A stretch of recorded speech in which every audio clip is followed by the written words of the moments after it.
Hello and welcome to week 5 of the Blue Otter Premier League. We have an actual genuine banger lined up, assuming all the pieces are in place, at least for the Spire, as it is the undefeated Elysium up against 3-1 aforementioned the Spire. As wow, we just flew through those bands real quick. I'm Box Kimchi. This other side, there we go, is Rue, and as I mentioned just before, we are already into B1 here for Elysium.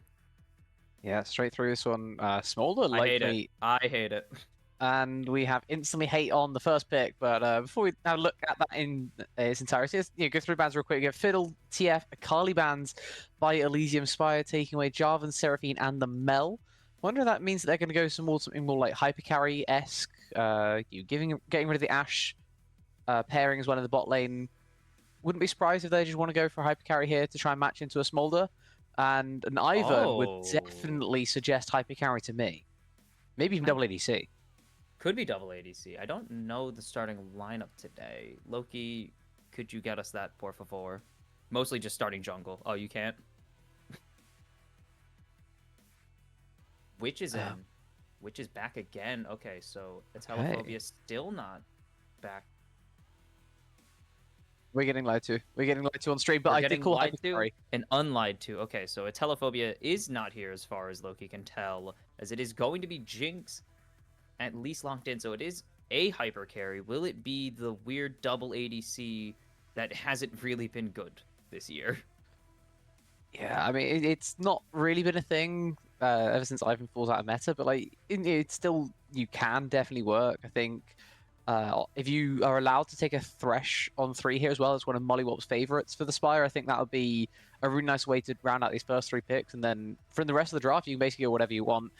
Into an Ornn, you're gonna have a difficult time really getting anything of value, but you can try and match fire with fire. You can take a Scion and just tank the hell out of it, and eventually end up doing okay. I think that's probably where I'd head to if I was Spire right now. But I think Thresh on 3 and see if you let through the sign. If not, then we'll see what happens. Elysium happy to take Leona with their Smolder, looking maybe a bit more aggressive than we usually see with a Smolder.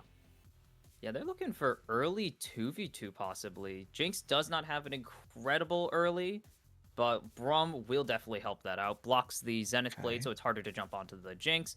And of course, Concussive Blows, very good for Jinx to stack it up with the lethal tempo and not get excited. The Q passive.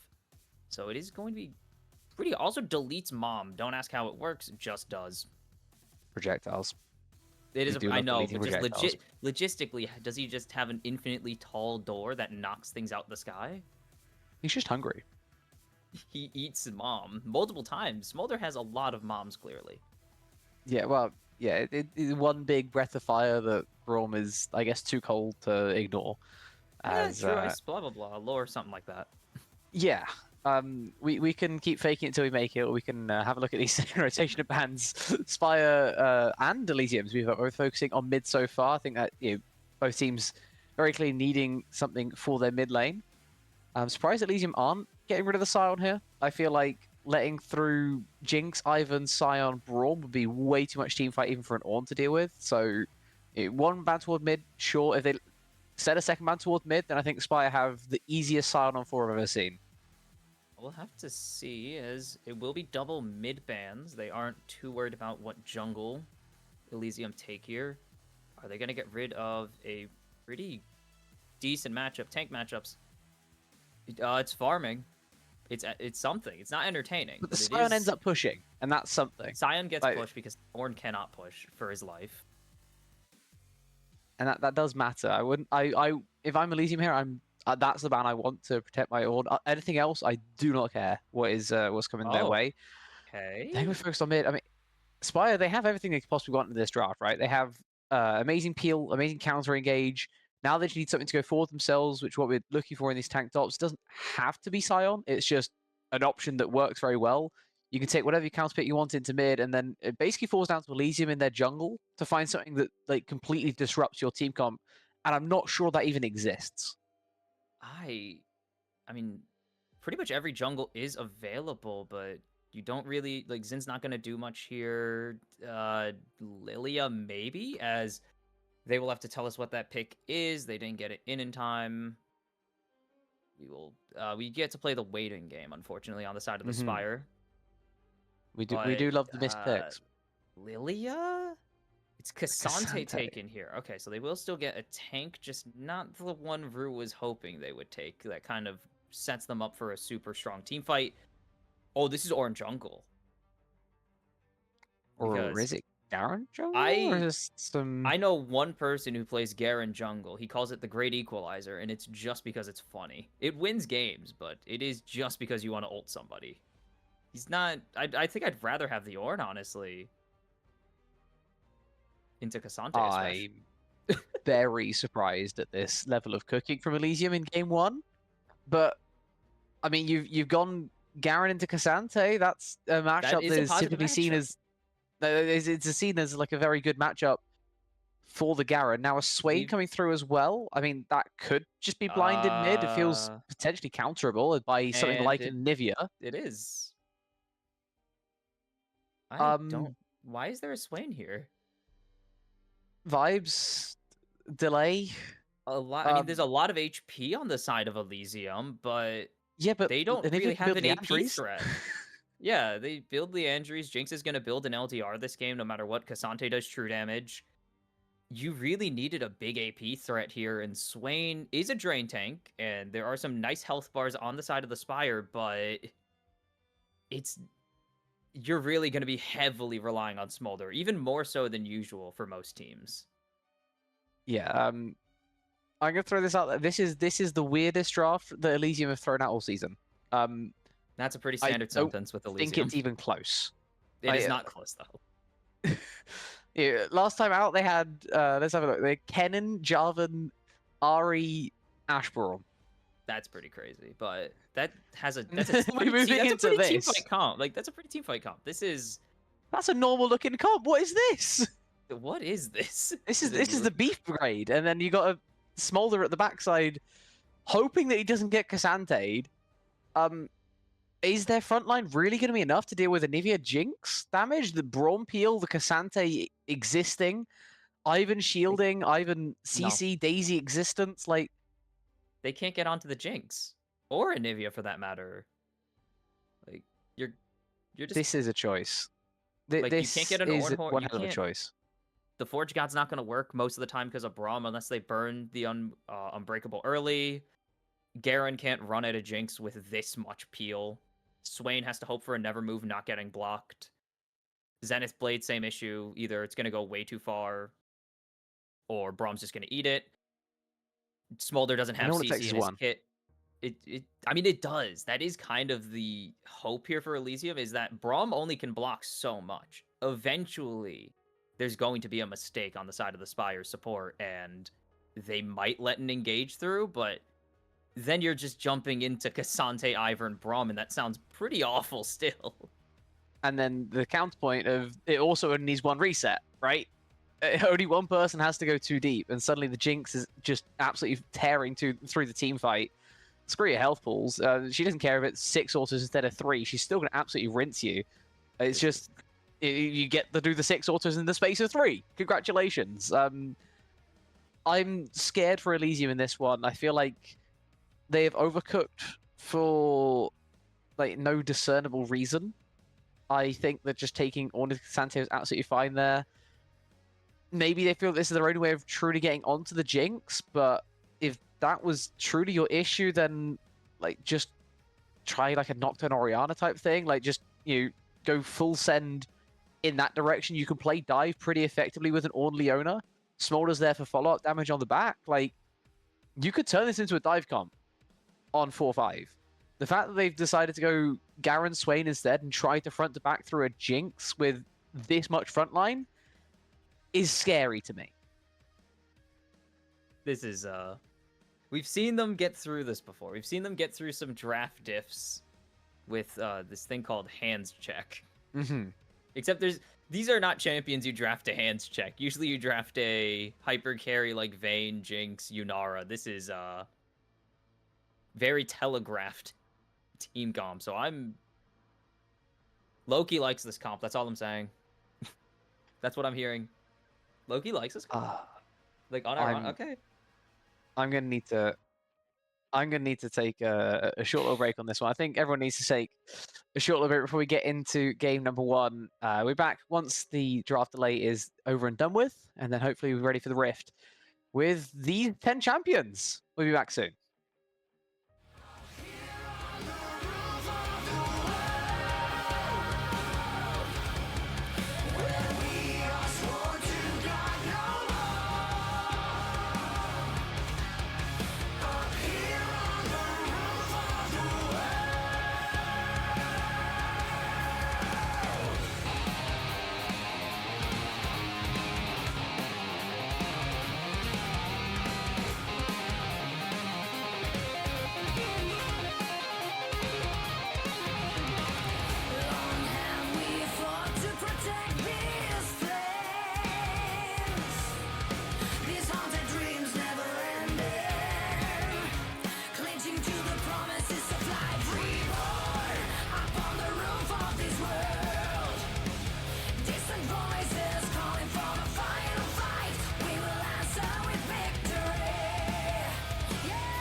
And we are back. Game one between two teams gunning for the top of the standings right now. Elysium looking to keep a perfect season going into week 6. The Spire looking to match them up there as Star Burrito with the never move into the you get super punish. Yeah, we saw a lot of this yesterday Q3. in Emerald, as that's already flash forced out of a very immobile carry. Carry's a strong word. Very immobile champion. Whoa! Pineapple on the wraparound finds Ludicrous and barely gets out. Does have the Flash Frost or something like that. I don't remember what it's called specifically. I think that was a Ivan turned up with the root. That was With the not root? Oh Frank. my goodness, I'm blind.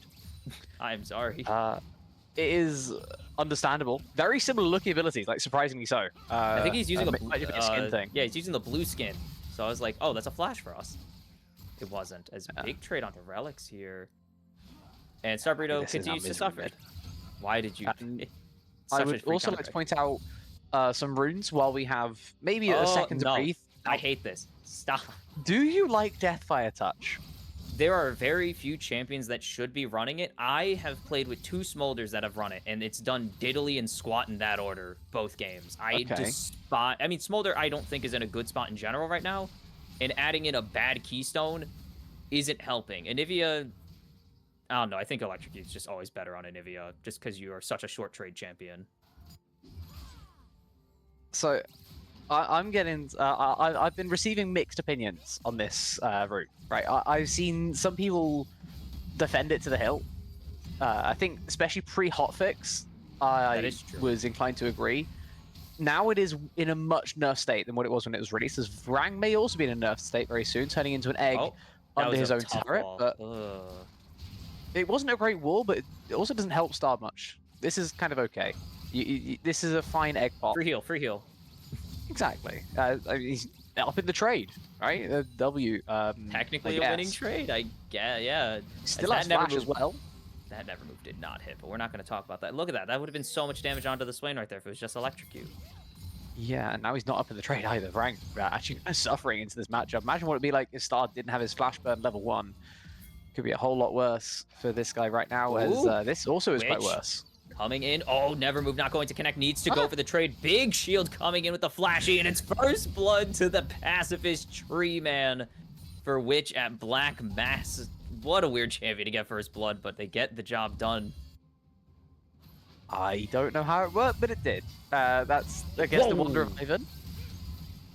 Heaven and Earth with the Zenith Blade right there. Can they turn this? Duddy Brains is here. Heal's already forced out. Relics is going real low as the teleport coming in from Vrang. I don't think this is much of a threat. Reckoning's out of mana entirely as there's the engage coming in from Duddy Brains. Jay cleanses nothing, and it's going to be a teleport. Okay, telefrag not happening. Vrang flashing forwards. Can't flash follow. No auto available. There will be the reset getting out for Reckoning. I think it's going to have to just be Relic sacrificing for the 1-for-1 as we're just we're throwing hands everywhere right now. This top lane fight is leaked into the freaking river as Ludicrous getting real low, but it's just an Ivern, and Star Burrito here to rotate over to save the play. Oh my goodness, it's only 2-2, but it feels like it should be more. I still feels like that's way too much. I'm very confused why we're making these plays on both sides. Jade Feather saw an angle, but just did not respect the fact that it was 3 versus 2. Duddy Brains rotating down very nicely. On vision, by the way, as he walked all the way from the Scuttle Crab straight into that play. Uses the cleanse, does not use the flash, ends up falling down. If he flashes into the bush, he gets Star Reckoning, gets a reset.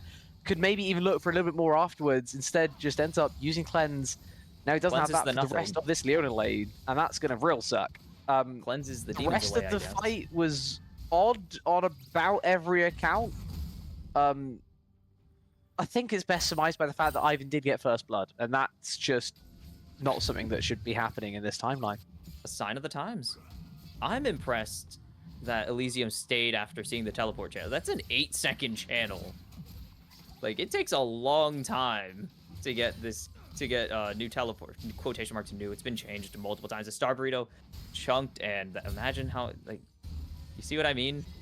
Oh, it would hurt a lot more. At least it would feel a lot more. I don't know actually how much damage it dealt comparatively, but oh, relics should be safe. Flashes, doesn't get away, still gets hit by the concussive blows in the end. As Mollywomp's just tailing, Duddy Brains rotating down right now. They need to get this CC chain to go through. It's gonna go to Mollywomps. That's not what you want to be seeing, is now Duddy Brains hit by the root. Gets the jump on to get a concussive blow stack, but will just be a disengage as top lane is just top laning right now. Yoink him. Oh, Silence didn't have the pullback with the, what do you call it, with the Pathmaker, actually. Justice. That wouldn't have killed even through the shield. That was a very wishful ulti, actually, from Ludicrous. Yeah, now Pineapple's in a really good lane phase, right? Really good lane state. He can push as much as he wants. He can pressure Ludicrous out if he steps up to this wave. This is the premium Cassante angle right now. Oh! This is also premium Ornn angle. What the hell is this gank? How on earth? They have flash available. They just need to get away, but that's a good stun, actually, to prevent the Searing Charge from coming through in the first place. But Mollywomps is definitely going to go down here. There's the Never Move connecting under the tower. Star Burrito doesn't have the damage to pick up the kill yet. Only a Lost Chapter and a Doran's Ring. As Vrang just hovering around outside, flying, but not really flying. It's always just walking with glorified steps. Is all out used here. There's no ult to punish, but did not really have a chance to do much with it. Didn't even have any Q stacks. So it's just kind of a weird ulti that kind of felt like it was just like, I could do it safe. He has no ult. Yeah, that only works for Pineapple if you're able to get a little bit of extra distance, right? You need to stack a couple of Qs maybe, have Ludicrous then pulled away from his turret, away from his safety. Star Burrito is also not safe, but he's going to get a TP courtesy of an unsealed cell book that may even keep this fight going.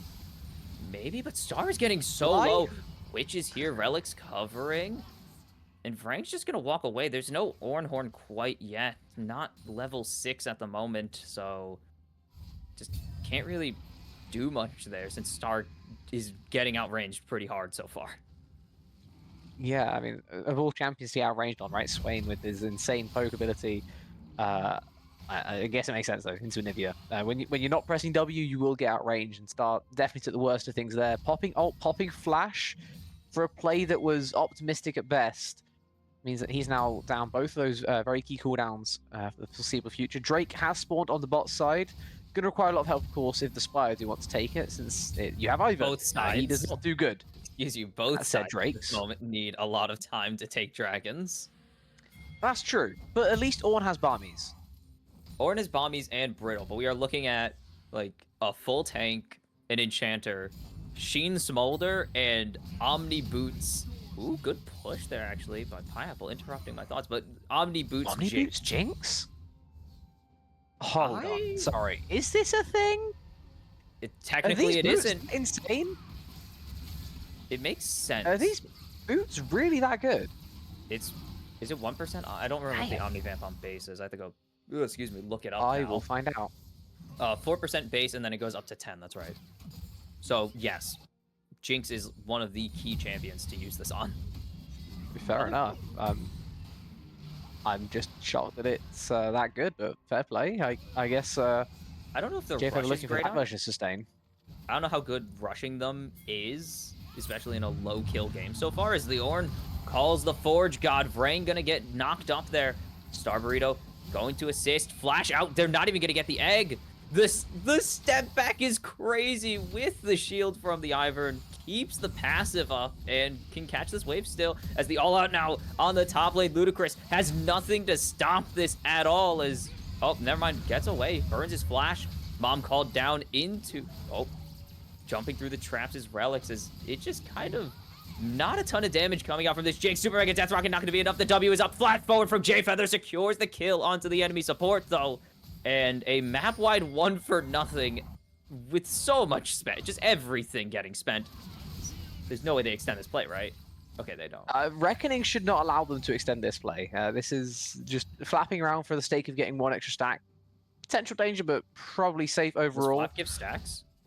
Yeah, hitting any champion with ability gives stacks. So you get one for pressing E.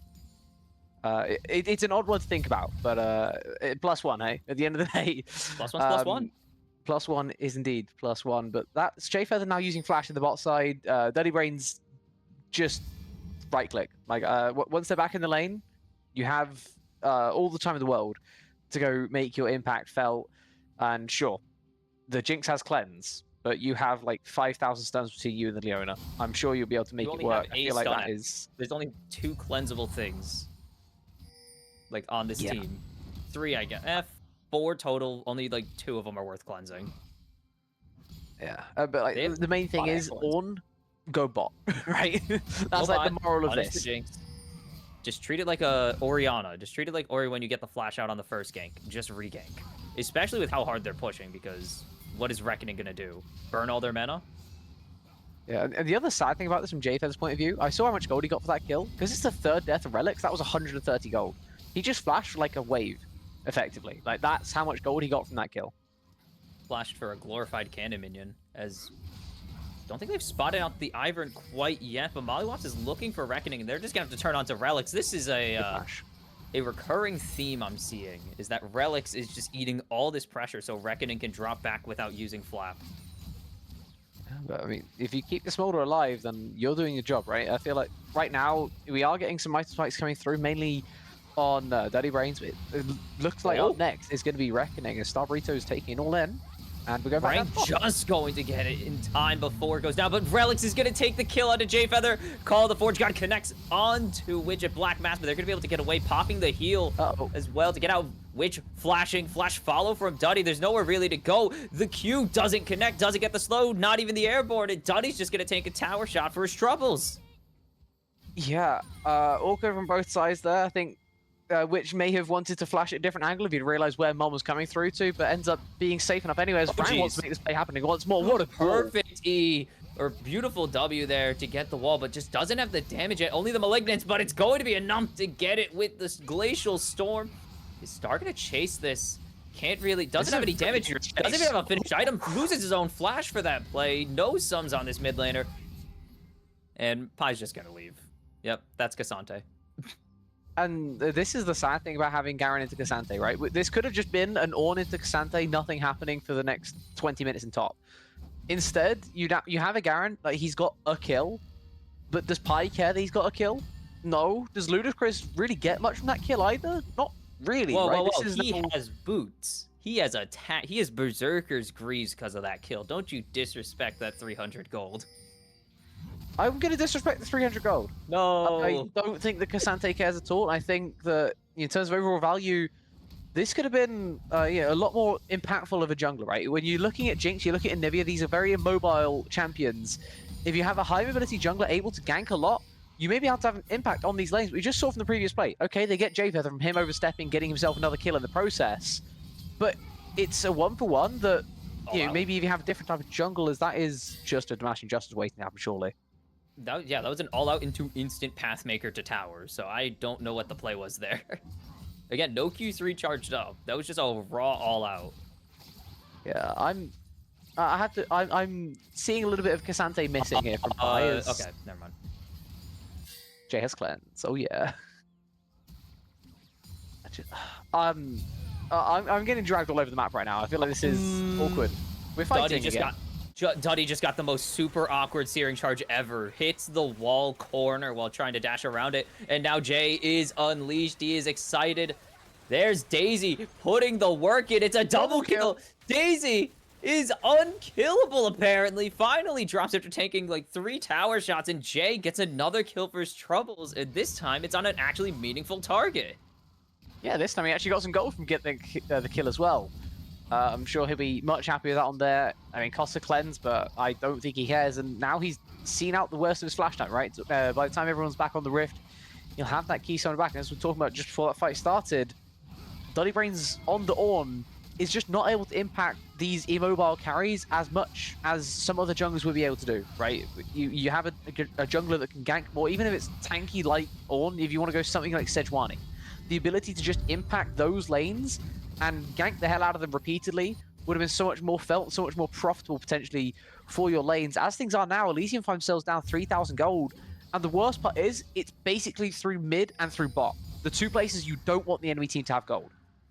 I just realized this is Spellbook Jungle Ornn. I don't know if that's standard for Jungle Ornn. I've seen a lot of Anything that isn't top lane Ornn is Spellbook Ornn. That's true. I don't know. I've just been seeing a lot of Guardian junglers coming through because of the resurgence of tanks. But, I mean, I got the pleasure of witnessing an Ornn ADC in BOL Diamond on Thursday. Did it work? No. Okay, that's what I expected, but still. It was an Ornn Senna, and it went roughly how you Ooh. expect Senna lanes to There it go. goes. Ludicrous gets damaged by the Redemption as well on the all-out. There's no chance to ulti. Pineapple will not yield. He has Iceborne Gauntlet now. He's even in items. So none of this mattered. The kill legit meant nothing. I mean, that's the thing with Titan Counter, right? They are just cheaper, right? Strikebreaker's 3.1, is it? Like, Iceborne Gauntlet's 2.6. Yeah, 31, and then 2,600 for Iceborne is so crazy with how good it is. Reckoning cannot exist on the map. Maybe they get Vrang here. Still has the flash available. Flashes through the stun of the Solar Eclipse, but is going to eventually fall. Reckoning. Before he gets the kill, he does get the kill credit, though, most importantly. Big shutdown onto the Anivia, going into the pocket of your legitimately only carry on this team. But okay, you guys are cutting it real close with that one.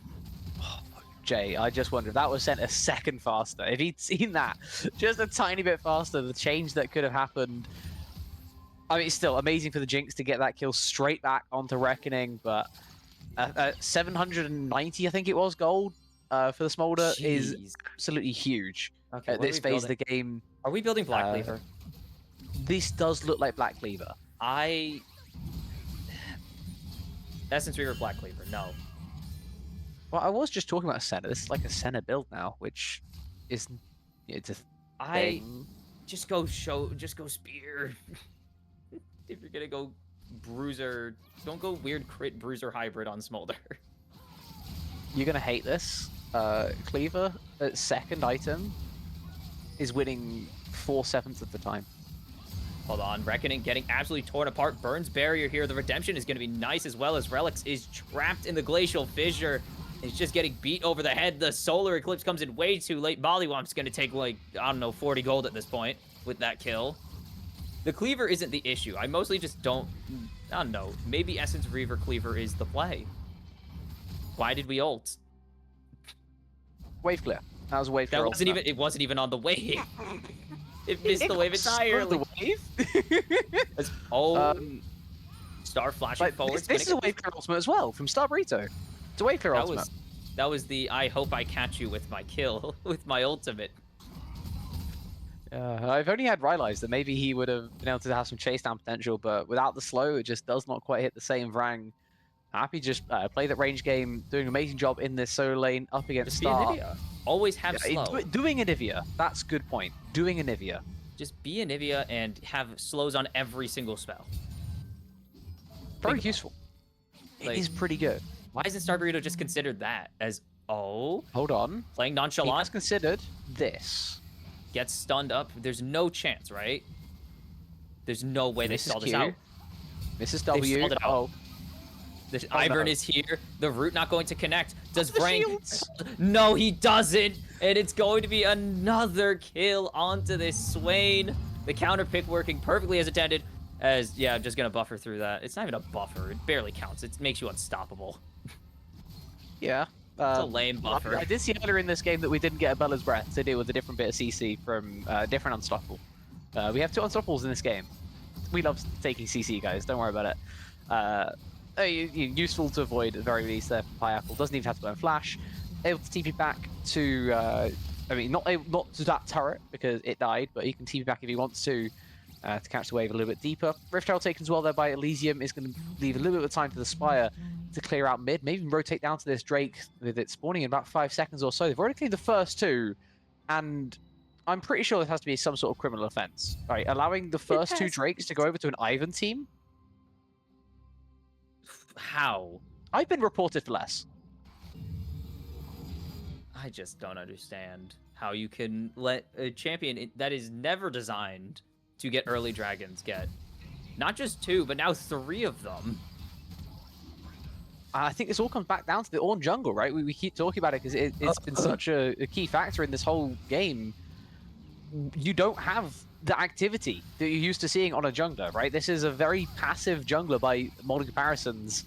It's like playing a Wukong that can't deal damage when he doesn't have his ultimate, right? It is I must have my ultimate to gank, and in the meantime, I barely exist. Like like Nocturne is superior to where this Ornn is at right now. He's gonna be tanky come late game, sure, but I mean, we're approaching that point already. We're 20 minutes in, and I feel like any jungler with a bit more agency, a bit more tempo could have done so much more for this Elysium draft. Ornn and Cassandra wouldn't have done all too bad at all either. I think like you wanted to try and go tanky to mitigate the worst of what we're seeing from Jinx right now, but you needed something else to happen on the map. And like, this is what right. a gank without his ultimate looks like. It might work. It'll work. They actually got it, yeah. The Searing Charge connects on the pillar, so they get the easy CC chain. They will have the damage, it's just gonna take a little bit longer, and there it is. Rang's flash just came off cooldown after he died. That's tough. Yeah. I'm gonna say well tracked by Elysium on that one.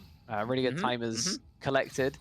Make sure they know exactly when that Anivia is potentially vulnerable, making the most of that small window of opportunity to get themselves a small way back into this one. Should be able to get a free hitting onto bot as well as Pineapple. We keep seeing him look for these angles. It's just not quite presenting itself right now with Ludicrous. It's concerning when the Cassandra is looking for angles and the Garen is not. Also true. Also, I did look at the numbers for Smolder. I still think if you're gonna go hybrid, just go Spear. Especially into this comp, actually. There's like very little armor on this team. I don't know why you want Cleaver. Yeah, I don't know if it's just worried about the front lineage. Of Cassandra, and that's it. Braum's gonna have like maybe 150 to 200 in these late game fights. He's building a lot of these like lock-it type. You're gonna build LDR, so more armor shred is not necessarily a bad thing. It also helps out the Garen because we know how supportive Smolder loves to be of his teammates. Sure, we'll just go with adds that. into the whole thing. Just go Shojin into like RFC, i.e. LDR.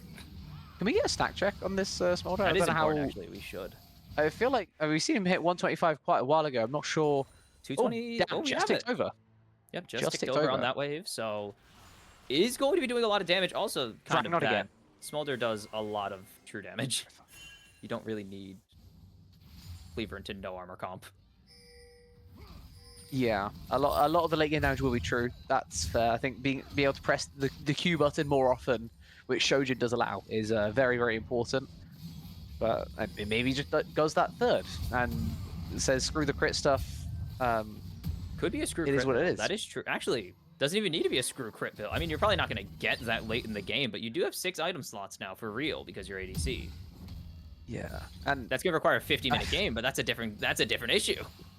I feel like if it was a screw crit game, then we wouldn't be building Essence Reaver. That's my issue. You would have just started with probably you go Triforce. Triforce into Spear into Cleaver. Hubris, Hubris is a very popular one. Hubris just got, I think it got kind of nerfed, didn't it? I've seen a lot more people picking it up after this patch, but I don't know if it was just like hidden good for so long. Then people have, I guess, not hidden good. It was really good. Like it was really good. Like Riot, I remember them saying like Hubris is a really strong first item. Yeah, but no one built it, so it didn't matter. Draven built it, and that's what matters. And all these A-rammers Here's the did. Definition of hubris. Hello. Ooh, Reckoning. Gonna get caught here. They just need this Jinx to get the damage down, and will get it with the rockets. Jay Feather on a killing spree. This can't be a team fight. Chris is here. Are they gonna be able to get anything down? They're only really hitting into Mollywops, and that is the least valuable target to take down is Pineapple with a 2-man Q3. The wall is kind of grief, but it's not gonna matter as Vrang picks up the Garen. Pineapple surely is going to fall, right? He's Cassandra, but he does not yield. Look at the damage coming out of this tank. No damage items needed. Jay Feather on a rampage, 4 for nothing, and it's Baron time for the Spire. So, you know how we kept talking about Elysium comp as a 1-carry comp? There is 1 carry on their team. Are we going Collector? I'm sorry. Are we going Collector? That looks like Collector. It could also be Serpent's Fang, for either. Don't hate it. On the carry single is an carry issue. comp. Why do we want to take the team fight in a team fight where we know that the solo carry for our team died before it even started? I know we've invested the TPs, that's unfortunate. It's a consequence of battle. Get the hell out of there. You cannot be trying to take a team fight. You have now given over an extra 3,000 gold to the Spire, claiming the Baron off the back of it, because you fought without your Smolder. We see how low the health bars got for the Spire. They actually got maybe down to half HP. With the Smolder hitting 225, he may have been able to get some kills, maybe get some executes, and get himself really into this game if he was there.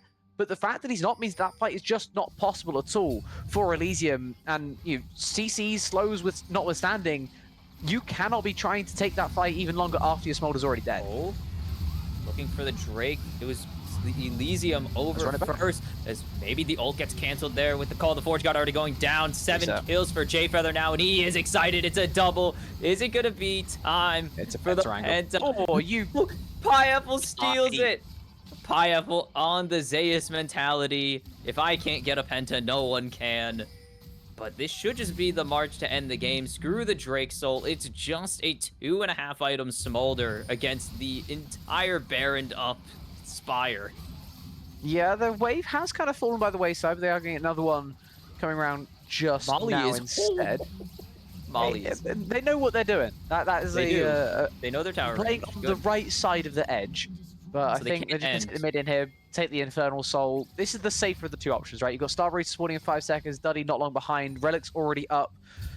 Reckoning didn't have ult, so the wave wasn't really there, but I feel like this is just the much safer of the options. Go back to this Infernal Soul and get, I guess, a 4th item on your Jinx, because Jayfeather's already reached that point. This is just going to be IE for Jinx, and this is, this is just the shake. I want him to go GA first.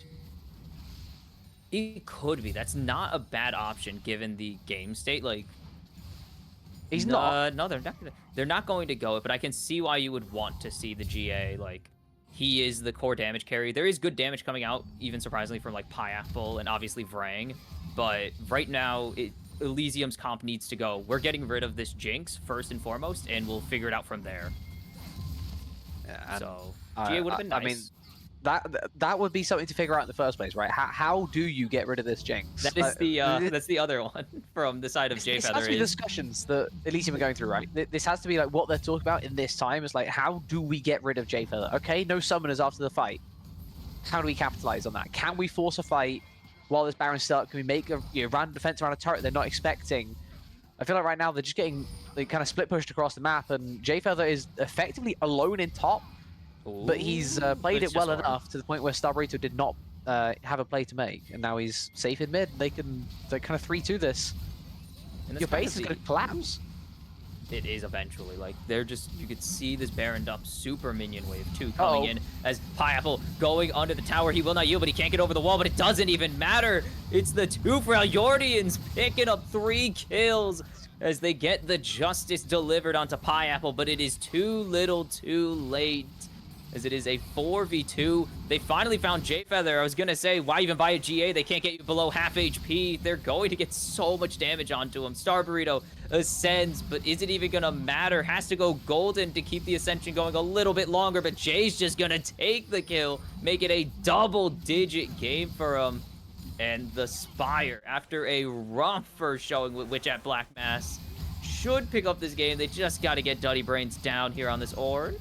Ooh. Ignore the Ornn. Okay. Hit the Nexus, not the Vlad, etc., etc.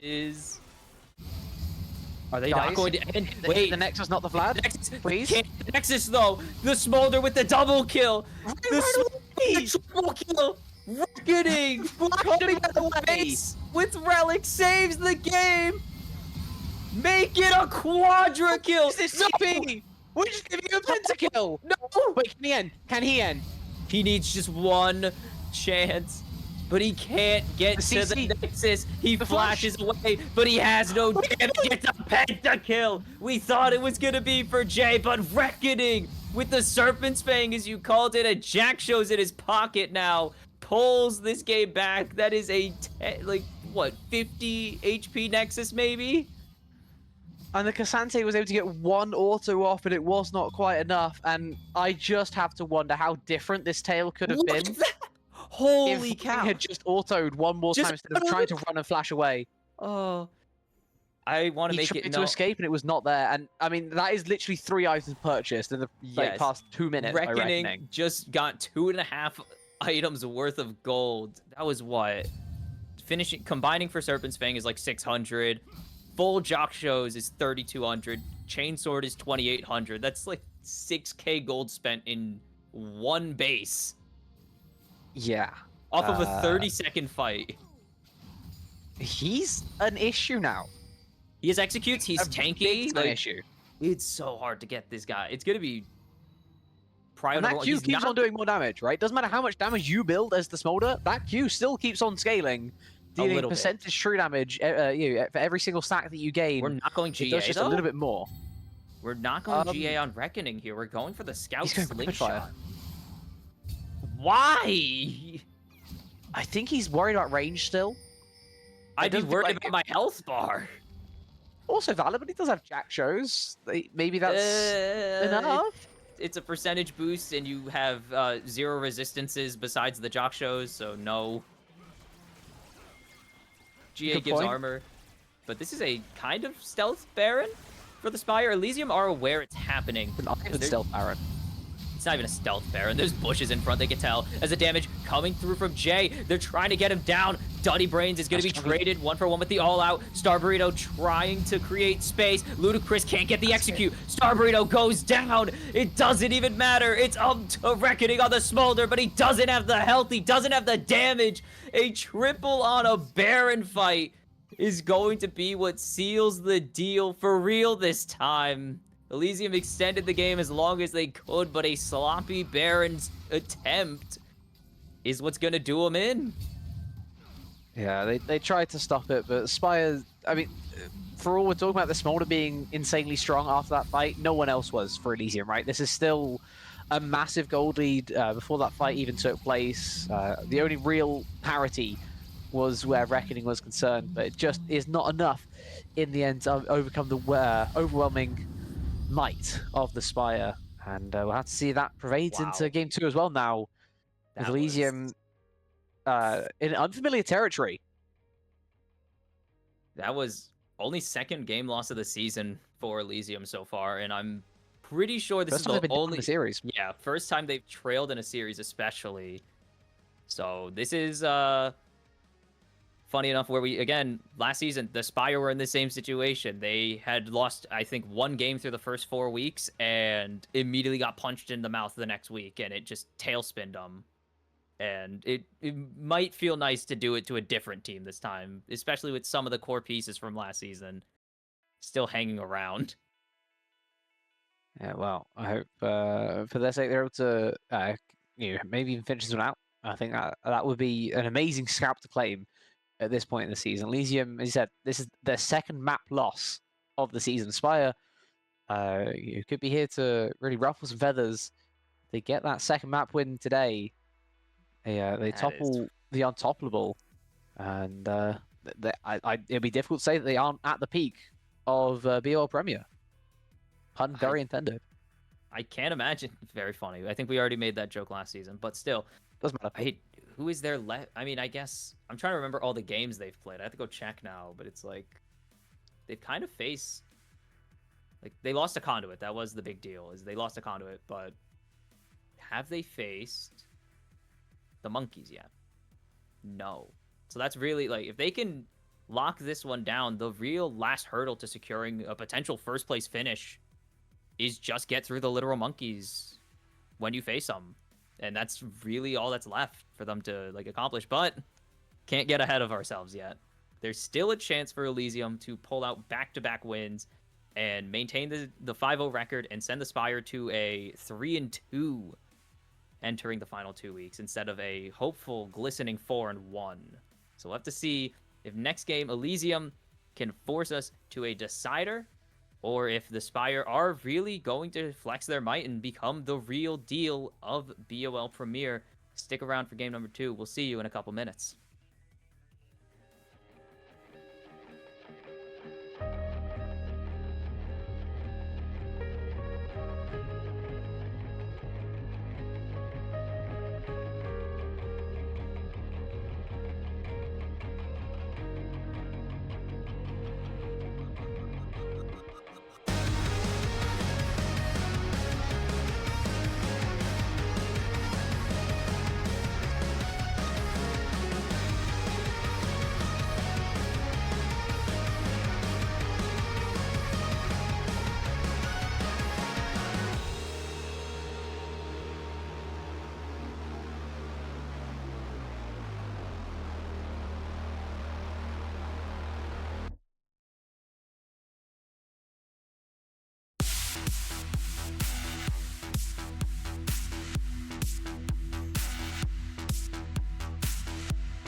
And we are back. The teams got real quick into the game too. As Mundo is slammed by the Spire, sides have been switched. Spire opting over to the blue side after a game, or Elysium opting to the red side, sorry, after a game 1 loss. As Cassante no longer on the table. We'll get it fixed in a second. Look, not our fault. They wanted to go Yeah, quick we today. need to move the Cassante to like the small missed pick from earlier in the Fearless instead of the big missed pick that we had from game 2.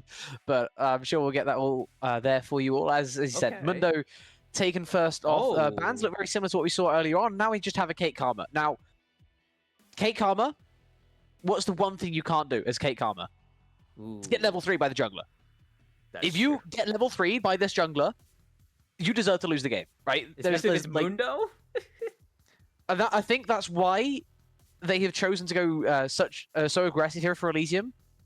Assuming that this is going to be the Mundo in the jungle like it probably is. Ashe Sarah? There is no Ashe Sarah. No. They banned it themselves by banned the Seraphine. It's difficult to really match what this Karma is going to do. There is no Braum anymore. You can try and just hyper carry your way out of this, but I'm not convinced. Ashe. I'm really trying here, and there's nothing. It's just so. You got Ashe Nautilus. You tell them that our jungler's level 3. Yeah, you just kind of have to brute force and engage eventually, or handshake the lane. Like Ashe Nami, terrible pairing. Do not play that ever.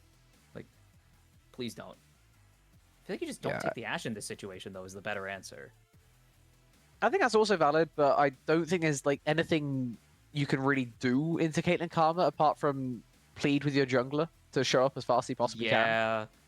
And unfortunately, your jungler is showing Dr. Mundo, which is not the best for this. Agreed. I mean, maybe you just take Sivir and then just try and... That's kind of it. It's like... You can Sivir Nami. Yeah, I was like, take Sivir Nami. Yeah, you can wave clear and sustain. I think that's the other way around it, but Elysium, they are not messing about after game 1 here. They are as aggressive as they could possibly be. They have an amazing counter gank now. If they want to just, full clear as Pantheon, absolutely valid. If they want to try and match tempo at level 3, if they think that's going to be coming, go nuts. Take a 3v3. They will win, probably, right? Because Elysium will be starting with most of them at half HP. So I think this is a really good start for Elysium's draft. We're on red side. I got confused again. We will get that fixed for you, of course, as we head into our second rotation of bans. I feel like these teams never switch sides. Or they always want red side. They always want red side. It's like their favorite thing. Ooh, Victor is going to be taken away here. Interesting. I'm intrigued now. Still getting rid of the Annie. Once more. Why is Annie getting taken out here?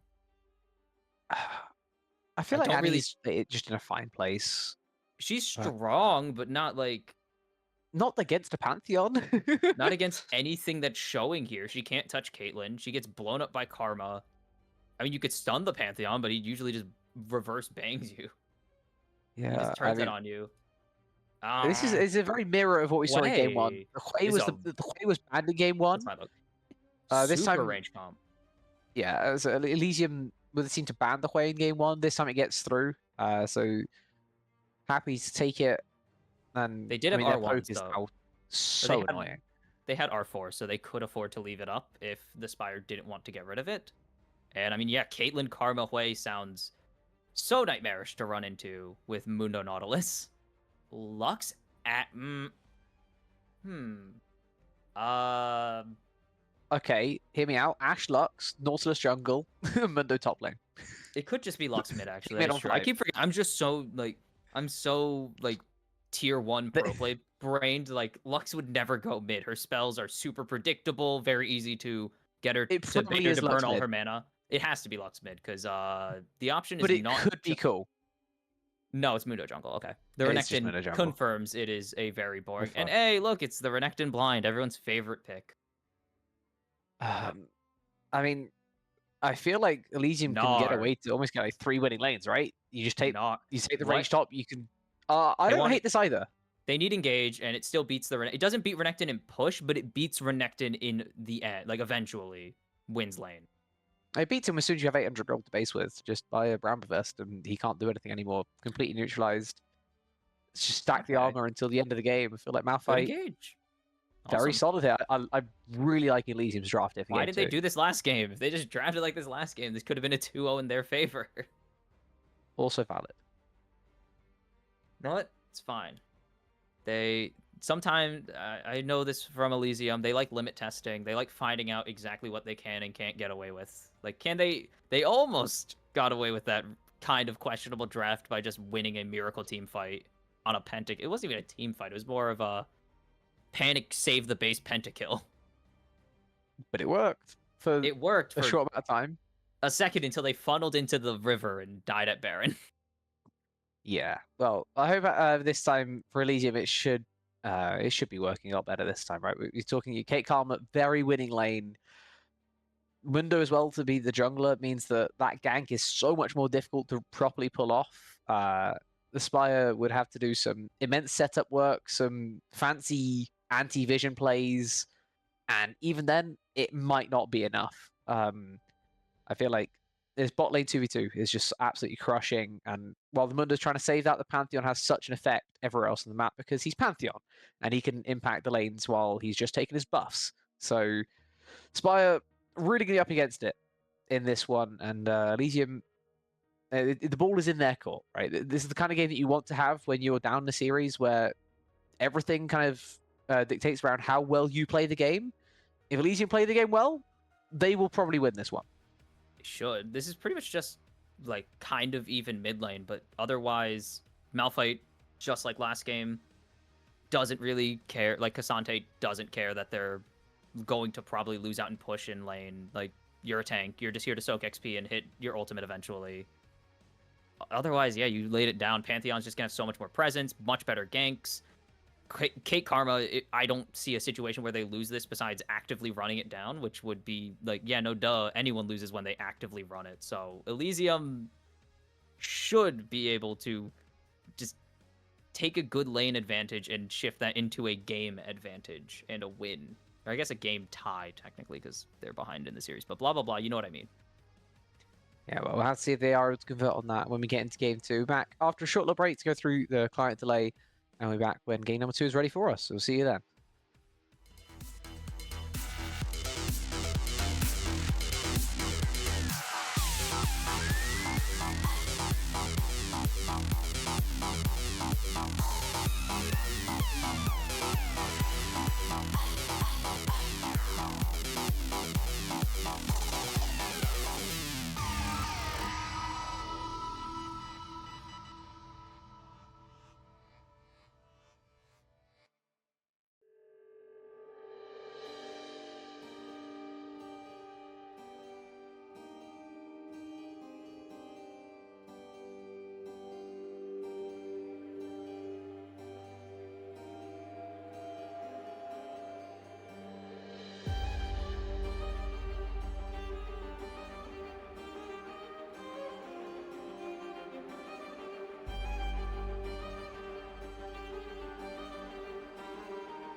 And it is time for game number 2 as the Spire look to close out a 2-0 sweep of the #1 team in the league. As, ooh, wishful hook right there. Just saw the ward and was like, I'm going to throw it. Why not? It doesn't hurt all too much, right? Hey, whoa, It that's might like be a 50 little bit of mana. mana. It's like 60 mana or something. I don't know Yeah, the but mana by the cost time the of it. wave gets there, it's going to be basically nothing. You may as well go for it just in case, right? Just in case it actually worked, then you end up with an amazing game state to start things off. Interesting to point out right now. Sorry, you go. Ooh. I was going to say, we got all our heads screwed on properly after the shenanigans of last game. No death, fire, touch, just a lot of comets, actually. Yeah, which makes a lot of sense. Yeah, but especially Malphite, Hui, and Lux, right? Play from far away, deal damage, don't bother so much with the burn. I was going to point out the jungle pathing, start things out. Both junglers starting on top side. Mirrored. This favors Duddy Brains. All he has to do is match exactly where this Mundo is. He doesn't actually have vision just yet. They have the ward on Raptors to spot him when he moves down to his 4th camp. The Mundo will clear faster, but as long as your Pantheon remembers that he can exist, this is now just a winning bot lane forever and ever. And as long as you're not engaged on, through some miracle, Elysium should have all the time in the world to just keep poking as much as possible. But you do need to hit those Qs, and you do need to start hitting some headshots as well. I don't think we've seen any of these actually connect, which is a concern. That is another way to lose this lane, is you just never use your poke properly. I'm still not sure it's possible just with that. I think you need something a bit more. You would need to be hyper-aggressive while missing your poke. That is true. Yeah, or you hit your poke as you walk under the tower and then you haven't hit it before then. Oh, okay, they're level 2ing themselves. They force their own heal out, just not really respecting the damage. Ashe is a very good early ADC. Like, there's a reason she was a key counter to, like, the Yunara blitz. Like, just the Yunara blitzes you at level 3 meta, because she can match her damage. I'm very confused to how this is happening here for Reckoning. I'm misposition into a hook. Necessary.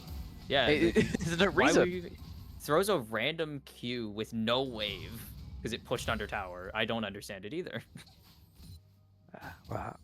At any rate, still going to be absolutely okay. It's just not as good as it could have been, right? Jayfeather has the advantage in these early trades because he has barrier as well, on top of everything else, right? Reckoning with cleanse, that damage is going to stick a little bit more. Duddy Brains accepting his bot lane does not have push. By the way, Caitlyn Karma does not have push. What's going on? But he's accepted it. He's going to move on to the top side. They had to surrender it because of the hook. The fact that they had to is ridiculous, as that is unfortunate. Mollywops just hits the minion before it falls down. The Star Burrito's in a lot of danger. Ooh, good fear right there as well. Onto the only target they could get it on is Duddy, trying to make a little bit of a play. They did get the flash, or no, they didn't get the flash out. Sorry, that was Star Burrito's flash. As way too aggressive. Reckoning is gonna fall here. First blood goes over to Jayfeather, and Relics is gonna either might have to flash. Doesn't have another hook. It's a confusing series of events down in the bot lane that is gonna put this early advantage into the pocket of Jayfeather now. I'm in shock that Caitlyn Karma is losing this heavily. I mean, I have to congratulate Mollywops for finding these angles, but yeah, at some point, we can congratulate the support for finding the angle all we want, but the enemy team has to give over the angle in the first place, right? That's a huge misstep by Reckoning for the second time. The first time it didn't cost him all too much. They just had to give it the prior on the wave, but that's something that Caitlyn really does not want to be doing. This time around, it cost them so much more, ending up taking first blood as a death with both summoners being invested for just Jayfeather's flash on the other side of things. Elysium and Outlet absolutely scrambling. How do you get yourself back into this? That's a great question that I don't know the answer to, because you can't really all in anymore. You just lose the all-ins. Like, Greaves is so powerful for Ashe because it just gives her more time to slow you, and you don't have any damage. Like, you're behind economically now. You have 2 daggers and a longsword. You just have nothing. This is not a fun place for Reckoning to be. Self-inflicted wound or not, he is now in a difficult position. You to be properly playing Caitlyn, you need to be the one pushing. But do you fancy pushing into an Ashe lane where the Mundo can turn up? Kind of whenever he wants. You have a ward of the Pixel Brush to give you that little bit of advanced notice, but as soon as Jayfeather starts hitting auto attacks, you are at his discretion of when you're allowed to leave, right? He can chase you down because you don't even have your tier 1 boots for the Caitlyn. And that means that Jay can just keep on walking, keep on walking. The flash timers are perfectly synced as well. This is a massive change to what we were expecting headed into this one. That's a nice dodge there from Star Burrito. Not going to get the best of the trade, but we'll start throwing things back around. That was fine, flashing as well. Hold on. And should be able to I've only had survive flash. this. Perfectly timed, but there's time for an auto attack to come through. But they're not going to throw it. The smite comes through. Doesn't do enough damage, though. He survives that, and he died to the E recast coming through. His mollywops jumping over the wall now. The Drake going to go to Elysium, but they may have to pay a very hefty price for it. As Duddy jumping into J-Feather now, but there's just no chance they get this kill. J-Feather with 2, and Reckoning going forwards has to try and take 1 at least, but they don't have any damage. Witch gonna pick up that one. And it's 4-0 in favor of the Spire. It is spiraling for Elysium in this early game. I think that worked. I think you pulled it off. This is just utter domination once more for the Spire. Game 1, we expected it, right? Game 1, it was meant to be the way. But Game 2, this is kind of out of left field with the drafts we're talking about. They have what is, in theory, a very winning bot lane, a much more proactive jungler, a neutralized top, and then the ability for mid to either neutralize itself or to potentially be winning for the way. But Vrang's done an amazing job of blowing that wide open, a 2-wave CS lead, as well as that solo kill in mid. The Mundo clearly having a lot more value so far than the Pantheon. And now Ashe, Nautilus winning into Kate Karma. I mean, the only thing not going great right now for the Spire is their top lane. And he's still up a wave of CS. And it's Malphite, so it's like, oh no, we're not beating the Malphite crazy? Well, I mean, he could hit an ulti, and it's not going to do too much here. He doesn't have any damage for quite some time. So you're not really worried that Pineapple's a single wave ahead at the moment. Because the goal is your Pantheon's not, or your Renekton's not behind at the moment. As Vrang getting chased. Flash W onto Vrang. The fear not going to connect. Severing Bolt doesn't do anything right now. And a big commit to not get anything out of Vrang. Yeah, I mean, there's nothing to even get, right? The only thing you can get is his kill. And to put it mildly, that wasn't even close. You have no damage. 0 damage. Star Burrito, it felt like he was just hoping that the stun would last long enough for him to get into range for the EQ to get that fear, but it wasn't really close enough. And now he's just tanking another E to the face. Final Spark going to go just wide this time from Vrang, going to give him a small little reprieve. Still has Flash, does Star Burrito, but now his jungler has lost that stained privilege. And it's for a bit of a nothing play where Vrang doesn't even have to burn anything in return because he didn't even have anything to burn in return. He's still flashless. I don't know why you're trying to make that play, but you've got to do it better if you're going to make it, right? You can't just let him walk away so easily. Yeah, we saw the arrow fly by from Jay. Doesn't get the flash out of Reckoning either. So that's a timer that they know they have. If they want to try and make a play, but they only have attack speed. They don't have any damage. They're going for the Untels this game. Yeah, and I again question why. On the Jinx, it made more sense. Like, it's Jinx. I feel like Collector could work here. I feel like Hex Optics is still fine in this type of situation. Right, yeah. Sometimes I forget Caitlyn build is just. We were talking about this before the game, and you were talking about Hex Optics, and then you forgot. I just kind of don't think about ADC items like that. I play Misfortune. Hex Optics is not a real item. That's very true. But with the fact that by Reckoning starting Doran's bow as well, like, he's not the one that needs the attack speed right now. He's just giving over any small advantage he could potentially work his way back into this game with. And nice show up there from Witch Chat, forcing the push to go once more in his own bot lane's favor. They get the wave under the turret. Reckoning going to be forced into not the best of bases, otherwise, or maybe even just go for an extra lane of push, but still not perfect at all. Very low mana on this Caitlyn, and I don't see anything going right for Elysium right now. And that's how often we said that this split. Probably not often, considering 8-2 I think maybe in the final boss series. That is true. There was that one game they dropped a fight. That was the game 1 as well was a slog. I don't remember you there or if that was on the Sunday, but that was a 50-minute like marathon. I was there for that one. It was a weird experience. Like, yeah, Final Boss Esports is gonna take Elysium to a 50-minute. They did lose that game, but still. That's the only other time I've seen Elysium in this much jeopardy. Right? This has been.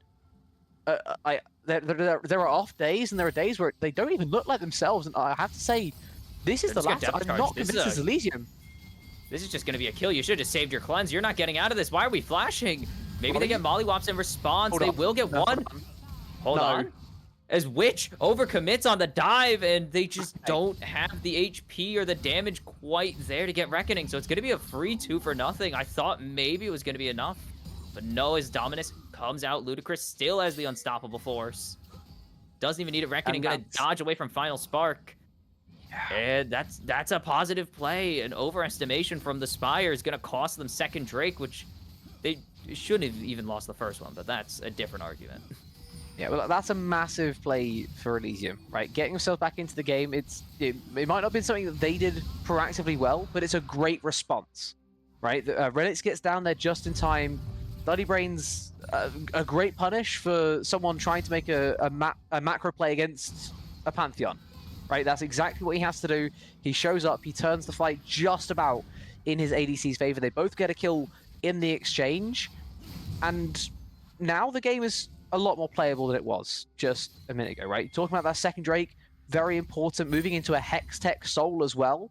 Having that 2 Drake to 0 advantage is huge for Elysium. They only find themselves down 1,000 gold. A lot of it is still through bot. But that kill makes things a little bit more playable. You have your item, even though you haven't quite got boots. You can try and match power for power with Echoes of Helia and the Yuntal coming through at the same time. No completions for Spire in their bot side, even though they still want to fight. Relics going to get caught here, and whoa, Reckoning way too far forwards. No flash available. Is going to be able to jump back. The arrow going to connect. There's the second hook coming through. No cleanse available. J-Feather going on a killing spree as Frank barely surviving a trade with Star Burrito. Or an all-in, really, from Star Burrito. Both ults exchanged in the play. Oh my goodness, they are getting very sketchy health bars down here. Witch gonna steal red buff in the meantime, and yeah. Even Loki's agreeing. Nice Loki agrees that Yuntal not the play here. Ludicrous has flash and ult. This is the least useful, the least useful gank ever. He's just showing him that he stole the red buff. He's showing him... He's like, hey, look what I got. Hey, look, I got this. My Renekton's got it too. Oh my god, that was close. Oh, flips through, connects. There's the severing bolt. Perfect flash through there from Duddy Braids. But man, that was like your cat. Sorry, just back to the top. That's like your cat bringing you this rat they found. It's like, look what I did. And you're like, why are you showing me this? It's like, I don't think it's quite as bad as that because it doesn't have the feeling of then having to deal with the rat. That's true. I don't have to throw the rat out. I have to throw the rat out. I don't gotta throw away the red buff. Yeah. Unless Witch. You'd love if you could take the red buff back. But that requires killing he's going to be Mundo. getting rid of that easily. Good luck killing this guy. Yeah. I'm sure you'll get there eventually. One can dream of killing Mundo.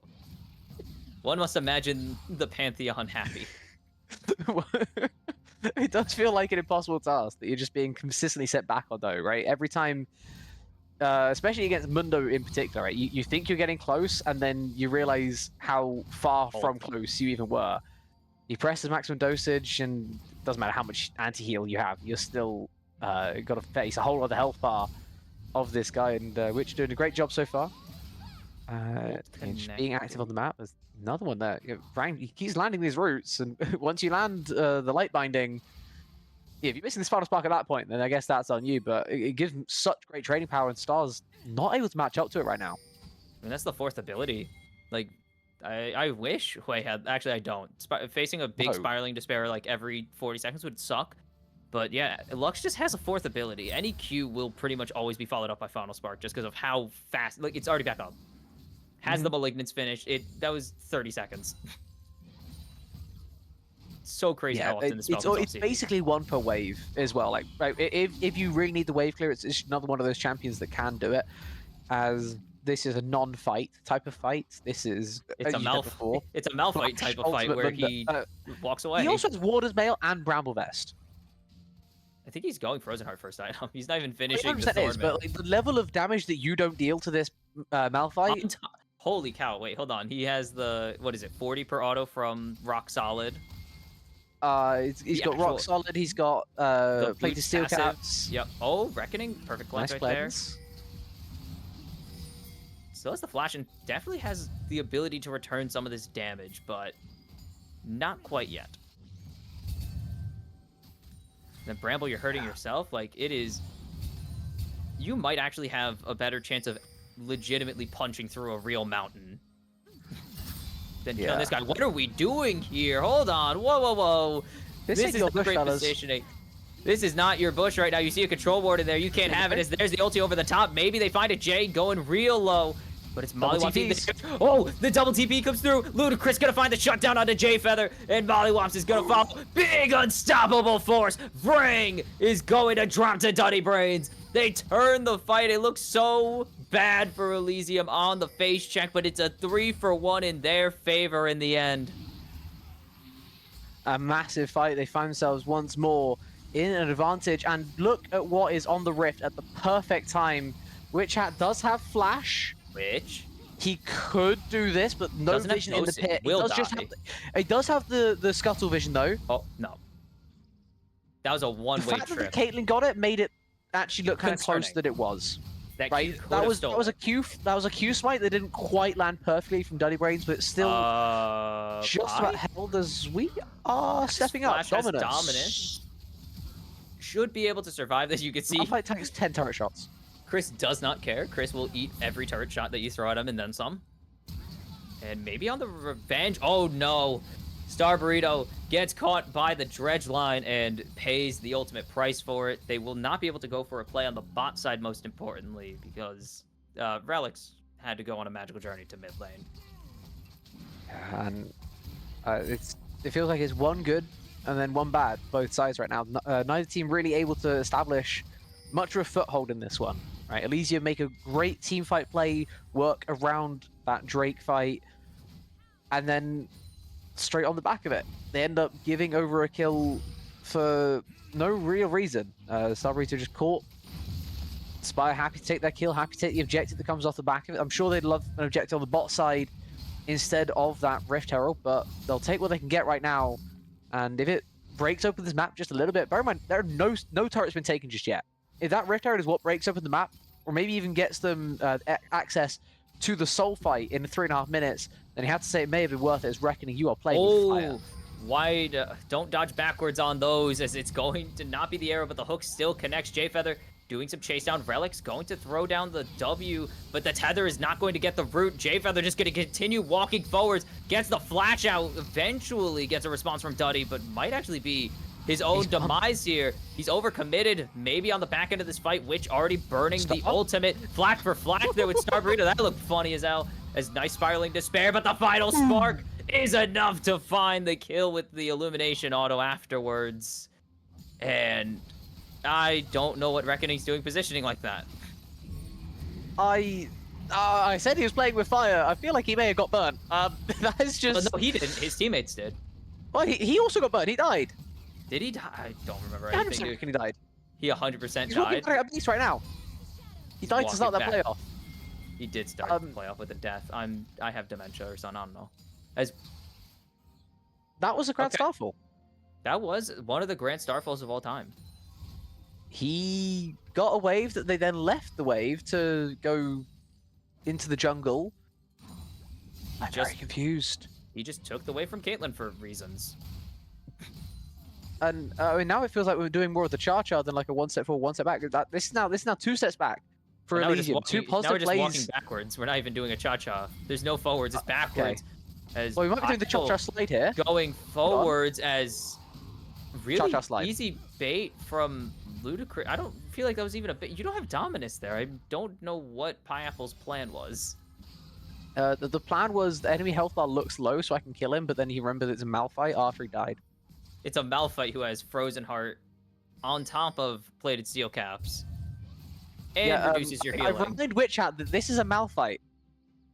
Well, Witch is just here to prevent the turret from exploding. Which they did. Does do that. They succeeded. They're just gonna walk across mid and go to bot lane. Or we'll go to bot jungle, not bot lane. Or bot lane itself. Wow. If this converts to a kill, Jay, I mean, two global ultimates in back-to-back games, and Fair play. is hitting them from downtown now in both games as well. And you almost have like a larger license to do that on the Ashe as well, right? It's more expected. The Jinx, you can fire it for kills, but just firing it willy-nilly, it doesn't have the same value as firing out an Ashe arrow like that. And now Star Burrito also caught under this turret. A greedy stick around. I mean, sure, you can get rid of the spell shield of this Mundo, but the fact that they don't even make this play, maybe showing a little bit too much respect there for Spire. If they get that kill, Star Burrito's very close to being dead for the start of the Drake timer. I guess they don't want to risk potentially losing Witch in that situation. They didn't know. I think they knew Duddy was rotating back down. They saw him come up the Raptors camp, so they knew he was somewhere in the bot half. Just didn't want to. Complete information, but still scary. Well, they would have saw that he was resetting, so they actually should have gone for that play. Speaking of resetting, I think that's something which hasn't done for the past 10 minutes. No, this guy has not. Still... It's still on one map. There's no way he doesn't have Deadmans in his base. Why did we go Hex Optic second? Why don't we just do that first? Whatever. Arrow connects onto Relics. Is it going? It should be enough to get this kill onto the Karma. Okay, now we're just trying to steal kills, guys. We really don't need to do this, but now the wraparound coming in for Pineapple off the teleport Reckoning is just completely caught out, has to flash it away already. Is there any chase down to come through with it? Slow. Smite. The slow from the Cleaver comes through. There's the cleanse as well. The turnaround onto Pineapple and Witch maybe will be enough. They should get this renected, and they will, but do they have the damage to keep going? Jay gets the flash, has the barrier to survive. There's the flash ulti from Ludicrous to revenge kill. Another shutdown for the Malphite off of the Ashe. As Vrang is going to secure this kill onto Star Burrito. Bought enough time, but there's the final coming through. It's back up. They started the fight with this, and it's still gonna pick up a kill afterwards. Ludicrous just gonna be able to walk back to tower, but it is still disaster. All these shutdowns going to Malphite. Oh no, Relics, don't do this. Okay, is not going to just run at the enemy team. Yeah, I mean, the positive, I think, for Elysium is that this play took so long that Drake is quite difficult to do. Even with all these kills, Star Burrito and OTP makes it that bit easier, but Hex Skates makes it a little bit harder, right? The Mundo's going to get in there pretty quick, which has already got there.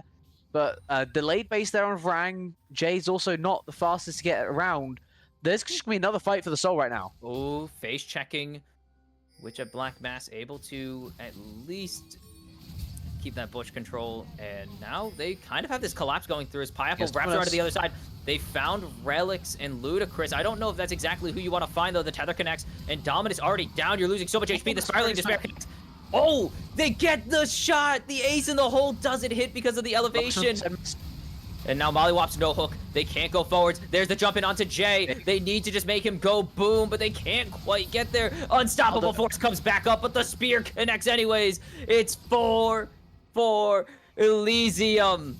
This game is just absolute chaos, and they're still down 1.5 after all this, but they get the Drake Soul, and they might look for Baron. I don't know if they're calling for it, though. Yeah, I don't see anything. Wouldn't be shocked if I think they may as well. No. Oh, my God. Timer. Nice try from Vrang, but can't quite outsmite a 1400 jungler, plus the fact that it's Pantheon. His Q is disgusting. Grand Starfall for tempo up to the Baron. I respect it. I mean, you're not really going to need it for a little bit. But you know what? Go nuts, right? Just make sure you get as much value out of this as possible. This will neutralize the gold that had been accumulating for the Spire the whole way through. Like, Elysium comes storming back into the game. A massive secondary fight found around that Hextech Soul. And while one person has been stunned up, it is the one person that does not care if they're stunned up. Ludicrous just sticking around long enough. Where Reckoning had based 0.1 seconds earlier. I saw the arrow connect and I was like, who is it? And I saw it was the big white mountain. I'm like, yeah, you're not getting that. Like, Reckoning's timer for basing there was so close to dying, by the way. That was like milliseconds in difference from him being the one to catch the arrow with no cleanse. I don't know how they've pulled this off. I mean, the Spire have not been super clean. Their team fights have left much to be desired in some situations. That's kind of... getting it done. I mean, Elysium are finding these angles. Oh, just didn't get it. You just slammed the E on... I don't know if he had it or not, but you just kind of just slammed the E on that play. Way faster than an auto. Yeah, look at make play on bot side here. This reminds you of that Drake fight itself, right? That previous Drake fight was kind of like a 4v4. Look at the bot side, especially on the minimap, you can see Vrang was like just completely isolating Reckoning. The Caitlyn was not allowed near the fight, but it just did not matter in the end. The early pick onto Pineapple was enough to tilt the fight in Elysium's favor, and Vrang was just struggling to land anything meaningful onto this Caitlyn. This is very dangerous for Vrang to be in, but you are trying to save a tier 1 against a Baron push. Why are you saving a tier 1 at 26 minutes? I guess you're not even buying time. Didn't get collapsed on. Didn't get I don't know how collapsed he on. didn't get collapsed on. Duddy didn't. They got the, what do you call it? They got the eyeball to connect onto him for some, but Duddy just didn't go forward. He started walking forwards and then stopped walking forwards. So he just didn't vault at him for some reason. Even though they kill him. Like, you're a 2.5 item Pantheon. You kill the Lux. As Pineapple regrets his life this decisions. is fun. I like blinding Renekton, don't you? I love playing Malphite into like half of the top lane roster. Because it's just like, awesome, you drafted in Bessa. How much damage are you going to do to me? And then the other half of the top lane roster is AP and you cry. Yeah, and then you cry when you get like Kale. And you're like, well, it was a good game while it lasted, guys. As the hook connects the arrow, follows it up. Actually going to be able to just get the stopwatch off before. Nice. And now Ludicrous autos the tower. What tank? But he's doing so much. He's taking so much damage. He's still eating tower shots. Finally goes down to Mollywops. Mollywops' Ignite and the tower. But autos the tower, so Jay actually gets to live there. Yeah. So it could have been worse. That was crazy on both sides. Ludicrous's tanking is huge, but I want to draw your attention to the fact that Witch Hat Black Mass just about got it, just like stepped into Star Burrito's Spire in Despair. If he doesn't, then Jay is dead all over again, right? Ignoring whatever Malphite turret shenanigans we're talking about. If he doesn't just get into the range to like clip the edge of the Spire in Despair, your Ashe is just dead, guaranteed. That would have, or maybe having to flash at a bare minimum. Jay Feather holding onto that summoner now, and we can just start the shenanigans once more, which I'm not sure you're allowed to be here. No, even without maximum dosage, it's crazy actually. So they will get him out of there alive. Never in doubt. But yes, these Drake times are so similar. That should be the sign, like, okay, we can no longer just full send our Mundo to walk around wherever. He no longer can go where he pleases. He can go like sort of where he pleases. Yeah, there's a few places he can go where he pleases, but if there's a Pantheon, pleases within reason. Not really. Yes, he goes within reason. We'll have to see if he does choose to stick around within those very arbitrary boundaries that he's going to have to make for himself, or if he overextends. He's now on a guided tour of the jungle. The guided tour is definitely taken to the top side. These camps respawning. I mean, I don't know how they managed it again, but Spire have actually ground out another gold lead from this. Like, it's not much of one, but bear in mind that when the Baron itself was taken, that was when Elysium tied up the gold lead. Well, they did get that mid tier 2 in exchange for a bot tier 1, so that's probably where they got it. I'm just like, I'm a little bit surprised that this is somehow happening. Like, against the Baron push, they were able to get as much as they got, and the fact that they are down over all the turrets and yet still up in gold is insane. Well, Vrang does have a 70-ish CS lead on average. That would do a lot of it. On 3 You can say the funny now. number if you want. It's a good funny number. No, I didn't even realize it was 70, like 9, or it was like 72 when I first saw it, and then it changed. Yeah, but now it's 69, so it's fine. It is 69, so that is a pretty nice gold lead. But I mean, you're looking at Hourglass versus Deathcap Shadow Flame, and I know who I'm taking. Molly, he's out. Should be safe. There is not really much they can do. Like, they don't have a hook on their team, so they can't just pull Molly in, unfortunately. I'm still scared of this engage range, right? Flash on Malphite, flash on Pantheon, The engage range, sure, there's no hook, but the follow-up is always going to be pretty solid. Oh, the follow-up's there, but you just ignore that. Like, if Chris is engaging, it's a flash onto, like, Vrang. It's not going to be onto Molly, of all people. That's fair, but Nautilus, right, was walking a little bit far from my liking. That is true. Still, no, that's fair. going to be taking around the top side, and someone's going to have to tank up these traps because there are 5 Yordle traps. Witch is tanking up those traps and is eating so much damage from this way. You can't engage this way. Chris is single-handedly holding off the entire enemy team, by the way. Yeah, I mean, the Caitlyn traps did a great job as well of helping out Reckoning, not wanting to fire on this one, but Mollywop's finding an attack shot to face. Ult in, only going to connect onto Vrang, but there's the Grand Starfall into the back line now. They're going to find Witch at least, right? Reckoning gets taken down by Pineapple, though, on the Revenge back line. Maybe they've overplayed their hand. Ludacris has to flash out finally. Duddy going to find one. There's another one going. Jump onto Jay Feather from Duddy Brains, but Vrang's going to find the third, or the second, sorry, but it's not going to be enough.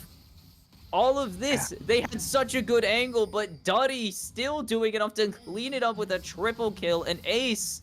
And they're going to say, screw the Elder, we're going to just go get some of your base.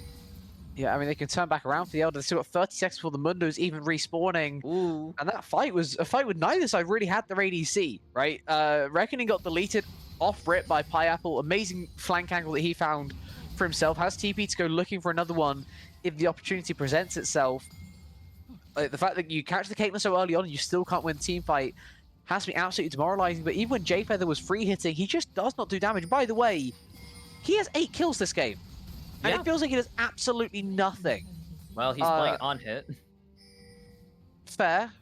But he's building an LDR now, though, at least. Yeah, so eventually we'll do damage, but opted to go for the Bork before the LDR, which is not typical. It's just, I feel like it's not enough at all. Yeah, he's not doing any damage until he gets that. They're flipping the game. 50-50, and they're gonna just get it, not even with a smite. Duddy didn't even smite that. Which is terrifying. Star Burrito gonna secure it with a QQ. And holy cow. Let's flip the game. He has no mana. They actually were really relying on that for some reason. I have no idea what the call was, but that is so sketch. I would never. The call was we're going to flip the game even though we're in a positive game state with Hextech Soul. I can't answer that. The confidence to not even Q smite it. It was in Q smite range. How do you expect me to understand why? Oh my god. Stop. They smited it perfectly. The Lux ult doesn't do like 1500 damage yet, but it's alarmingly close to doing that, and that was still just a smite. That was not a Q smite. Hello. That was just a smite. Jay. Whoa, he doesn't know he's on a ward, but why would you base there? It's a Pantheon on the map. Why would you base there? Nowhere is safe. Nowhere is allowed to be stood right now. The base is just going to completely fall apart. They can go deeper. Oh, big ulti from Ludacris. That's going to be the damage carried down. It's up to Pineapple and Witch to really close this out. But the Elder is here, and you're losing so much HP. It doesn't even matter. Molly versus the world is not going to be able to hold the Spire. Do not close out the 2-0 as Elysium send it to the ultimate decider. Game 3. We're here. After that early game, it feels like we shouldn't. After that early game, it definitely feels like we shouldn't. But I mean, I think those damage charts really do tell you the whole story, right? That is a game that Star Burrito can hold on to, knowing that he did an amazing job. Chris did 32. Malphite things. Malphite, full tank build, 32,000 damage. God, I love this champion. I love him so much. Yeah, I wonder how much of that was Pineapple dealing that damage to himself. I feel like he never upgraded past Bramble, which is funny. Probably like 2,000-3,000 damage of it is just Pineapple in lane. And yet still Pineapple also didn't end up with much damage of his own because he couldn't do anything to this Malphite. That mitigated damage is going to be through the roof. Oh, Ludacris with an amazing game for himself there. But yeah, that really does tell the tale, right? That this was not a game about the ADCs. We've put so much focus on draft on this bot lane, and it just ended up not really being the story of this one, right? I mean, Relics, fair play, 20 assists, 3 deaths in the Karma, amazing game from him. But the rest of what happened down there just did not quite have the same impact. Mollywops hit some nice hooks. You turned some fights in their favor. It just wasn't enough in the end. Elysium, they can roar back into the series. I believe that's a Phoenix in their logo. If not a Phoenix, a Firebird. I call them both. That better be a Phoenix. They just rose out of the ashes. They had no reason to be winning that game, but yet here they are. And now headed into game 3, back on familiar ground. How do the Spire recover now? I mean, they've had 2 games of Jay on a hyper carry or not. I guess Ashe isn't as hyper carry as Jinx by a long shot, but they definitely need Jay to do damage. Sub 20k is diabolical on any. He was trying. He just didn't do anything. He was doing the right things. Some nice arrows. Yeah. I think the item ordering was a bit rough. I think you probably could have foregone Kraken Slayer this game. It's kind of a troll item sometimes. I wonder if this is an angle for the Runans on Ashe, just to hit more than one person at once. Because if you're hitting Malphite, you want to be hitting other people instead, but you don't really have a choice. Yeah. So get some pass-off damage possibly, but it's just so hard to play most ADCs into Malphite that aren't Draven, and Draven definitely was not the call this game. Yeah, well, at any rate, we'll see what the call is for game 3 in just a few minutes. Hopefully, it won't be too much longer before we're headed into this one. Spire and Elysium sending us the full distance to start off week number 5. We'll see what they can do after this short little break.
These guys want to take it home so quick because we are already into draft for game number 3. Elysium storming back after an early game loss, or early game fall behind of a couple thousand gold.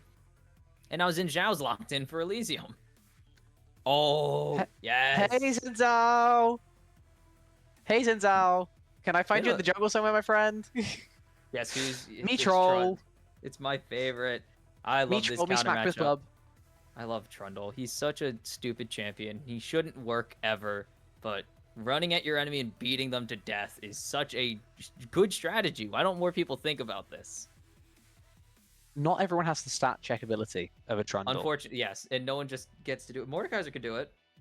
Why don't people be like Mordekaiser? Well, I mean, we can have more champions like Volibear if people like getting stat checked, I guess, but I feel like there's a reason why there's a bit of finesse that is just the rest of the game. Like we get to see with Ari taken here second by the Spire, but another counter, this time as hard of a counter as you get to Ari, without having Mel, which was banned away. Elysium taking the anti-dash with the Vex. An interesting start to this one. We've got hard counter jungle versus hard counter mid. And then we get Jhin. And it might be cooked for Elysium. So you know how Sion's still up? Yeah, you realize that Sion wasn't taken game 1. And Or game Jhin 2. is yeah, well, I guess game 2 didn't have an angle for it, but Jhin famously horrid into big HP tanky champions. So, Do we want to do it, Spire? what are we doing? I mean, it can work into Jhin, you just out DPS him, but I feel like you should have just taken the Sion here. I mean, we clearly are very large Sion proponents. I feel like everyone is. He's like one of the best down laners in the game right now. Also valid.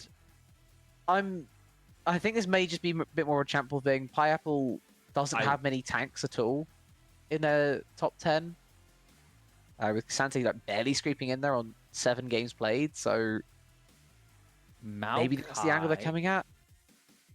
Can I? This has nothing to do with like Elysium or the Spire, but I just have to say I personally don't love Maokai Jhin. I think it's just a personal thing for me though. Because I mean, the sapling into Deadly Forest is just kind of annoying. I just don't trust my teammates, whether I'm the Jhin or the Maokai. I just don't trust the other one to not screw up. Like if I'm the Jhin, my Maokai, I know they're gonna bramble smash the second they get to their location. It's like, well, thanks for wasting my W. And it's like if it's the other side, my Jhin just doesn't throw it because they're like, you never know. And I'm like, well, this is a waste of time. Sion is banned away. Nami Thresh. Why are we banning Nami Jhin? Who is? Huh? These are some crazy Thresh kind of makes sense, I guess.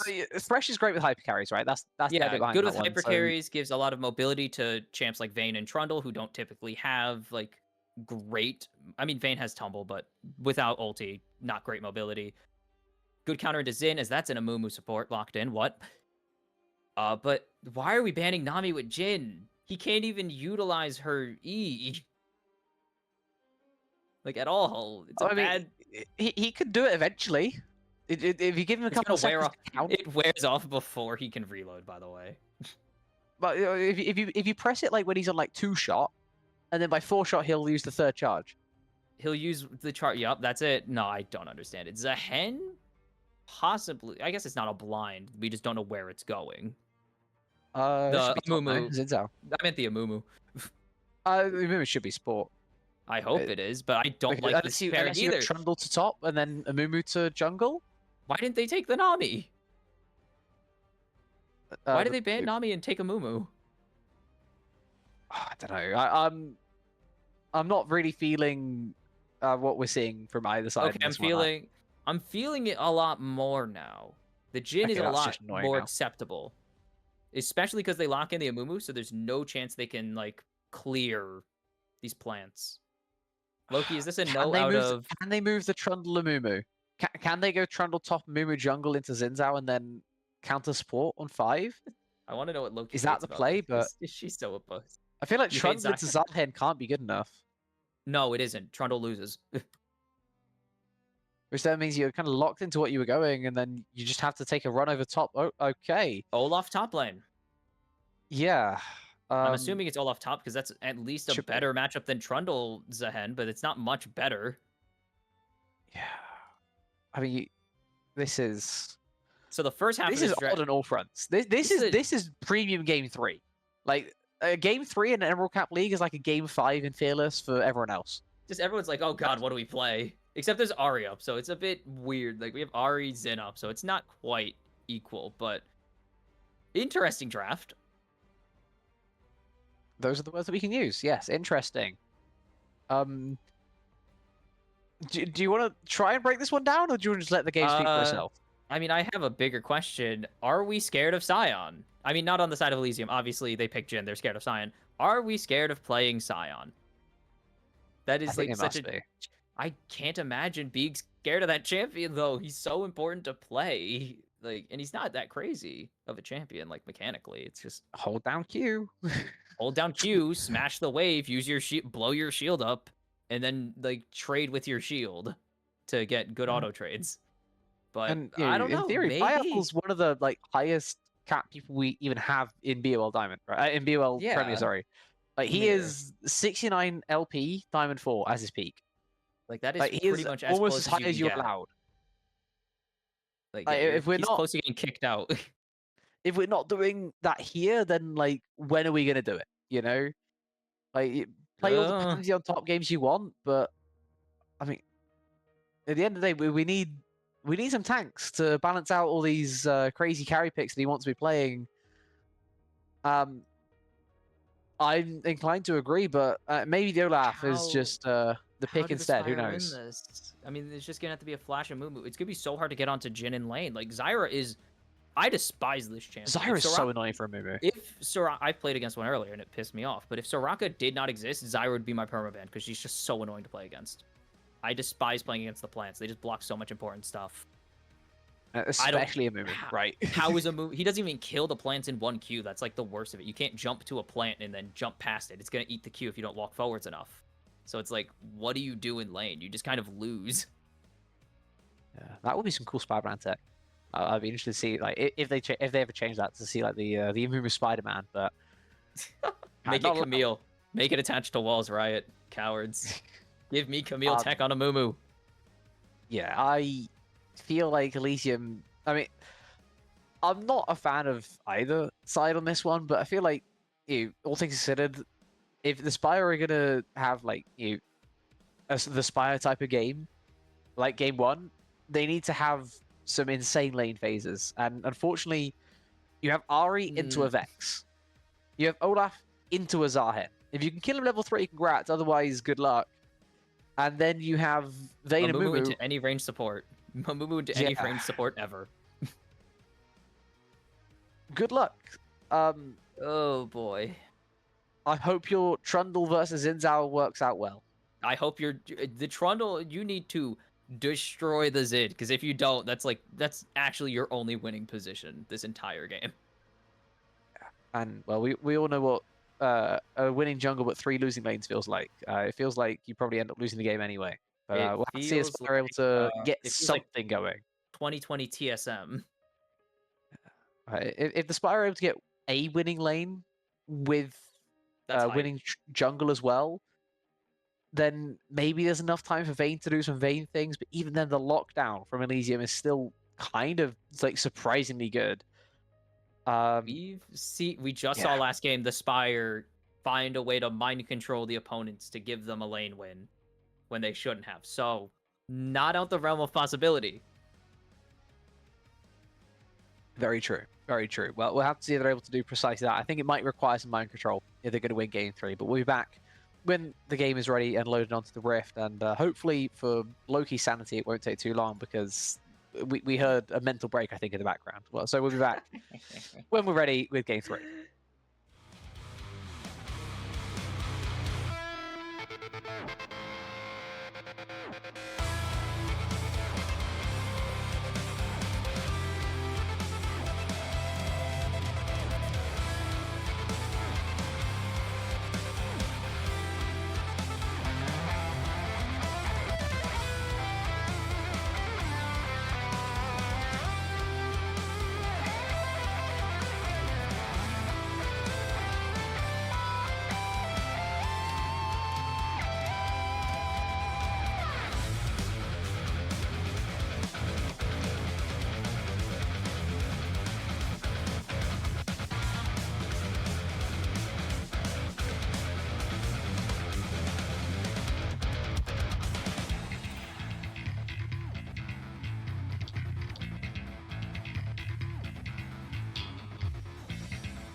And we are back. It is game 3, Elysium back on the blue side, the Spire on the red, as it is time to determine whether Elysium 5-0 or if the Spire tie them at 4-1. They would still be in that second place because the game score, let's just say there's a few more losses for the Spire than Elysium.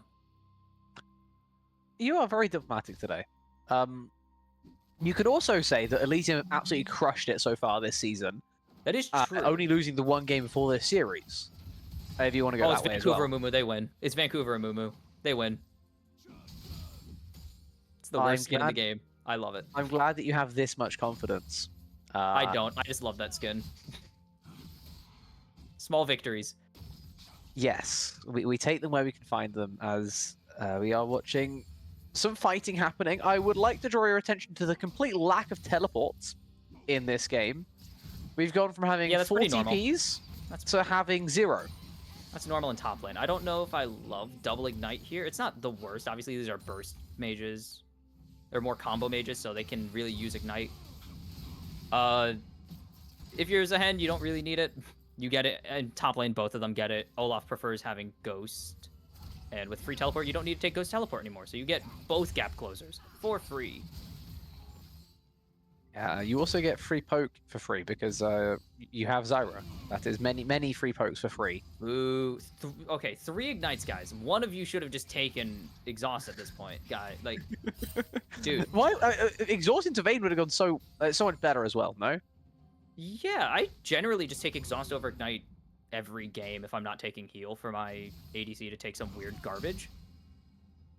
I personally would take the ignite so I can get all the kills. I'm a good bard player. I mean, no, absolutely. If I want to take the kill, I can't deal with League players having frail mentals, so I just take the exhaust as Vrang gets absolutely traded, and even without the ignite coming through, trade though is huge. Still pushed away, but who got the first blood there? That goes to the Vex. So Starbreacher still gets the extra 100 gold, and the wave crashed under the tower. So and this shows slight advantage, but actually also you don't have flash. You are down flash. Vrang has flash, and RE flash is very strong. It's pretty much 0 reaction.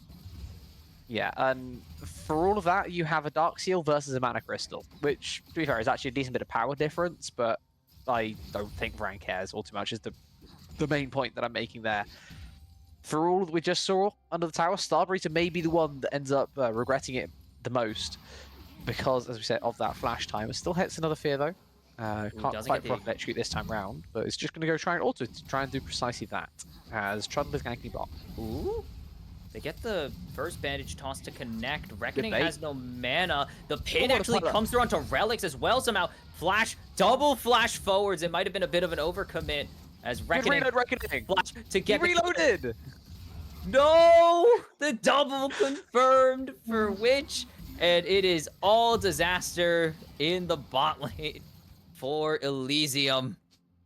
He counted the 4, then he had to reload, and it just means that he has no damage in the fight. It's a massive swing once more for the Spire. I mean, hey, we talked about the necessity to win through flash bot for as this is a thing. Again, 2 Ignite Tower trades. Are you kidding me? How do we keep doing it? Guys, how do we do it? Can we take a breather? I don't think we can. They're not gonna let us.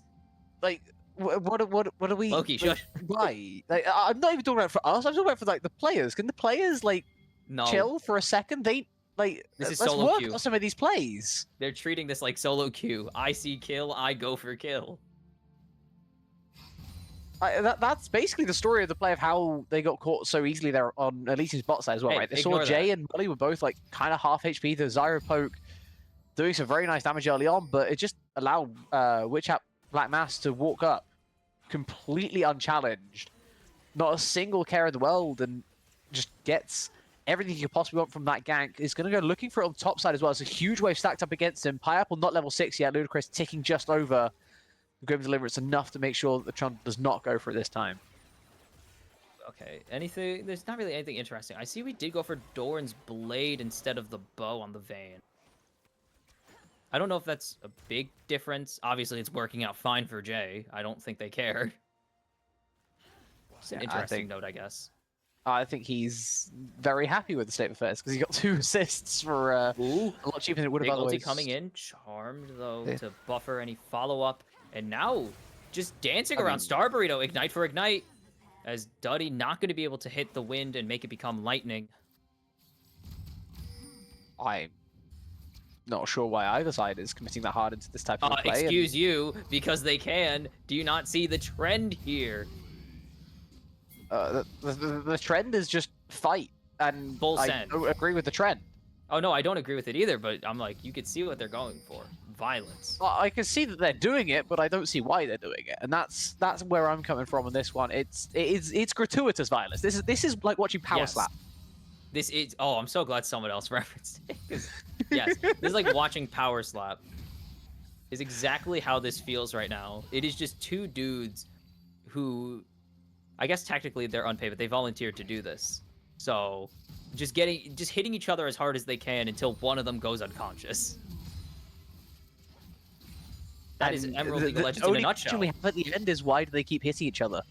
It feels like there's no winner to the hitting of each other. That bouncing grenade, by the way, does so much. This is a bit of an over... How is Reckoning always out of mana? How many Qs are you throwing, my guy? I just... his nades are bouncing, and his deadliness is flourishing. Though How many... Loki calling me a hater. I'm not... this is a genuine question. Like, you probably shouldn't run yourself out of mana every time as... Oh, Ragnarok comes. He's out of mana. He's been throwing too many Qs. How is mana management going to be the biggest topic of Game 3? Because, I mean, it isn't. It's just because there's nothing else to talk about. Pull back. It's because Reckoning... Yes, Loki saying Reckoning doesn't have any. I don't know. I've never seen a Jhin run out of mana this often. He's grabbed a plant in the river to make sure he doesn't do it again for the next little bit of time. He's just throwing so many bouncing grenades. No, to be fair, there was one that did like 200 damage to J Feather, so at least there's that. Yeah, but he's using right? it. Look at this! He's using it on a full health wave. No. It killed a minion. It did like a little bit more damage. No. -1. This hurts. Welcome to -1. That's Reloading. what you say. Oh my goodness. Sorry. That's what we use bounce. That's what you're supposed to use grenade for. As ooh. Flat? Maybe. Ult just to deter a potential play. That's honestly fine. Ult for ult. Not that bad, but. Ooh, curtains open. Curtains? Can we hit the shot? Oh, Vrang from downtown doesn't have the damage yet. Has the flash, should not go for this. The curtains either get canceled or sorry here. gave up. They can still look to make the play. What? Okay, you go for that when they're under the turret, though. You don't go for that when they've already walked very far away from the turret and it no longer can hurt them. They never even walked that close to turret. As Duddy's just getting Also 1v1 by Winch. Well, all that was happening, I didn't think anything was gonna come of it, but Duddy didn't have flash, so he just dies. Trundle things. 3-0. Wow.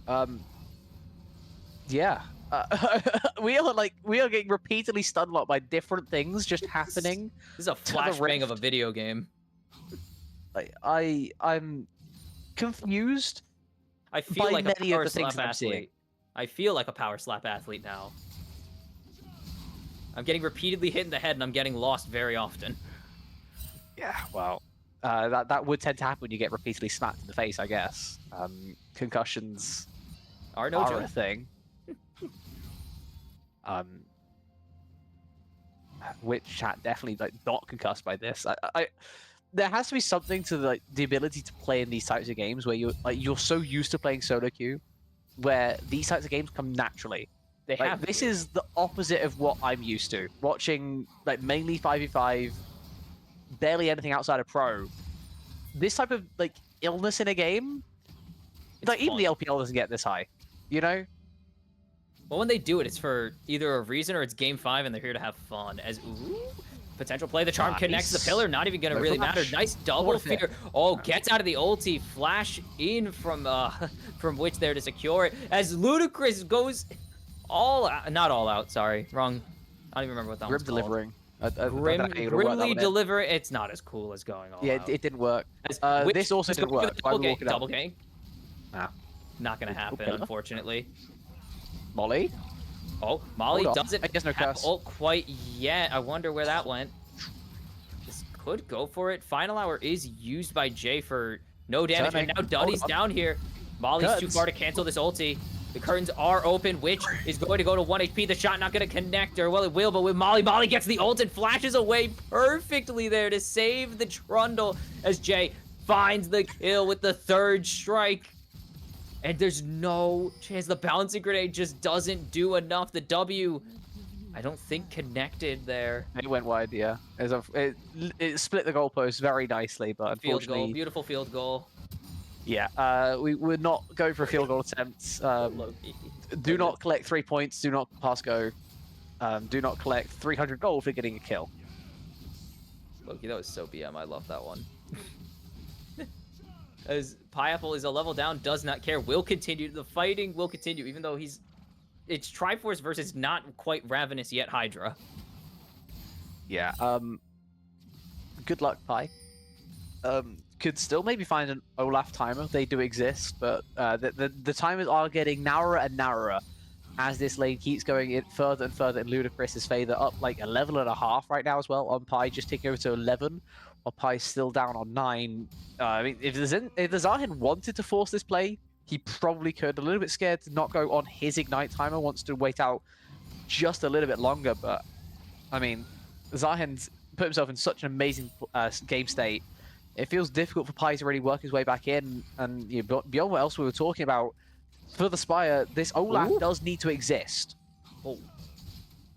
Sorry, Vrang is doing a lot on this Ari right now, as Pi is just relentlessly chasing Chris, despite being 2 levels down. Olaf things. Olaf things. He has Olaf brain. He's very Olaf brained right now. Yeah, I mean, the fact that you can wants to die in combat. Went down 2 levels is kind of crazy. He will die in combat, despite what the prophet tells him. He will go to Valhalla. He is sure of it. He will have that glorious death.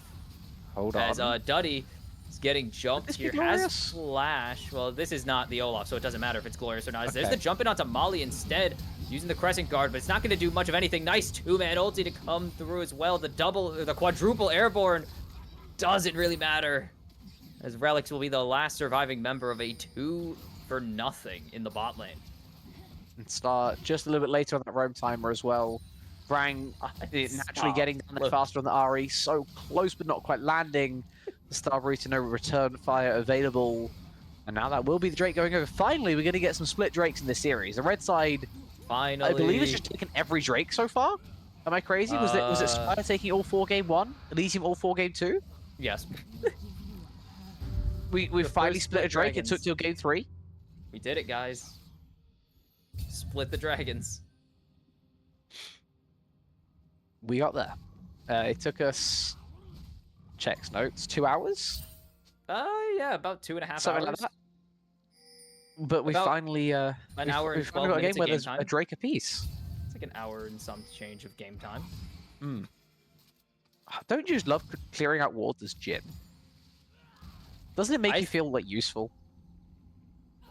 No, it costs ammo, Loki. Stop it. Not mana. The mana issues are elsewhere. The mana. Well, no, they are. Yeah, they're on wave. As that's just an issue of damage being taken by game, even with the Hydra. I mean, this is no, ludicrous. Don't do it. Now. Don't do it. No, don't do it. Actually, that was a good one. I'll give you that. That was a good one, Reckoning. It actually cleared most of... Relics just stop the back. I'm flat. If I'm Reckoning, I'm flashing. Like that's a flash. That's flash barrier burn. He can't. No, he can't. But if that was me and I had that flash barrier into the enemy team, I'm dying. I do not care. I don't At care, least you bro. gotta put me a curtain call. Like bare minimum, you gotta throw the curtain call out as Pineapple. Yes. He's gonna Is throw the dead. Ragnarok out. Oh, gets one, dies to the Grim Deliverance. And that's it. That's the play. Yeah, 1 for 1. I mean, fair enough. Make the best out of a bad situation. I would say it's a positive trade, but Duddy is 0-4. And As also, Feather, ooh. your turret. That's now first brick as well, going Zarhen's way. Just in case this matchup wasn't already bad enough, now he just got like an extra, like 1,500 gold from this base. Everything that can go wrong will go wrong. I don't know I don't know who Murphy is. I don't know where he is. Murphy. That's Sod's Law. Anything that can't go wrong will go wrong. That's Sod's Law.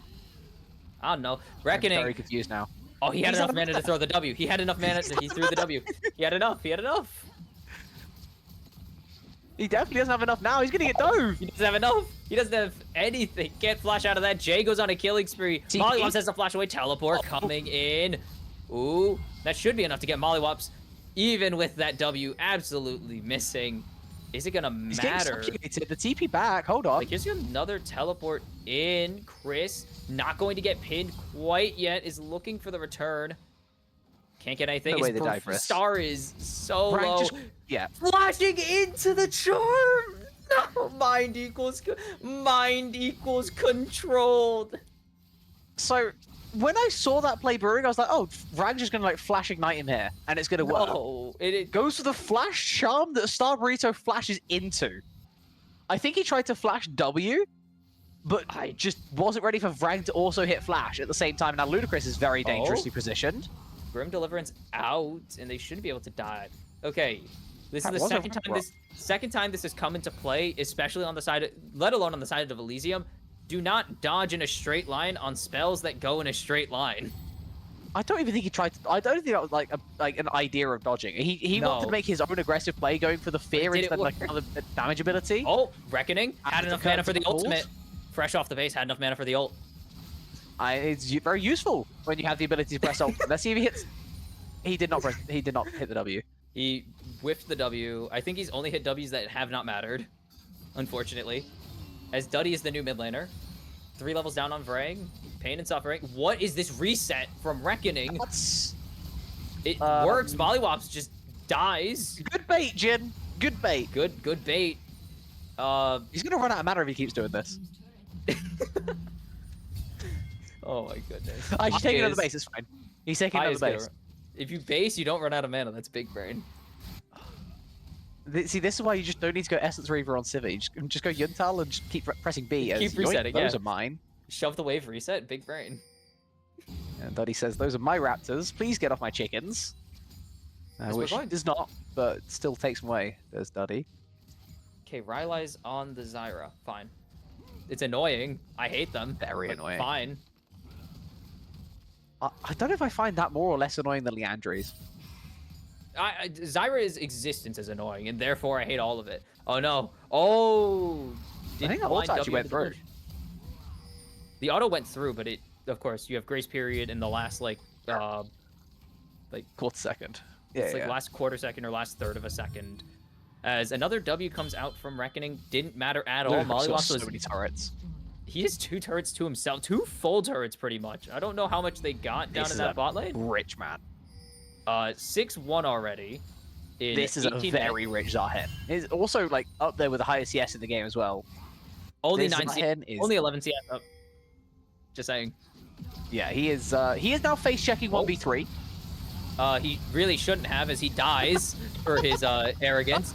But maybe the curtain call will do something. He is shooting the full HP. Ari does get the W. It didn't really matter. It's a 3-for-1 because of Ludacris's arrogance. And he could have just based. He had Sun in the Sky. Didn't need to do this. To. Didn't need to do this. He wanted to turn up for the Drake fight. He face checks a banana brush. Spire hiding on bush. Faker would be so proud. Second Drake goes over to the Spire. I don't think they can get this turret, even though they don't have to reload while hitting it. It's still not quite enough minions under it just yet. No one's coming to defend it, so it will be. Also true. Vex is not fast enough. You know why they're going to take this turret? They don't have to reload. They don't have Jin. That's genuinely, like, actually true, though. That's, like, actually a reason why they took that tower. They have an auto-reset champ and they have Vayne. They have an auto-reset champ and an auto-reset champ. Oh, he may be looking to make a play here, Starburrito. If he gets caught walking up, this could be so painful for the Vex. Oh, yeah, that's why you're drafting it. Boom. 5, 1, and 4 on the Vayne. -2? That was a -2 on that. Cannon was most important. The cannon is the most important, but still -2. Doesn't really care, probably. I hope. He still got a kill. I mean, the kill counts more, I guess, but every little helps. Okay, no, I gotta find... Jay, why we got 4 vision score? 4? We have 4 vision score, 20 and a half minutes into the game. Wards this game? He's placed down 2 wards. He's been sitting on 2 wards for so long. Bro, he's gone over to blue as well. Help your support out a little bit with the vision game, please. Just a little bit of help. As there's the jump in to Reckoning. No amount of mana will save you now, buddy. It's over. Jay's on a killing spree. He is both. Another one. There's the ult coming through. Why did we flash 2 flashes into the pit there? Is crazy. As Mollywops going forwards. Duddy in the Crescent Guard. Is it even going to matter? Relics so close to the tower. Is it salvation, though? Which running in. Vrang is tanking the towers. Here comes Sprito from way downtown. 2 ults going off so far, but do they have the damage to really do anything? No, they have to flash away from a Ragnaroking Olaf. And they're going to make it a 4-for-1. That was indeed a 4-for-1. And it was also 4-for-3 in terms of flashes blown during the play. 2 flashes over the wall to get the guy who's already dead is crazy. I love it. If those are flashes over the wall to like tempo go for the instant Baron, oh, we got the jungler, let's go. It's maybe different. But no, they went under the turret and then they got turned around and Starburrito got a huge shutdown onto Vrang as well. So Starburrito gonna be enough in the game. Still hasn't got a second item just yet though. Waiting on his Shadow Flame, but that'll definitely help him get back into things as Reckoning. Okay, good use of more mana, gets a little bit of vision, and he makes sure he doesn't die to a random Mumu over the wall. Why was Reckoning there? Why are you the furthest forward member of your team? Oh, the previous death we're not going to talk about. That right there was good use of mana. All right, he's at 4 deaths, so you know what that means. He's going to get 3 kills and 2 assists before dying. It's the Jin stat line. Oh, right. Of course, he has to. That was a big brain play. He realized he's already died enough, so he's hit his power spike. Now he just has to pop off. There's no other option. He's due 3 kills and 2 assists before dying, so... I mean, just from where he's at, just come bring him to me. I'll take on the world. This is the first Jin ever that might need an Essence Reaver. I'm just saying. He's running out of mana again. I can't with this. Oh, Starburrito. Holy cow. Top tier 1 Vrang deletes him from existence. I'm impressed Vrang isn't just going Death Cap next item. He might be. He's not. He's already lined up for his Zhonya's. But at this rate, if he sells D-Ring, he can buy a second needlessly large. Screw that. Just go another needlessly large rod. Oh, no, he needs the item space though, right? So you sell the D-Ring to go needlessly large. Or you Actually, can just that's hold on not. to your gold. That is not a bad angle to sell the D-ring, honestly. It Like- looks like he's holding onto his gold. I don't know how much he has on him, but he's letting his top laner take the turret. Very kind. He is sort of split pushy trundle, I guess, with the Ravenous and the Hexblade. He hasn't gone He's- full. He's not. It's not split push Olaf. Irradiant This is mode. just called Olaf. This is called. This I is- just took 3 plates. This is regular Olaf. He has Ragnarok, so this means nothing. There's no way this guy. He wants to take this fight. I know he does. He wants you to keep walking up. He's playing Olaf. Of course, he wants to take the fight. It's also What is split a Jin- little bit from the rest of his team, though. What is that Jin a going to Drake do timer. with that? Drew a lot of aggro somehow. This is huge. This is huge. This is massive for the Spire, though. They get the third Yeah, Drake, free Soul Drake. Point. They also get top lane completely uncontested. I mean, finally someone's going to turn up Ludacris. And actually try to stop him. Reckoning's really It's Brang. devastated. Rank is just ulting it. Doesn't even need to hit the charm. Look at the damage he just put out. As Jay's going to be able to grab the kill there. Brain continued to go forward. Has another charge of the Spirit Rush. Is he going to use it? Ragnarok. It's time. He's going into combat. I don't think he's going to die, though, as that is another 3. It's a different guy, though. Oh, wrong dude. Pineapple going to get the Jin He stat started line. the game, and he was like, I'll do it just for you. I got you. So he's hit his Jin power spike, however that works. As Duddy, unspotted over the wall, now they know he's there. Does he get it? We've seen some close Please ones. no. They're actually they're making go. they're making the Press Q correct and- play. He Okay, didn't do it. Which, Wait, why is Witch the one answering? Why- Wait, why is hold the on. jungle Wait, up whoa, there? whoa, whoa, whoa! No! I mean, they get away with okay, it, it's fine. Everything's fine. Everything's fine. but just guys, Which we have had the Olaf. smite? Didn't need to. Didn't need to because Duddy died, but he didn't even have a smite. He didn't have it in general. That's actually why they called it. They made the correct call. Yeah. For- When I'm saying that he didn't smite, I'm not saying he didn't smite. I'm saying he didn't have didn't the smite have it. to even do it. I mean, that was the correct call. They knew someone was on the other side, so you don't damage the Baron. They just did it for the wrong reason. I guess technically the right This is reason. really how Elysium are going to lose their first series of BOL Prem in week 5. Because Eat they that drafted Jin? Yes. Eat that. Just get a 4-shot, nerd. I mean, might as well. It's faster to do that than wait for the reload to automatically do it. Big brain. I mean, it's a blue ward. He could just left it and hold his 4-shot, but he doesn't want to hold that. No, gold. That's It's 25 15 gold. gold. Let's go. It's not even 25. It's 15. 'cause It's a 15 for a special. blue ward. It's Yeah. a blue. And you also now don't have a tier 2. That was Wait, they have quick. Zin and Zehen. I didn't even think about this. Maybe they were hoping it was like a Win Brothers good synergy. situation. Yeah, I think they were hoping it was a Win Brothers situation, but it's not. Law synergy. Don't worry about it. Lore, come on, Loki, get on the lore train. Hi, are we doing this? Apple's ahead what now. What level are we doing this? Are we doing this? Like, are we just gonna sit around with the cannon minion? We I are. feel like that's probably better. He doesn't want you to just sit around with the cannon minion, though. You don't know who this guy is. He's a level up now. How? He's been side laning for so He was a long. level and a half down. Yeah, Ludacris because he's- feels like similar on CS. Duddy? Yep. Duddy? Oh, Duddy flashes away, is not going to survive. 3-man curse comes through, but the airborne coming in from the Zyra ulti, but it's not even gonna matter. The flying into the backline is Star Burrito, maybe. No, there is no Hey! play. Jay absolutely running it down for this kill. It was a matter of principle. Grim Deliverance isn't gonna find the Amumu. Split through bot, go bot! Oh, go Pineapple, believe. What is happening? Oh, Loki's trying to find. Can't hit Loki. on the floor. Oh, I mean, Jay, it was didn't that need to really be this worth it, way. Jay? It was funny. The kill went to Zyra, so yes. Was Reckoning gonna have any wave clear to stop you if you just didn't let him? Like, if you just didn't kill him? It's a matter of It's a Jin. principle. It's a matter of principle. Well, the principle is that you could have got way more than those 2 inhibs if you just let him live and then kill him a second time later. Yeah, but the principle is that's your lane opponent. You can't let him have anything. Or something like that. Mental diff. That's a good point. That's a good point. It's about sending a message. It's about sending a message to supports as well. Everywhere. Relics sending the message of supports are allowed to take CS these days.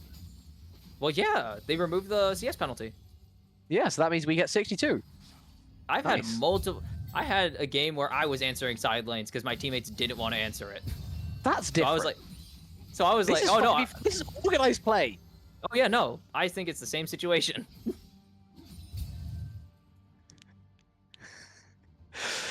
At any rate, Loki loves us. 40 That's all you seconds guys from a need to know. soul. Loki loves 40 us. seconds from an ocean soul. That's the key takeaway from this first 29 minutes of gameplay. We are very close to a 29? Spire hitting an ocean soul. Bot lane in have taken, mid lane in have taken. Top is pushed out, to be fair, by Elysium. They have managed to get a very nice lane stay up there, so no threat from there, but they still need to push through either mid or bot if they want to find a way to contest this. The jungle is so dark. Have you considered Pineapple doesn't care about that lane and is not answering it? He is not answering it at all, and Wait, yet why is still Starburrito going top lane? is. Why is Starburrito going top lane? They don't have teleport. Why is Zehen bot lane? These lane assignments are funky. I know that the top lane TP quest lies to us about if they have it or not. But they're just straight up giving soul. If they don't have the teleport summoner, then it shows it. No. As in like it doesn't show the timer of the TP, so we don't know if they have it or not.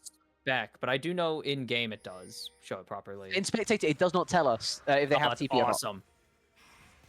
So we don't know if Pineapple / Ludacris have TP. Wait, what is this reset? No, Duddy is getting pinned against the wall, and that is not the way you want to go down here. As Jay, 10 kills. They're getting the most valid crash outs from our producer, and I'm you so guys here can't for it. hear it. Loki is absolutely cracking, and it's so funny. Worse than us, okay? Like, you gotta rationalize this. As Vrang, hold on, Relics is in very much danger. Are open. What is he gonna do? Everyone's full HP. It doesn't matter. Vrang goes golden.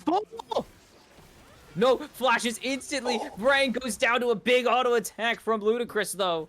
The only member actually able to do something. Because his autos don't require a reload, and he actually just damage on his auto attacks. Oh, there it is. The W connects. Ragnarok not popped, and now it's going in. Holy crap! So much damage right there from Pineapple. It was a matter of principle. Send the message. The message. I'm. You guys are at a 3 versus 4. We can take this fight. They could. Grim Deliverance connects, but Ludacris has no stacks on the passive. He's not going to get his revive, but it doesn't matter. He has ammo. He has mana. Reckoning with a double kill. See, that's really good Jin play right there, right? We waited for the Jin to reload, and then we committed to the fight. Instead of just like going for the fight, we had to like wait a little bit because it was a Jin thing. We do have to worry because we are triple inhib. Whoa! What are we doing? Could go for the end right now. What are we doing? He's just gonna try and contest the Baron instead, and I think I might just be the better play because you guys have Jin taking Baron, otherwise known as it's staying alive. Yeah. This we're not even halfway done yet. Vrang is hauling ass back to the fight. The Trundle 1v3. I mean, Vrang gonna turn up is gonna be useful. Hold on. Which is low. As Maybe teleport to the base. Hold on. No, it's teleport behind. They don't teleport to the super minions to try and end the game. It's a double kill again, and they need to find it. How much healing does this guy have? Pineapple doing so much. Reckoning. Can you run? It's a double kill for Olaf. The W doesn't connect. No ammo will save you now. Triple unofficial.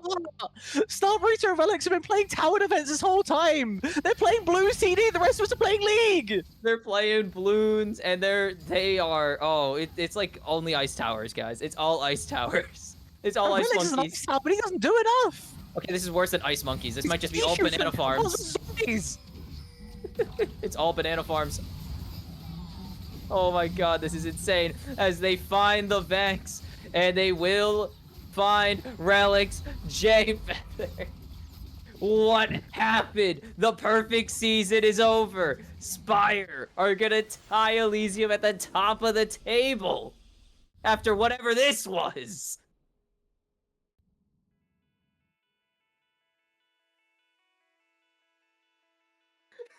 That was a series. That was amazing. We got another series after this. God. We have a second series of today. Dude, I think for the first time ever, the players have mental boomed the casting team. All 3 lanes, by the way, of the Spire got 10 kills or more that game. Does that not tell you how disgusting that game state was in general? I The top lane, the mid lane, and the bot lane all get 10 plus kills. Okay. I have no clue what Take just us out. happened, but we are pressed for time. Take These me out. guys were ready to go for game 3. The Spire ended in a not very quick fashion in a chaotic game 3, but Conduit and TSI are roaring and ready to go, so we have to take it to a very quick break to set up for the second series of week 5. Don't go anywhere. We'll be back in a couple of minutes.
Not too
And we have hopefully mentally recovered after that game 3 as Conduit and TSI face off. Conduit looking to punch their ticket to playoffs, joining the Spire in the safe pool of 4-1. TSI looking to salvage their season. They could still make it even if they lose this, but 1-4 is a lot harder to get into the postseason with than 2-3. So looking to right the ship here, basically, for our defending champions. This is like the divide, right? Somehow BOL Prem has turned into like a top 4 and a bottom 4 that's pretty distinct right now. And earlier on today, we got to see 2 of the top teams battle it out. Now we get to see one from above, one from below. Conduit looking to, as you say, establish themselves firmly in that top side. 4-1 should, I believe, just be a lock, right? Guarantee, you said, yeah. Like that. It's just a straight up 4 lock. wins guarantees the playoffs. It would be difficult to get 7th with 4 wins. That is in a theory. I will say it's almost impossible to get B1 in the theory. 7th with 4 wins. As B1 to Fury, it is apparently first stand again. We are B1ing the Fury these days. I'm intrigued. Okay. If they can salvage, if they could draft around it, it won't be that bad. Is this a Derizen pick for mid, or is this like just gonna be kept flexible the whole time? I'm not sure. Are you just gonna see Knock Ori slammed is the other response? I don't hate it, especially like for the mid matchup and for the jungle matchup. To be fair, both Nocturne and Orianna do very well in the Theory, right? The Orianna does not care about the Theory's inability to, like, be hit for a while because do the thing. Nocturne tether sticks through the untargetable, but as you say, just double global instead. Seraphine banned away in first rotation by TSI, but they still take the Ashe. So the issue now is that Conduit can actually take the Orianna, because Nefiri is also a good ball delivery champion because her ultimate exists and just throws her into the enemy team. So do with that what you will. What the hell? What is this? Why am I seeing these champions again? Oh, I'm sorry. Why is this just the previous series? Why is it just the last series again? The Braum is on the team this time. The Braum is on the other team this time. Okay, Mr. Loki? Previous series. The Braum is on the other team. It is on the other team. Wait, hold on. Loki spitting some fire. Hold on. Hoping for the Heimer support. I'm hoping for anything but we can carry on. Heimer support is good with Ashe. It's not really as common as it used to be. I can get with it on, like, if you just want to go like a Nautilus here with the Ashe Rakan. Oh, Rakan. Braum kind of counters Rakan. It's not as hard of a counter as it could. Like, they could have drafted like Nautilus and just been like, you're not getting into our team. But they drafted the Braum, so it's playable. I'm sorry, I'm just gonna say I still don't even hate Nautilus for the Ashe. I know it sucks as the Nautilus into Braum, but I still don't hate it throughout it all, which maybe says enough about Smolder. Sorry. Moving to second rotation. Conduit still have this Nefiri flexible, which means that TSI are going to have to work out what they want to do for themselves. Do they want to take top blind and then work out where Nefiri is going to work out what they want to do for their mid side? Do they just not care? Do they just take mid on 4 and say whatever happens, happens? Orianna still, by the way, make it through until this moment. Not making it through. Where Conduit decide finally no more. And now it hits us. Why are we not just taking the Orianna on 3 then, if we're TSI? Why aren't we taking the Scion on 3? Why aren't we taking... Like, we got to stop asking questions. Questions are how we get into these situations. That is such a good point. I've asked too many questions today. That is so We've asked me. questions that are valid, but do we really want to know the answer? Yes, Loki wants to know the answer. Questions. Yeah, we know one, we aren't getting them. And 2, it's not going to make sense anyways, probably. That's true. As we're banning Ornn as Braum. Banning Ornn as Braum on blue side where you could take it as a safe blind pick. I'm going to add to your statement. The Mel instead. So now you can't really... Like, this Nefiri can't do anything, because if they go in, they get Meld. And now it's just a bad mid matchup, bad mid matchup, bad jungle matchup, so it's just kind of, like, cooked. Okay, so we're putting it into the bad mid matchup, unless this is Lilia top blinded? I would be shocked at that one. I would be too. Derizen does play Nefiri, so I think that makes enough sense for this one. I guess this So will easy answer to our basically play questions. whatever he wants here as well. He can go AD, AP, he can go tanky, he can go on hit. I don't really care what he goes. He Go has Scion. whatever blind he really wants to play. Engage would be nice. All right, so Orn would have Renekton. been lovely, but you decided to ban that. So Renekton. vibes, Oh, Aatrox, sure. sure. Why not? Whatever. I guess. I don't know. It's not Renekton. I'll take it. Yeah. Similarly counterable though. TSI. Equally as so. What do we have in our back pocket there? Into an Aatrox. Let's have a look. Cassante. I'm feeling a Cassante. I I mean, can't imagine it being much else. Oh, Loki's cooking right there with that one. That's a good one. I looked Oh, at like who's wow. playing Okay, for TSI, and this was sorry. not what I was expecting. Give me I was expecting a tankier option, but they just want like this. I don't know. When was the last time I seen a Camille Aatrox matchup? It's been a bit. It's been a Yeah. little bit. Well, I was looking through Tommy Bucket's like recent games, and in preparation for their new assignment as TSI top lane, they played a grand total of 5 games of top to prepare. Doesn't bode They've well. played a lot of support this year. That definitely doesn't bode well. One of the 5 games was on Camille Oh, in ranked flex. wow. They won in 35 minutes. Okay, He did well. that's good to hear. This is already a good start. I don't know when else he's played this champion, but he played it once and it went okay. That's brain is so about the fried. info we have on this guy. And to be fair, that's about the info that Conduit have as well, right? This is like levels of I don't know what this guy wants to play to the point of I guess I'll just take Aatrox and whatever they have coming will do something to me, I'm sure. It's a mystery matchup. I love it.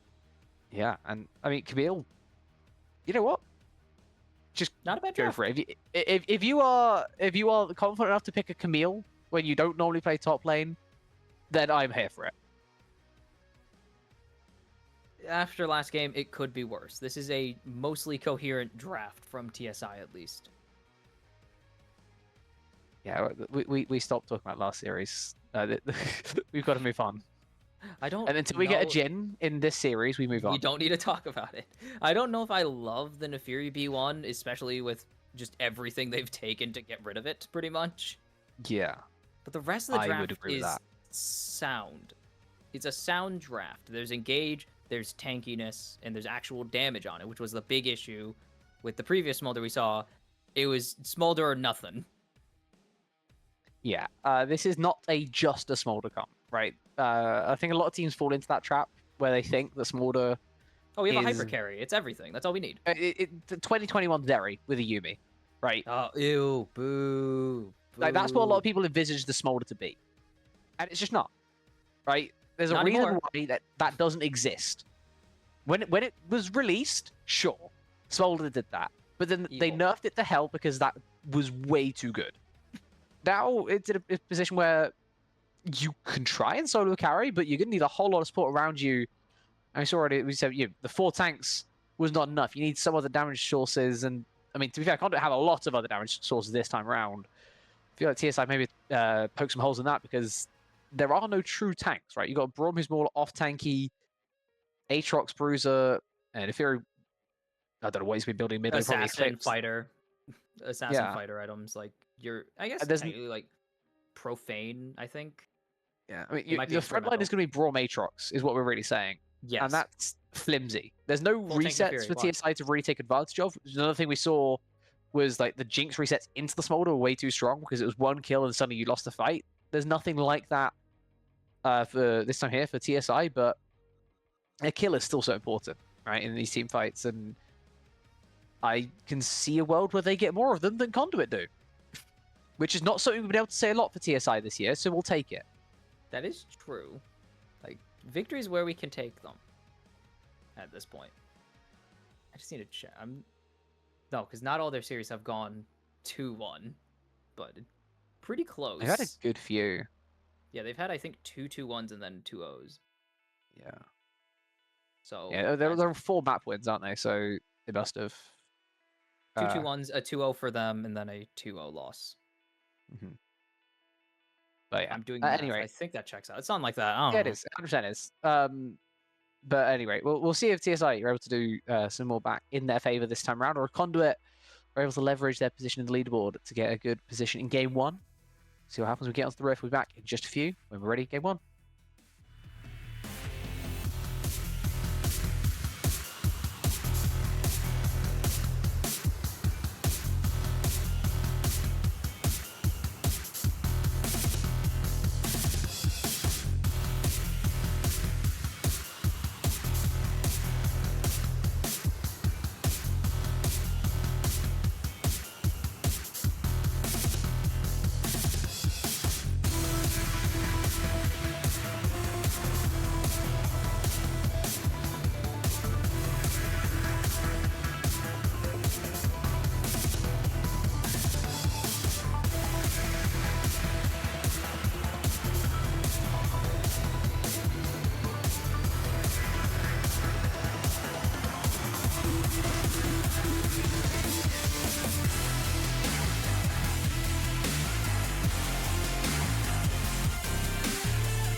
And we are ready for game number 1, or into game number 1 of our second series here in week 5. Conduit on the blue side, going for this little invade, getting some vision. Good. Okay, I was about to say, if we don't place the ward on the Let's just fight at level 1. Let's see what happens. they It's a 3v2. win this. Yeah, I was like, it's a 3v2. They just get the flash out of bees right there. But Nassian also gets to take the camps, right? This is now potentially split map, potentially just invade. Depends on where Nassian wants to go after this Raptor camp. Very little vision as well by TSI. They only have vision. Nation, sorry, I keep doing this. I keep doing this. I'm sorry. I'm sorry. This was last sorry, week as well. It's a nice grand entrance. Hello, Poodle. Tanking that on their up. But Nation is going to enemy red next instead of going to his Raptors. That gives B a little bit of time to go for a cross map, but that's going to be the ward now from Derizid to see when it happens. So they will at least spot it out. Good split map situation, especially because B can't really do anything. The wave is currently pushing away. Not surprising, it's Smolder into Ash. And, like, you're Nocturne. Your gank sucks anyways. Ooh, Grand Entrance, not. White going to, holy cow. Yeah, tanks a tower, shot some extra autos, and a Q for good measure. Yep, that was a trade. Already at level 2 as well, so doesn't get that healing back. He is stuck there for the next couple of waves, just kind of unable to really make the most of his level advantage there. I think maybe wanted that on their back. Nice early lane phase by the Smolder Brawn. Good neutralizing so far as we head up to top side. Nation looking just for a level 3. Screw your camps. I don't care. Yeah, kind of just what we expected there. You already got the entire top half out from B, so there's no chance B is on the other half. Yeah, I was like, it's just a split map. You know this already. There's no chance you're getting your red side. Just give that up. Oh. What was B doing for all that time? Exhaust goes out from Epic there. B was clearing his 3, but it took him, like... forever. Yeah. Somehow. I'm intrigued. And now he's on vision as well on those Raptors. Scene going down. So they'll know that he's now moving down to red. Where is Nation going? Going for... Nope, not even a ward. He's just going to go for the Scuttle. I don't know how B took this long, actually.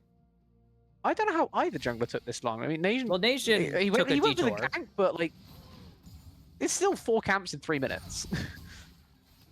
B had literally nothing got to do. He did get the flash, but he could have gone. He could have gone Gronk, could have gone Wolves. Now they're going to be first rotation for years. Like this is going to set Nation back a lot more than it's ever going to set Bees.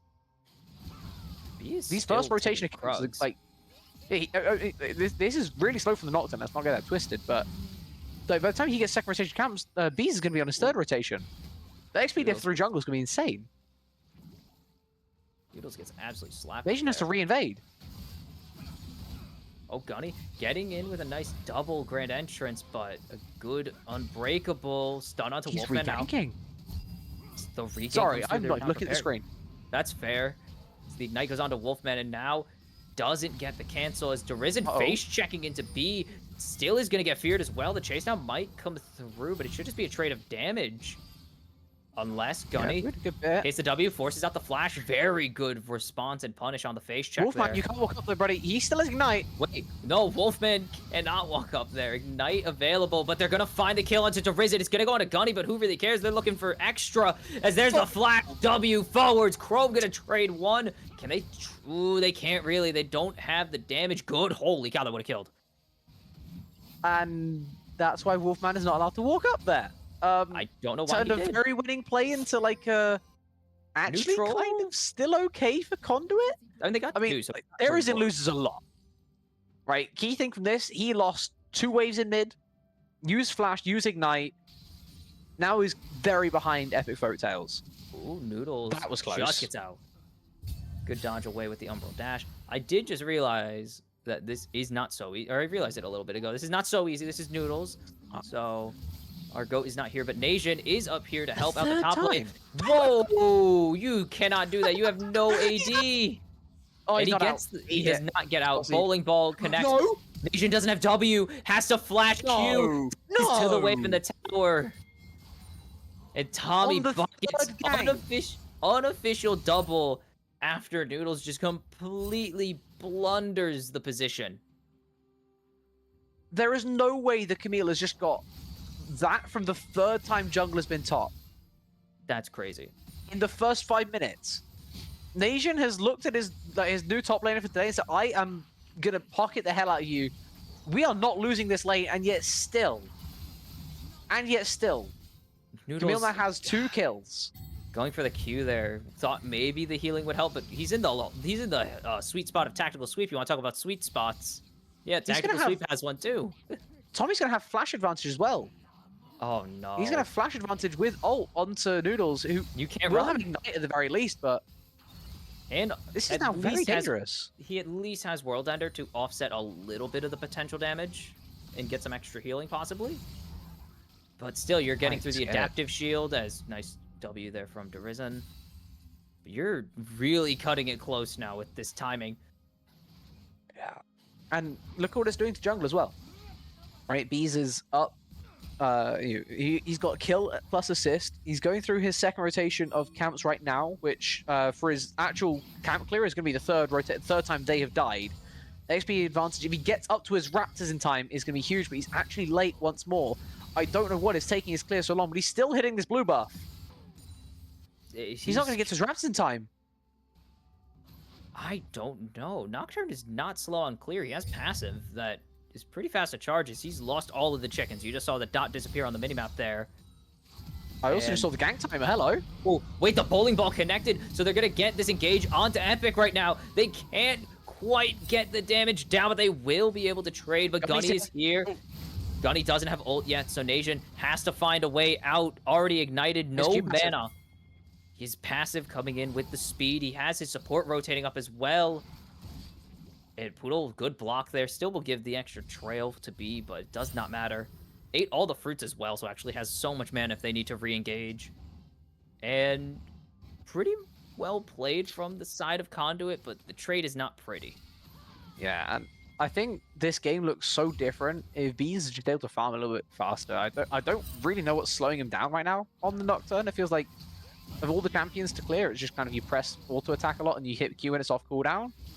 But somehow it's allowing Nation to really keep up with this one, even though he's had some very interesting moments in the jungle. That there being a 1-for-1 in mid as well. Using the Lilting Lullaby in exchange for a Paranoia, I'm sure Bees absolutely fine with that exchange when he gets killed from it. But again, Nation completely skipping his camp. Look at how many camps he has. I mean, there's some merit. 4 camps up. Yeah, no, there's some merit in saying, like, this guy isn't farming very well. I'm going to just completely turn this into pressure into top lane.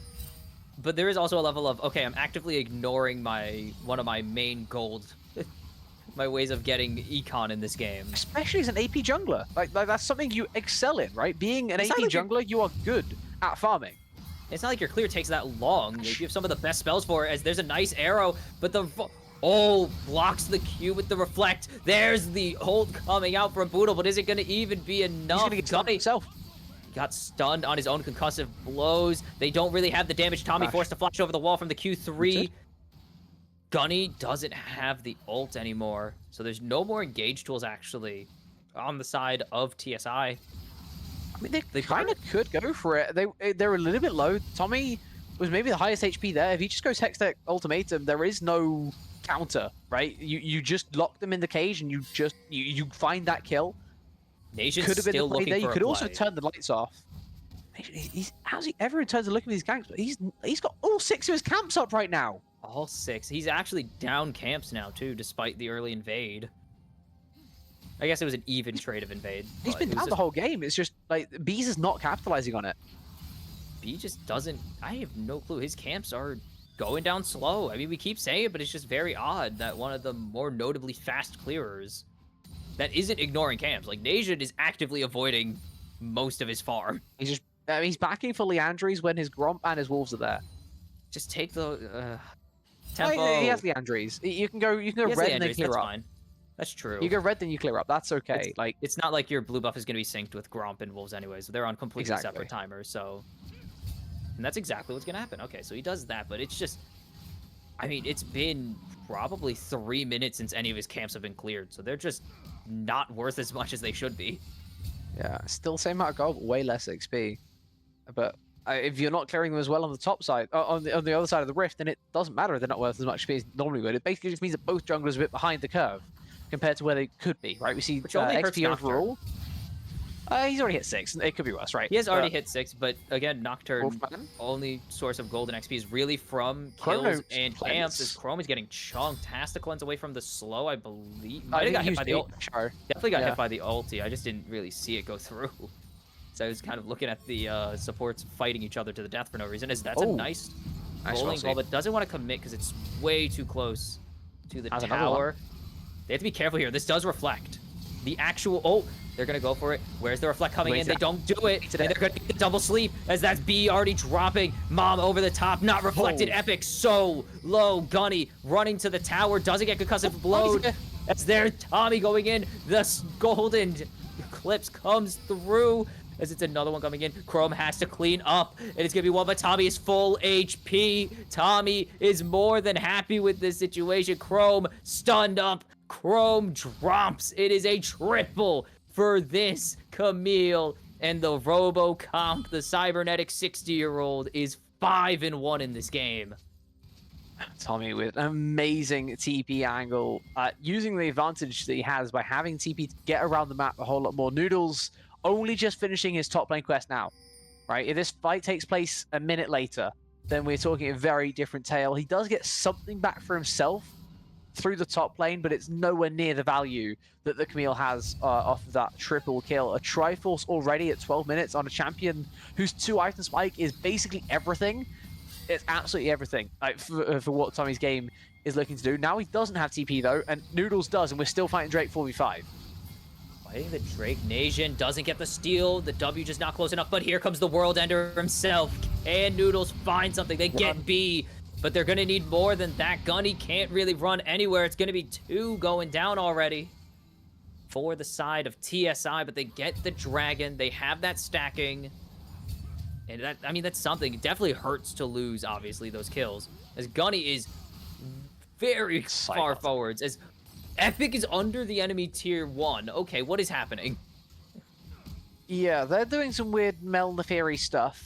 Trying to take advantage of the fact that Derizen has no summoners, trying to push advantage where it is, but Neferi able to dodge around pretty well from the annoying Mel stuff. On the top side, Tommy basically doing what Noodles was doing during the previous play, right? When TSI get all the kills, Noodles splitting on top because he doesn't have TP to join. This time around, the exact same things. We have now to box the fighting. Into Deepest Nation, able to get away with the Blast Cone, but Gunny just needs a little more, but here, actually walks back, but it's not gonna matter. B picks up that one. Now the ulti into the back line, but Derizen has no damage. He's so frail. What the hell was that? Ulting in and dying. Epic gonna go 2-2-3 in this game so far. And, I mean, one good play to at least salvage something from the Drake loss, and now they're just losing it for 2-0 for actual nothing. I am confused as to why we are trying to commit there. Just give Nation First up, one, he's dead. it kind of happens, right? You're caught on the bot side of the map a little bit too deep. Would have been nice if it didn't, but hey, it is what it is. Derizen just says, I do not care what has happened before. I will full send 1 versus 4 and I will get it to work, trust me.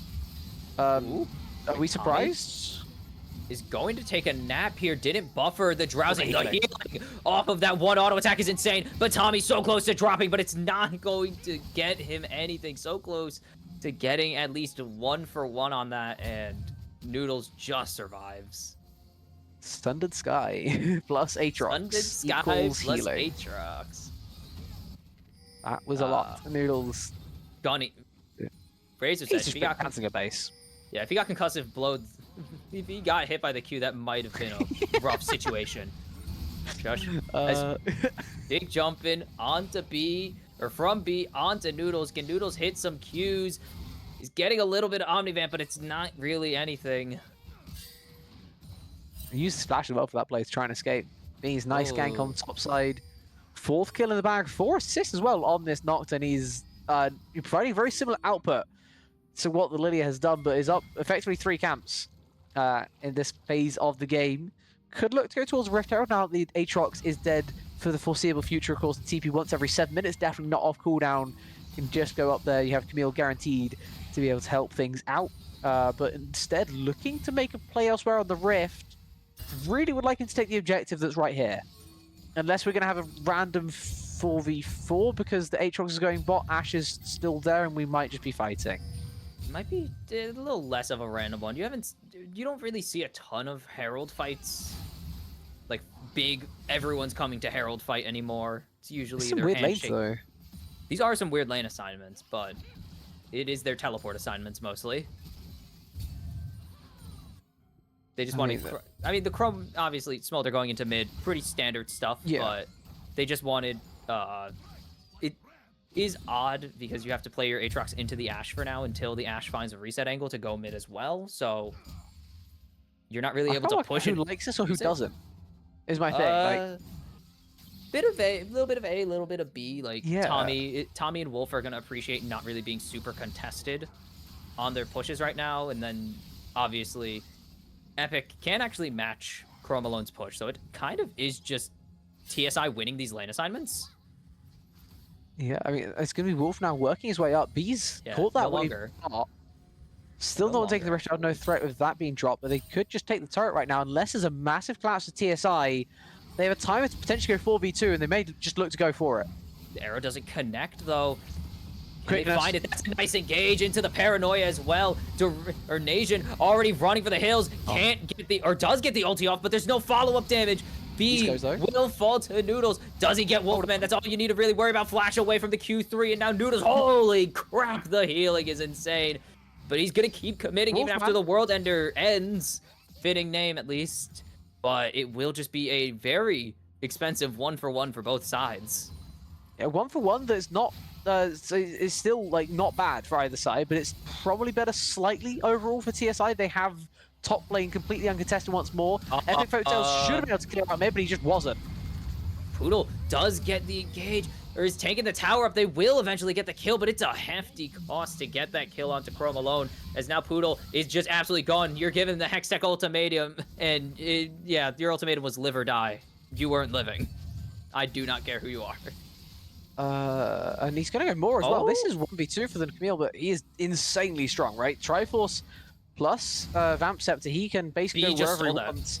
He did indeed yoink. Nation actually in a lot of danger. Nation's just dead here. No flash. Gunny's going to get it, which kind of sucks, but that's really all that you're worried about is Noodles. Solo, no World Ender available, no flash, and that's going to be B picking up a kill for real this time. Dorizen, holy cow, that looks fun as hell. The doggies go absolutely everywhere as Dorizen escapes, but 2-for-0, and they're going to lose their Drake, not Drake stacking, they're going to give over a third Drake. Yeah, Kentek's soul point, which, I mean, of all the soul points to give over, it sucks. Especially into this team comp, it's okay, right? Yeah, but still, Drake's soul... It's the fact that you lose the fight more that actually matters more, because this soul is kind of trash for these teams. This is the perfect situation. We used to see this to a bit of a lesser extent, because it just kind of always sucks, because before there was Chemtech and Hextech, all the souls were just kind of good. Like, even Cloud Soul was really good. Cloud Soul's still good. Cloud Soul's always good. Still, well, at the time, it was the worst of the 4 souls, because it just gave you move speed. Everyone was like, that's kind of lame compared to damage and stuff. People don't know how good move speed is. That is true. This is also, like, 2020. But teams would just be like, okay, we're 3 Drakes down. Our best bet is to let the 4th Drake go. Especially if it was Cloud Soul, usually. You would just be like, we're going to let this go, and we're just going to fight for Elder. Like, you can do whatever you want. We're going to fight Baron and Elder and see what happens. Yeah, well, I could see that being a similar case in this one, right? We have a Smolder who we're going to need another stat check on for this game here. Currently 19.5 minutes. Yeah, sorry to do this to you, but 194 is about 10 a minute, about what we saw the previous time we saw Smolder today. But it also means that, like, exactly where you should be on the curve, 2 items. This is support Ashe. And he went Shojin. So we're happy. Good. We didn't go Cleaver. This is an even worse Cleaver game. At least there was a Cassandra in the first one, but I still don't agree with it. But, like, we went... This is good. Depending on what the 3rd item is, as long as it's not a completely horrible item, this should be a good situation. But this is support Ashe. You might as well just go Hexblade this game. Like... You have 11 assists, no kills. That's absolutely brutal. Paranoia coming out. Jumps over the wall. Nice follow. It just was not in time to get away from the dash. The arrow connects as well, adding on to it. Just go Hextech. Just go the Hex Plate. Come on. That's all you need. It is Baron time for TSI. What a snipe by Wolfman. I mean, dude, what is up that's with these ADCs today? It's not even disparaging to call that a splash. Like that is just a good thing to be called. When you're hitting arrows like that, you're setting up your team 2 more assists, 1 for the stun, 1 for the extra damage of the splash that Noodles took.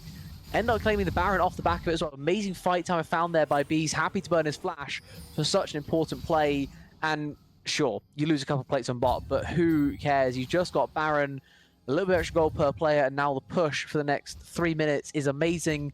And what's spawning in 3 minutes? The soul that you're looking for, right? From the other point of view of, like, we give over all the Drakes. TSI, like, we will happily take all the Drakes. We want these buffs. We want to be much stronger when this eventual team fight starts, and we don't care what it is, right? We don't care what buff it is. As long as we have something that makes us demonstrably stronger, we're going to be happy, and right now, they absolutely are. I mean, now you're looking at these items. Ashe just finishing up the PD, so damage kind of there. Still really just going to be here for ult and utility until about 3 to 4 items. Mel doing a good amount. Nocturne is pretty much fully online as there's the Q3 buffer. Tommy is so fed. I mean, just when I was going to get to the Camille, 2.5 items, ruining this Aatrox's day. You look on the other side, Nasion's in a decent spot. The Aatrox has Sunder Sky. Honestly, he might be full build already. But Smolder's still scaling up. Doesn't really have a ton of damage with just the Essence Reaver and Spear of Shojin. And this Neferi is, well, she's an assassin. So when she's behind, she's losing by a lot more than it seems. And the other thing with being the assassin is that it's difficult to play in the side lane. You're looking to group as much as possible just in case that fight breaks out. There isn't doing precise that. He's going to lose so much more on the bot side as a result. I mean, sure, up against Baron push, it would have been tough for him to stop it anyway. But it's the fact that he's down there trying to stop this. He's in mid rather, looking for a potential fight angle if it came as like a 4 versus 3 angle, but it just was not there to be found. Ends up losing out a lot now in that side lane. Epic Folktales happy to keep that push going, able to keep his CS lead growing, take the turret as well in his favor, and that gold lead is starting to creep a little bit further away. Still very close for now, right? It's not the worst gold lead that we're going to see at 22 minutes, 23 minutes, right? It's still You've seen worse 3K. This season, today, and so it... You'll see worse if you go into like 3 games of solo queue. This is is a very small gold lead. Most games are decided by 23 minutes. Also true. But yeah, TSI, like they're in a very good place here, but Conduit by no means out of things.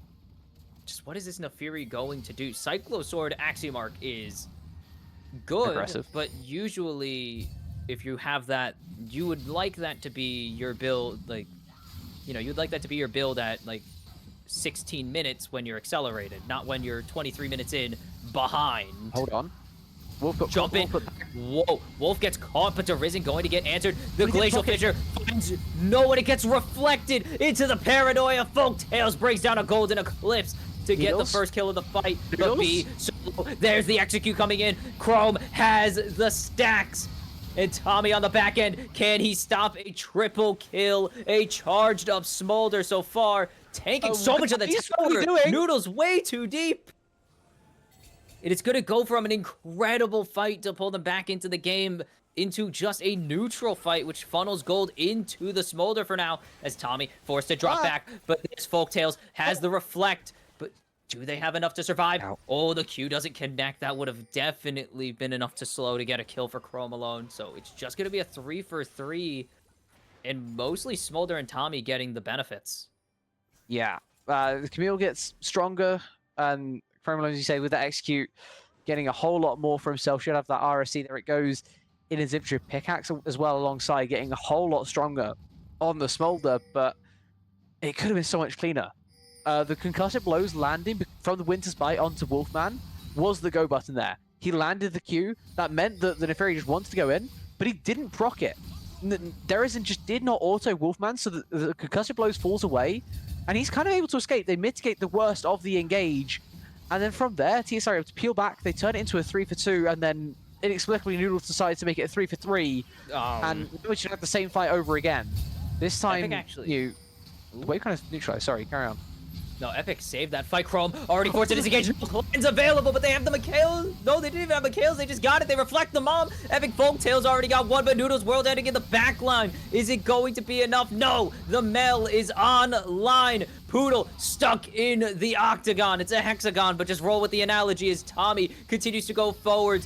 Debut game with TSI, may I remind you. 8-2-7 on this Camille. He is the difference maker for this team as of right now, and they're gonna get this Drake Soul Nation. He's still alive though. Snowball's chance in hell at stealing this, and he's getting tagged already. No Golden Eclipse to really punish it a ton as the bowling ball gets reflected. Tommy jumps in onto Derizen. They're forcing Nation back now as there's the engage. Perfect. The sleep is not going to do anything. B picks up the kill onto the Dream Deer. And Derizen is not a jungle Neferi. And now getting jumped on 3-level advantage for Tommy. Goodbye. And so much gold ahead. He's on a rampage. And it's going to be Drake Soul finally going over to Team Solo Invade.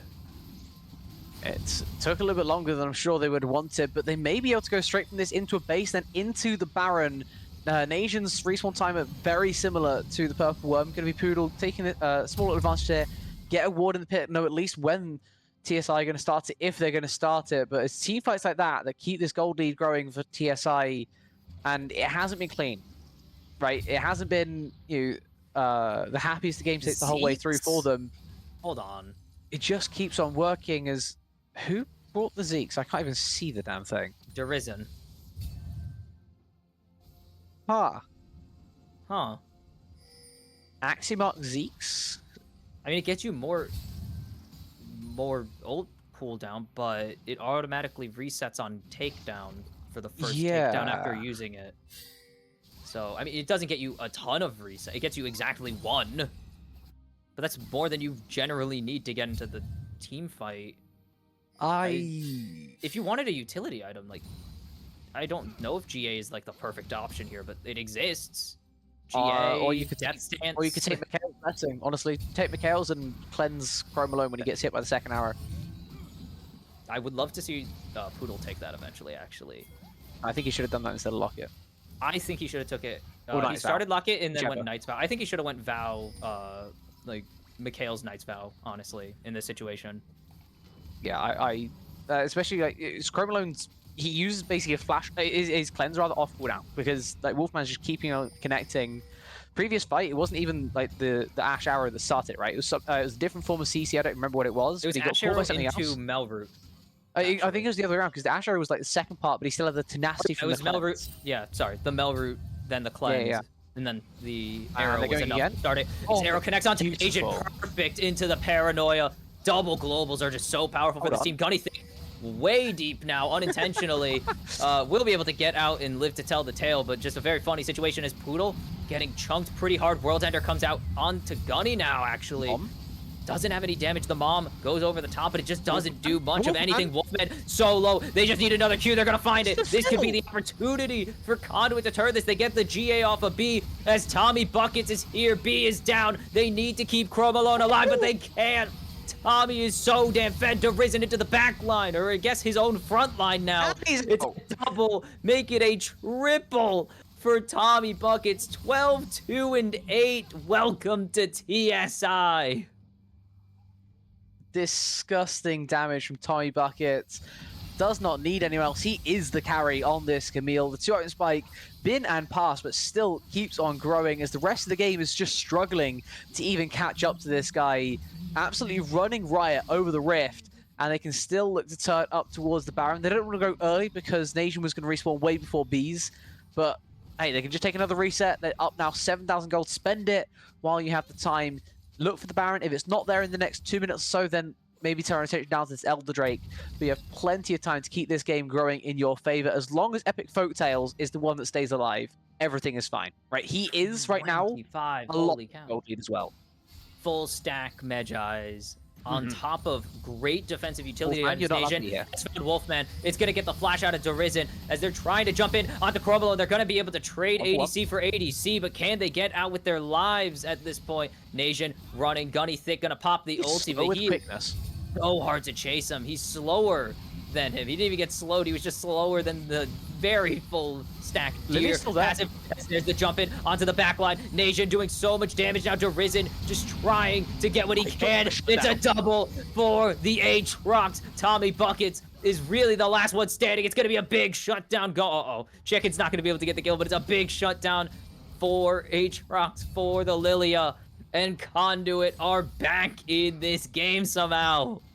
So, you know how I just said about like the shutdowns that TSI can't give over?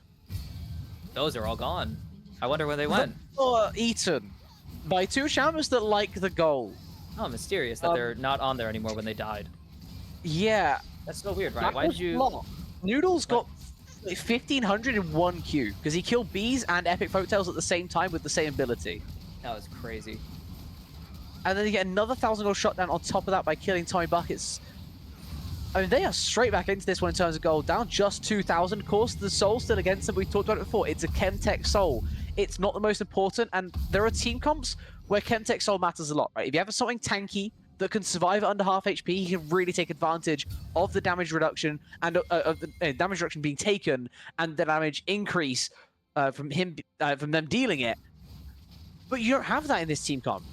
Everyone needs to be reasonably healthy, otherwise they just don't function at all. Oh, I'll give the respect to Risen. The Zeeks actually did quite a bit because they forced Epic into the Zanyas. They actually pretty much had no one that could damage them and got free hits with the pretty weak Storm. That's not why you're taking it, but just got to hit onto the two backliners for quite some time for free. And, I mean, they spent so much time on Aatrox. As B is caught, has the sleep on them. Surely. Is going to go He's down out? the... Ooh, Paranoia doing a lot. What are you doing? No! Flying back in, Mom, not going to find anything. Noodles going to pick up the kill onto the enemy jungler now. As that is a Hextech Ultimatum into a flash away. They canceled the Golden Eclipse. That would have been two right there. And now it's time to go forwards for the World Ender. But he's taking way too much tower damage. But Chrome alone is cleaning house. I believe that is 3 for the Dragon Apprentice. And that's going to be the Elder Dragon to Conduit after everything they've been through this game. The Dragon Apprentice about to get the Dragon Master. This is huge for Conduit. The Dragon Warrior? Massive gold swing. Poe, is that you? What? I saw someone died in tower. I got so scared. Sorry. I saw the kill feed at the bottom. That's the opposite. That's when it goes the other way around. You're fine. Noodles did not get executed, though Derazin is trying to sacrifice his dogs to the cause. Dogs, I was going to say, the dogs do tank Cryo first. So Derazin can't die Another there. stupid thing about Neferi thorough diving, but it is what it is. Super annoying. Bot tier 2, mid tier 2, the gold absolutely flying into the pockets of Conduit. They just need to take a reset, make sure they don't overextend themselves, and then they can look to siege down on top as well. 2 outer turrets still to claim out there. This Baron push is about to end, but they still have about 2 minutes more of Elder to really look to push their advantage with. I think that's what they should be doing right here. Nation, I'm assuming, basing for a Zhonya's, which he should have just got enough for. There we go.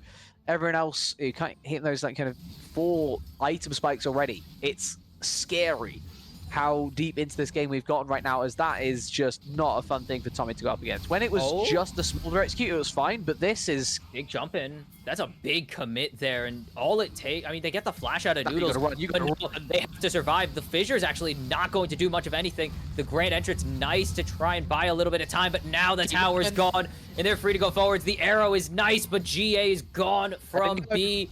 And that is, you're stuck, buddy. Good night. Chrome picks up number 11 on this game. And we've seen this from TSI before. They do well in the early and mid game, and then it just falls apart. The wheels... And they don't have wave clear. The wheels don't fall off the bus. The bus just explodes at this point. They're just relying on Mel to clear these waves. That's their only option. But she's not getting close enough. Epic Folktales can't even think about getting close enough because he feels like if he does, he's going to get engaged on finding a set of Q out the wave, but... It's a bit too little, a bit too late. Still 40 seconds left of this Elder and the Q. Nobody worried about. Ooh, very dangerous. Just has the move speed. Just has the move speed to get the hell out of the dodge. That's going to be a tier 3 going down now. The inhib should not actually go with it. They're not super committed to this play. B is up in a little bit. They'd rather start getting this mid wave in. Yeah, but the midway is going to be cleared out well enough. And this is the issue when you don't have the double buffs, right? When you just have one, the wave can be somewhat cleared, right? I expected it to be cleared a little bit faster, but the rest of the wave with TSI doesn't exist. It's Mel or bust. Tommy just kind of has to take the fight if he's going to try and clear a wave, and that's not healthy at this phase of the game. Everyone now matching his power. We're talking about how scary he was, how powerful he has been. It's not the case anymore. Everyone is starting to get there for Conduit, and while he might still be one of the strongest on his team, compared to the rest of the server, he's starting to fall off, and Camille, as a champion, also starts to fall off around this point, and unfortunately, no one else is really going to pick up the slack as of yet. Right, we're still looking at Wolfman, who's on 3 items. 3.5 items. We need to see something come out of this. This is the other aspect. 36 minutes in. About. I mean, 36 minutes in, 207 CS. Look at the smolder. Unreal. He's got 5 items with Zhonya's. Nearly 300. It also helps that he has 11 kills, but I mean, if there was just a little bit more damage on Wolfman, you would think at least 2, right? 2 of his 22 assists would get him some extra gold. Just a Mortal Reminder might be enough, as this is a very dangerous base timer here. B's going to W. Nothing to catch there. There's no flash. You can't Wolfman, base there with no tower. Why are you still here, buddy? Wolfman flashes the wrong direction almost, but it's going to continue to go forward. His nation now unleashed, flashing over to get the kill. They're not. Oh, Derizen jumping onto Wolfman. Oh, the W to get to safety. Wolfman so low, but the tower just going to do enough, but the ignite isn't even going to matter. Chrome alone flashing over the wall to get it with the Q. This might be Good job, Poodle. Good job, Poodle. Get your smolder out of there safe and sound. Tommy's doing He's going to push him. Something. He's doing what he can in this situation. Why has Noodles got an arm guard? I don't want to know. What's wrong with Guardian Angel? Why must you go golden? Hold on, Noodles is just gonna lose this. They get 2 inhibs on the other base. But beautiful! Yeah! There we go. It's not useful now, but it's there. They need to get Tommy back though. He did stall. Because the Risen is actually going down. He stalled so much time. Noodles has just saved this game. The teleport isn't gonna matter. There's no way that works. Maybe gets it, but it's not gonna be a game 2 situation for Elite. For TSI, they're not gonna get their miracle pentakill to salvage the Nexus. Noodles buys enough time for the 4v5 to win them the game, or for the 4v4 to win them the game. You know the craziest thing as well? If Tommy had just, instead of just pressing B to get out, if he just TPs in, then we're maybe talking a different game still. It's the fact that he tried to base, got cancelled by the minions, and then had to teleport.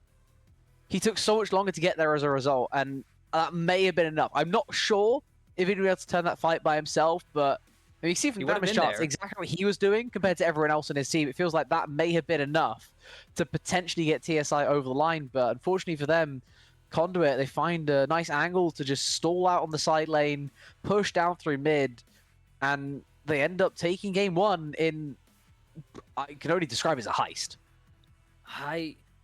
I don't know. I think they probably were going to win this regardless. The Camille was very powerful. Like, that was kind of it, though, is the thing. Like, it was just the Camille and the Mel for quite a while. Yes, I'm saying heist, the perspective of, 20 minutes in. Oh, yes, absolutely. Given how the game state was, absolutely a heist. But just the execution from TSI has to be better. Like, yeah, the Ashe was not only not doing damage, but it wasn't enough to suffice the ultis being very good. I mean, you could see the goal, 12,000 gold on an AD carry. Yeah, and it's telling, isn't it? Because it comes through in his damage numbers. As an ADC, it's not where it needs to be in this type of game. Right? You see the rest of his laners doing so much. You see the rest of the game doing so much. Only Derizen is below him in the game, not called support. And that's because Derizen was in a horrible position because he sacked pretty much everything to try and get his bot lane ahead in the first 5 minutes.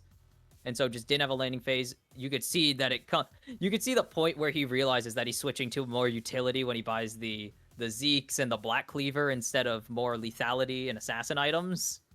And it's just like, well, that's Yeah. why he's 20k damage. He has a Zeke convergence, and he's here to shred armor in the late game, not one shot in ADC anymore. And yet he's Probably still still at 2,500 could. more gold. Yeah, that's the most telling With thing. Wolfman was bot lane quest as well. That is yeah, crazy.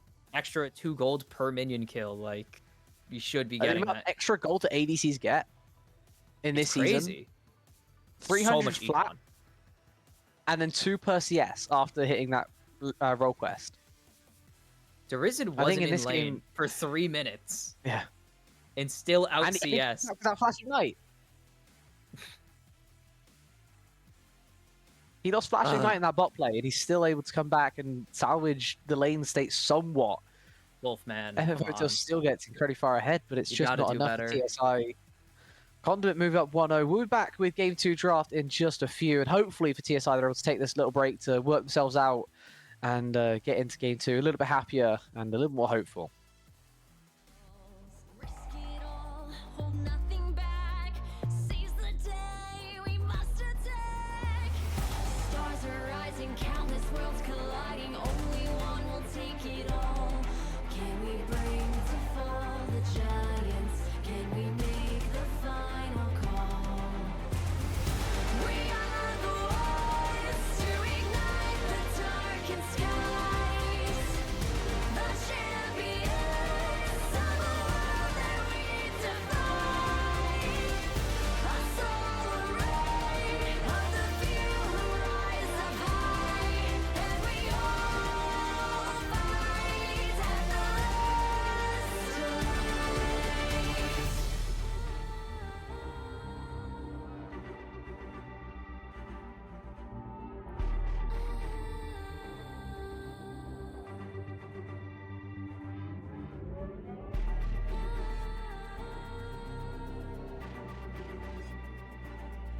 Can we bring to fall the giants?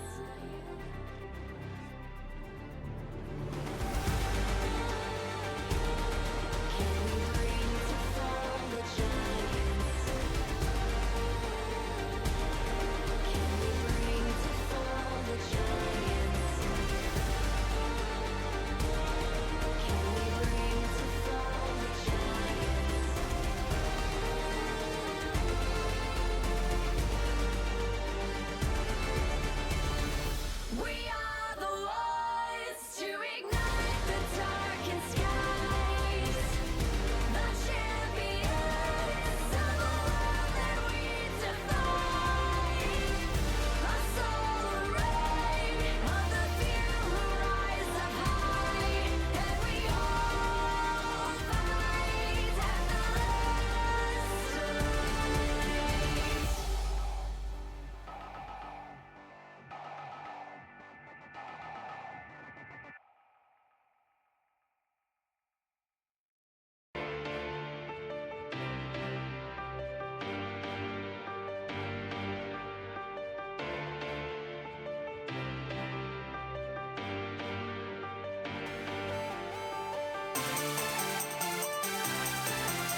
And we are into the game 2 draft where we know how to count. As Conduit are moving over to the red side as TSI pick blue. And, oh, look at that. We actually are ahead of the draft very slightly this time. Yeah, I would like to not talk about counting today. Counting's been a touchy subject the whole day. So we're counting mana steer bar. away. We're counting mana bars, ammo, minions. What else we got to count? Let's step away from numbers for a little bit. Like this is like the one time in League where there are like the fewest numbers on the screen, right? There's one in the top left, one in the top right, and there's a thing in the middle saying how long you got left to do your thing. That's it. This is a good night. This is a good time to not talk about the counting stuff. As we are racking up bans. Those are more numbers, I guess. We got to count them that way. Hui Jarvan takeaway by TSI.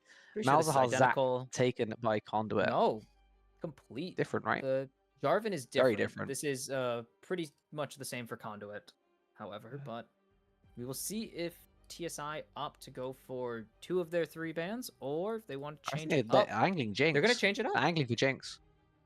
They also don't ban Seraphine here, which is interesting, but I think that's because the Ashe that was taken in game 1, they don't care so much about the Seraphine being on the table, but they're angling for a B1 Jinx here for TSI. It's always interesting when teams do that. I'm like, Seraphine is not just a Ashe merchant. She definitely can work with many other champions. It's just interesting. Jinx, as you mentioned, they were angling for it. They're not going to be able to grab it. At least Malphite open. They left the Malphite open. I don't know why. Okay. Probably don't take it B1 though, do you?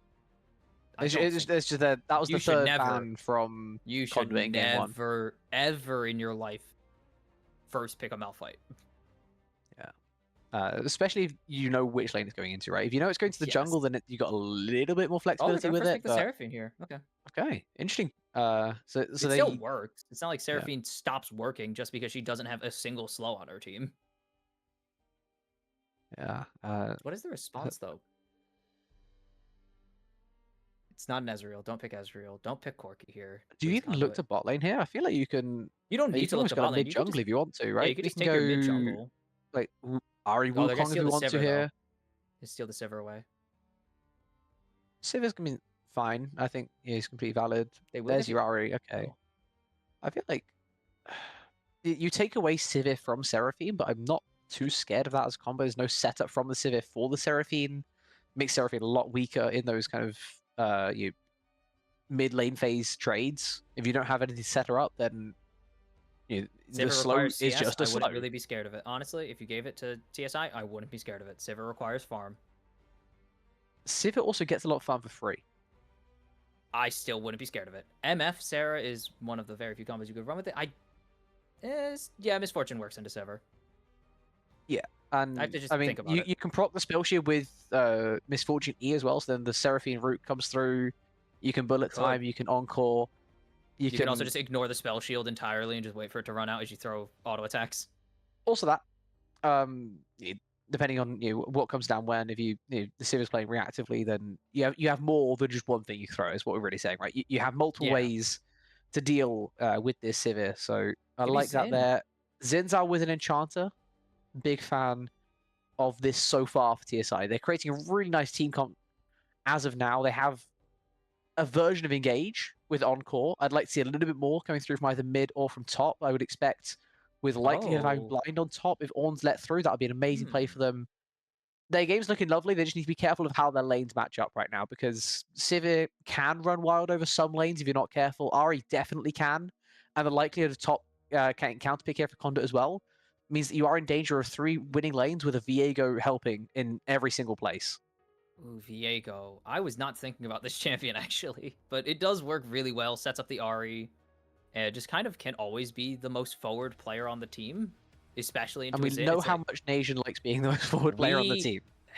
Oh my god, I wish we were able to track forward percent, because I swear Nations would be through the roof. This guy, the first thing he did after clearing his red buff, didn't even actually clear any of his camps, no. Just went straight to the enemy raptors. Just tootled in, level 1. Started the game with 100% forward percentage. In fairness, the Nocturne did have no flash, and was half HP. The Nocturne did, for some reason, take a 3v2 with a Mel as his supporting partner. It did make it a little bit easier to go for that play. But still, you look at that and you're like, started the game looking for an invade. It's just, we knew what was going to happen. It's how he plays. He loves being hyper aggressive. This Xin might be a death. We'll see. The Viego could also be just, we're going in, I do not care play, which might be a very problem. solid in the 1v1, especially into a Xin Zhao who does struggle a little bit when you're Oh. isolated. The team fights where he really thrives. It's going to be Sivir Leona That's a counter good engage one. in the bot lane. That's really Not good, wanting to play actually. passive, just going to go full force into the TSI. And MF I can't mean, ulti. now that team comp for Conduit is looking beautiful as well. I've really loved the on-ban here for Conduit, by the way. Making sure you don't have that as an option. Sion still exists. Let's not forget Sion still exists, but you have to still but find it's not something gonna into work as Ari, well. It's not and it gonna won't work as well. though. Like Sivir, Viego, Ari, much better at getting through a Sion than a Jhin. Lissandra, this is an old, wow, okay. I was not Okay. expecting to see this today. This is It's not my first in Throat recent times back. either. We had a lot of people like trying new things into Ari. Lissandra, maybe not new things into Ari, but old one things of the things that are new again. one of the because things you can do. no one's played Lissandra in years. Yeah. Interesting. Okay, so they have slightly more engage. The issue is this engage requires Lissandra to be in the middle of the enemy team, which is not great. And they're going to get a Mundo. It's Okay, fine. This is I double don't flexible. like this, though. It is double flexible. Is it? Oh, Zin's crap. got a massive He change did get, with this he with did the get his season. attack speed buffs. That's right, he got his attack, Attack speed buffs. and AP buffs. Dusk and Dawn. I Is back, saw baby. I saw a top lane Zinzao go Dusk and Dawn before this season. I hate everything about that item. I It don't think works this should be a Kale. on Zinzao. Okay, good. I was gonna say, if they need AP, it's not Kale. I'm not even convinced they need AP. I think Conduit could have They just didn't gone really. tank and been They could have fine. just went. Scion kind Uh, of works into MF if they wanted to take it. Cassante works into Yeah. everyone. It's Cassante. Mm-hmm. So they could have. Yeah. I guess they just want Mundo to lose. I mean, valid, but I Don't care. It's Is this a Mundo. Mundo top? That's my question. It could not be, but Because I we mean, don't know TSI much about have done Tommy, it. right? Yes, I have flex before. That is a thing. We don't know much about Tommy. We know that Bees. We know Bees' match history a lot more because he plays a lot of jungle. Somehow, OPGG is telling me he has 6 games of Zinzao this year, and yet his most recent 7 games are all on Zinzao. So go work that one out for yourself. Do the math. He's played a Don't- lot of Zinzao. He's played a lot of Xin. I just think this is going to be a pretty standard Mundo top lane Xin jungle, unfortunately. More likely. I cannot see an much more angle. likely. Just Mundo being the jungler just kind of makes less sense. Also, because Yeah. Xin just loses to Mordekaiser eventually. Yeah, as with most things. But Such is life. yeah, c'est la vie. Well, we'll have to see how impactful this will be for TSI. I think the danger we talked about is still definitely there, with Sivir Leona having a very solid chance into Misfortune Seraphine. It feels much more like a skill matchup than one that's kind of won in the draft itself. One that maybe won in the draft itself is the Mordekaiser into the Mundo, if that ends up being that that's, matchup. Conduit now, if we're talking about that, there's a very good chance they have at least 2 winning lanes, at which point it comes down to Ari Lissandra, which it used to be a bit of a counterpick matchup, but it's kind of slid a lot more as Ari has got so much stronger into just kind of being neutral to potentially even Ari favored. You can mitigate a lot as the Lissandra, but you're never going to get anything back in your favor, and Ari, worst case scenario, can just push and roam. Everyone's favorite thing to do in mid lane. Leave mid lane. It's the best thing to do in mid lane. It is. Not be there. Get out, shove a wave, and leave. Do whatever you want. We didn't even do that last game. We just saw Durizen do it. He just left lane. No shove needed. So I do fear a little bit. If the Viego has an impact on mid, what It's happens over. to TSI? It's so over. Is that just a 3 winning lane situation? At which point, I can see Conduit being able to convert a 3 winning lane situation into a winning game. And I can't see TSI being able to come back from that. They don't have insane scaling, right? You have Misfortune as your ADC. That's not an insane scaling ADC. You have Lissandra mid. That's not even close to an insane scaling mid lane. The most scaling you have is through your Mundo. And if he's put down by the Mordekaiser, then it's probably not going to matter all too much because he'll just match him in the side lane the whole time. And your 4v4 is just as bad as your 5v5. This is a I mean, besides the fact that it's just been a day of kind of very concerning comebacks, that's really it. That's like the only thing I think TSI can bank on if they fall behind is it's been a weird kind of day. That's about it. Yeah. Well, should we see if the day gets any weirder when we get into game? We'll be back in a few minutes when that game is ready. We'll see if it's the last game of the day or if TSI are able to send us the full 6. We'll be back in just a few.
And it is time for possibly the last game of the day. TSI down 1-0 to Conduit as Conduit looking to lock in playoffs. TSI looking to just widen their chances at those same playoffs just a little bit more as, God, that chin is so cursed. It looks terrifying.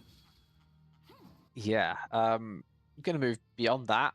Yeah. I don't want to see it again. No. We're not allowed to look mid. Noodles well. showing up once more for a little bit of shenanigans in the early game. This time, not able to find anything. Bees. What would they have did not done? Show up. How would they have even? Is the great question. Interesting to see that they tried to go for some level 1s twice now, right? This is something with the new year that was kind of cut back on, didn't right? go for it. Their jungler didn't go for it, which is the most surprising part. Nation didn't want to kill someone. That is very surprising. He's finally tempering his aggression. As Tommy, for all of 2 welcome seconds. to Mordekaiser. You got ignited. Been ignited. You are being beat Why over the head. did you get ignited? Just cause. I don't know. Was that like a power play? Also, that was a very great level 2. Wolfman. Big level 2 gets the flash. Flash follow comes through. First blood. That's such a greedy level 2 from Chrome. I don't know why you're positioned up there. You're level 1 Sivir. You Right, should never be he was positioned. waiting on that final minion to fall down. He knew he was 1 minion away, but it took like 3 autos, and it was just not happening in time. It was, as I said, it was very, very greedy indeed, and he just thought he could kind of tank it out in the meantime. Poodle realized early enough that it just was not going to happen, so he backs off, and unfortunately, Chrome just ends up tanking first blood. And it really was not necessary. Flash for Flash as well in bot lane puts a target on both their backs. And then we head back up to top lane because they've lost a little bit of health, and therefore the camera likes to follow. Why did Noodles use Ignite? I still haven't quite worked that one out. No, it's Mundo. It's not like he's not going to heal. He has freak levels of healing. Oh, here comes the aggression. Nation steals away the red buff. Yoink. And it's just going to go home. He said, mission accomplished. Worth. We achieved touchdown. We are going home. I can't believe that worked, actually. Just straight in, straight out. Like a spy thriller.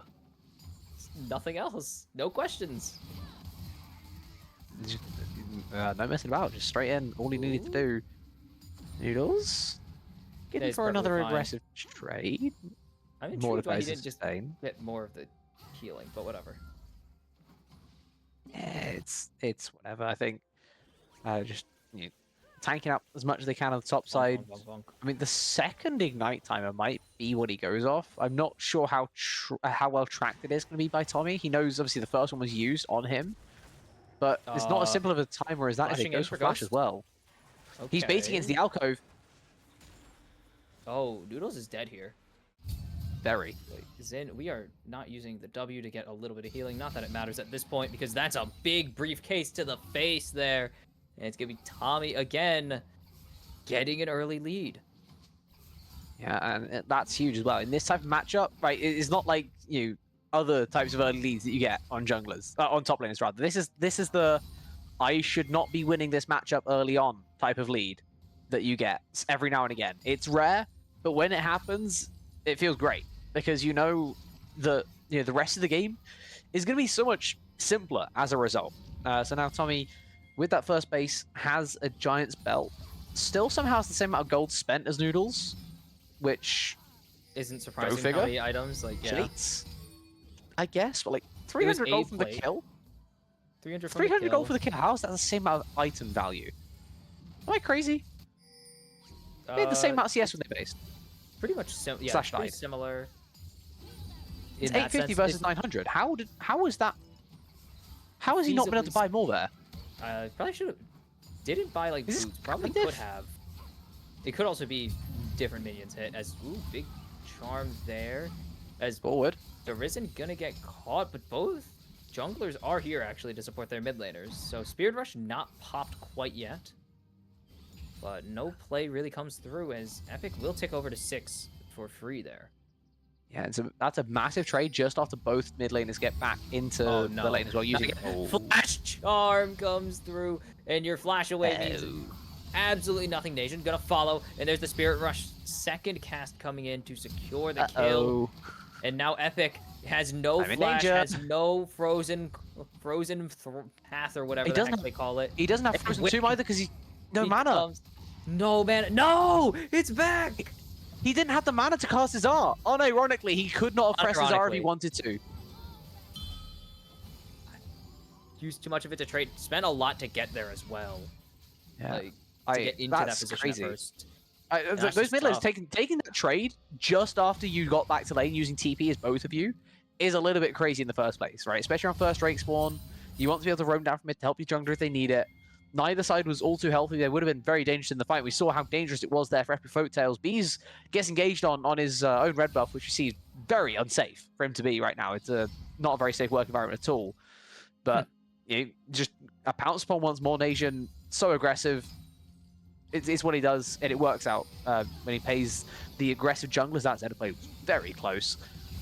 It's just good play right there from Conduit, right? Great coordination by the mid-jungle duo. They get the Zins out first, they isolate in the 1 versus 2, they then turn back around, and if Epic Folktales had a little bit more mana, or if he didn't press the root, I think he may have had enough to either ult himself and get some healing, or to ult one of them and then maybe get the damage to look for a turn, something like that. As it was, just wasn't quite enough, and ends up just falling down as well. I'm just checking really quick, so I just want to make sure. No, this isn't. Okay. Wow, yeah, these Where are guys you are on going? very different teams. Sorry, I was just looking at the previous Conduit roster, because I was like, I'm pretty sure like part of this team stayed together. Like Nation and Derizen both were on the same team last season on Conduit. Nation was the sub at the time, but was still there, so they have played together a little bit. Yeah, and to be fair, we're in week 5 as well, right? We'd hope by this point they'd play quite a bit. They have some More than just- chemistry, yes. Yeah, and they're one of the teams that have had a lot of continuity. Whereas you had a look at some of the other teams. We can talk maybe to our producer about some teams that may have a lack of continuity. Yeah, as, TSI. we are Ooh. continually Aqua going for the Katana red too. buff. Oh, but the ult is not quite there. Gonnie gonna be able to pick that first kill up in this play. As Poodle gets frozen tubed, is going to get dropped in the end. And TSI punished the hyper-aggressive plays that have led Conduit to Nice such a charm. good start to this season. But the damage is slowly coming through. But B on the wrap Oh my around goodness. Derizen doesn't connect with the combo. This might be the first big misstep from this guy in this game, and it will be. I was gonna say this series, but the Nefiri was a bit of a big misstep, unfortunately, and it's gonna lead to another kill with only 1 in response from Conduit. They do have Drake at least. Starting to think that there isn't to maybe just like not roam as much, because things go bad when he roams. If he just stays in the lane, it's like a tiny little bit here and there. The mini exertions have gone very well. The larger exertions, like when you end up in bot lane or you end up in the bot lane tri-brush, very unsafe. You know what? Bot lane appears to be quite kills. unsafe these days. Not in the right place. Will be able to get. Nice, mate. Forgot to recast. No, it's a deliberate non-recast because they I turned guess around for non, it. but But now you're definitely screwed. yeah, I was like, you kind of have to take the frozen path there. You don't have Yeah. a choice. You die if you don't. But they don't have any flashes to follow. Maybe he does get out if he just takes it. Yeah, I was like, Derizen doesn't have ult, doesn't have flash. He would just need to time it right. It looked deliberate though. I'm not crazy. It looked like he It chose did. not to go back to it. It had to be a deliberate choice because there's no way he's like, I'm just gonna let it go a little bit longer. You just take it at that point. Yeah. But at any rate, ends up being another death for there is in the mid lane. Slightly scared for what he's building, but I'm Epiphoto's right in the mid lane. I'm getting confused with my mid laners. As Bees Oh. is doing a thing. There's the jump Good in from flash. Bees, forced to flash out. Is Epic is going to actually cover this pretty well. Still has Nation Frozen very Tomb. low. Charm doesn't connect. Has the Frozen Tomb up now. Is going to use it on Nation. It's going to connect. Derizen forced to ult over the wall. And flash. And that's big. Oh, did have to flash out as well. Okay, that's a big win there for TSI. Yeah, double flash off the mid jungle. That now alleviates so much of the pressure, right? This was the big thing that Conduit been doing this whole time. It's been their mid jungle pressure. We saw it consistently attacking Bees on his red side, on his bot side, just consistently at there. This time around, on the top side, he's able to flash the relative safety. They go for the chase. They just kind of disregard the damage and the CC that Epic Folktales provides. And, well, he has both of them in spades. Ends up providing a double kill for his jungler. Really gets him back into the game after what could have been a very, very rough early game indeed. Bear in mind, Nation has already based for his Kraken. Bees right now trying to stay on the map Death long Realm. enough where he can get his Sunder Skies. Oh, Yes, Death Realm. Okay, that does actually still stay in the Death Realm. It goes with you, but maximum dosage already popped. Noodles just needs to hit another spell. Does it get the pull? Is it going to be enough, though? Has Still the takes motion. Rylocks, and the solo damage from the mace is more than enough to pick up the solo bolo in the top lane. He bonked his face. Bonk. His face got bonked. Bonk. Yeah. Flash and Ignite used for the play. Like, those types of deaths, not the end of the world, right? Enemy top laner uses both their key summoners. You still have TP. It's not great by any means, but you're going to get there for most of the next wave. You kind of lose one. You can lose a wave here and there and not have it be the end of the world. caught. That Chrome is the end of the super world for caught Chrome there. Blow. Way out of position. I don't know what he was doing up there. Misfortune just got a first hubris snack as well. Big first hubris stack. You love that going early as not in tower range. I don't even think Wolfman threw an auto attack, actually. Yeah, Until difficult to bait after. those when you don't have like Thormail or something. Even then, But they just didn't auto at all, so it didn't matter. yeah. Thormail works in weird ways. It does. I think it applies very soon when you auto attack them.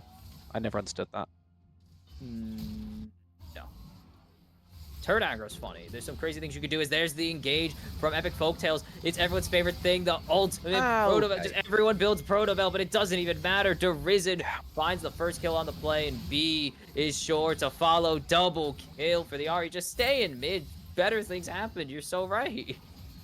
Yeah, better things happen because the enemy tried to make a play, and your jungler is perfectly on time. Nice play there by Nation once more, and he's even found some free chicken to make up for all the time spent helping his mid laner not die, getting him up to 4 kills already in Noodles this forgot. one. And I was looking at this build the whole way through from Epic Folktales, and I was like, is he going to do this? Is he actually, like, is Yes. he going to build the Proto He's Belt? Chovy. He's Hextech alternate. Chovy. I was like, Or no, sorry. is he going to do it? Everyone does it. You don't have to single Chovy out. Well, Chovy But, was like- the one who started this mess. Yeah, well, Riot started this mess. They they made Proto Belt way too gold efficient. They did, but also, I don't know. I just haven't seen it work as well as I think everyone wants it, or the ideal situation. I'm like, I'd rather just have a different item. I can confirm that it is OP in Korea, at least. It's OP in As- organized play, but you also have to already be good. Yeah. The typical barrier to entry for League of Legends. Don't, like, oh, yeah, the pause. I just kind of glanced over that. It was happening. Just I don't know. I just just think there's keep going. I don't love, there's just certain champions you shouldn't take it on. yeah, I do like it for the utility of having It an extra works. dash, but Like, Annie, fine. Annie's not really doing much anyways because she no, but rushes she Malignant. can also use it for engage as well, right? It's Yeah. like similar to Nico. But then you take it on Lysandra, and it's like, I It think kind of the idea works. behind this one is that the enemy has a single target CC. yes. So your direct lane opponent has single target skill shot CC. They fire charm, you dodge charm. If it's going to hit you, that is, I think, as deep as it goes here for Folktales, but does mean that his early power is really not there, and well, it's really not there because he's now down 3 deaths with no kills to respond, just the 2 assists. Also down about 30 CS in terms of just pure money that Derizin has accumulated over Epic Folktales right now. This mid lane not looking all too fun for the Proto Belt / Rocket Belt / whatever else only Dash AP Academy thing you want to call it. You're the only AP on your team. I feel like you should not be going utility.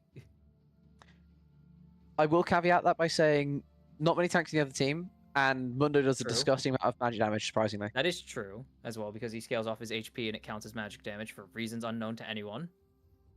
He hits you with a physical cleaver, of course it's magic damage. Okay, Loki's asking 3 giant spells. I get to talk about this because I didn't get to talk about this yesterday, or I kind of talked about it yesterday on Emerald because someone rushed Warmogs, and you're That's not wrong. supposed to do that. To Mundo does this the best, though. Anyone who wants to rush Warmogs can do this. You get the extra Giant's Belt to actually have enough HP to proc the passive, because they upped the amount to slightly more than the item itself provides. So you do need the extra HP to get the healing off of it. So Mundo, it's super gold efficient anyways, because you're going to only build HP pretty much on him. And So he scales so well from having HP as well, that where you're strong while you also have the Giant's Belts. Just grab an extra Giant Spell. It's 900 gold, but like you're going to get another one anyways. It's like Ram is building multiple chain vests. You're going to buy more armor.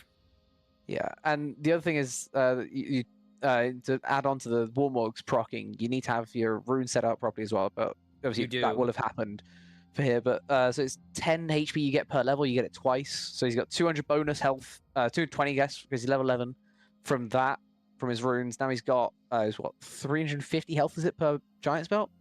350. Sound right? So another 1050 from that. Stacks up to get you just about enough when you hit your Warmog spike, as long as you're not like getting it at 8 minutes. But if you get it at 8 minutes, then you're probably fine anyway. Yeah, you get another 150 from the Ruby Crystal, going into Rejuve Bead, and then Warmogs is like 2k on its own, or something like that. Yeah. So you get enough. But the math is math. And then some smart you build the person extra Giant's Belt into whatever the hell you want. It's great. You just build onto like Heartsteel or whatever, or like in this Heartsteel game. or other. In this game, it's probably going to go into a Canik Rooker. That doesn't Giant's Belt. Does it not have Giant's Belt? No, that's the Spectre's Cowl and the Spectres and Negatron Cloak. Right, we're having a look through chat. We're having a look through I chat. saw 2 words that I can't unsee. I'm trying to work out why we got paused, and I saw 2 words that were nothing to do with the pause. We unpaused. I don't care. We're free. We're unfree because we have this, but it's fine. No, we're free from chat at least. Oh, that's true. That's true. Okay. Well, we don't. You guys didn't also have to what I hear saw. I didn't. The only 2 words I saw, I cannot repeat, but just know that Prod saw them too. Just know Loki. Well, we can repeat that. I just don't want to for my own sanity. I'm good without. As we are getting back into things here. Looks like both teams are good without Drakes so far this game. Why are we building Yuntals? I just have to ask. Like Hex Optics. It's not bad, but also in this context, it's really bad because it's very late. It'll stack. That's more the issue, right? The issue is not the item; it's how late the item's coming. This is like building Roa, like at 16 minutes. It's like, do you really want to finish this item? Yeah. You'd be better off just finishing anything else.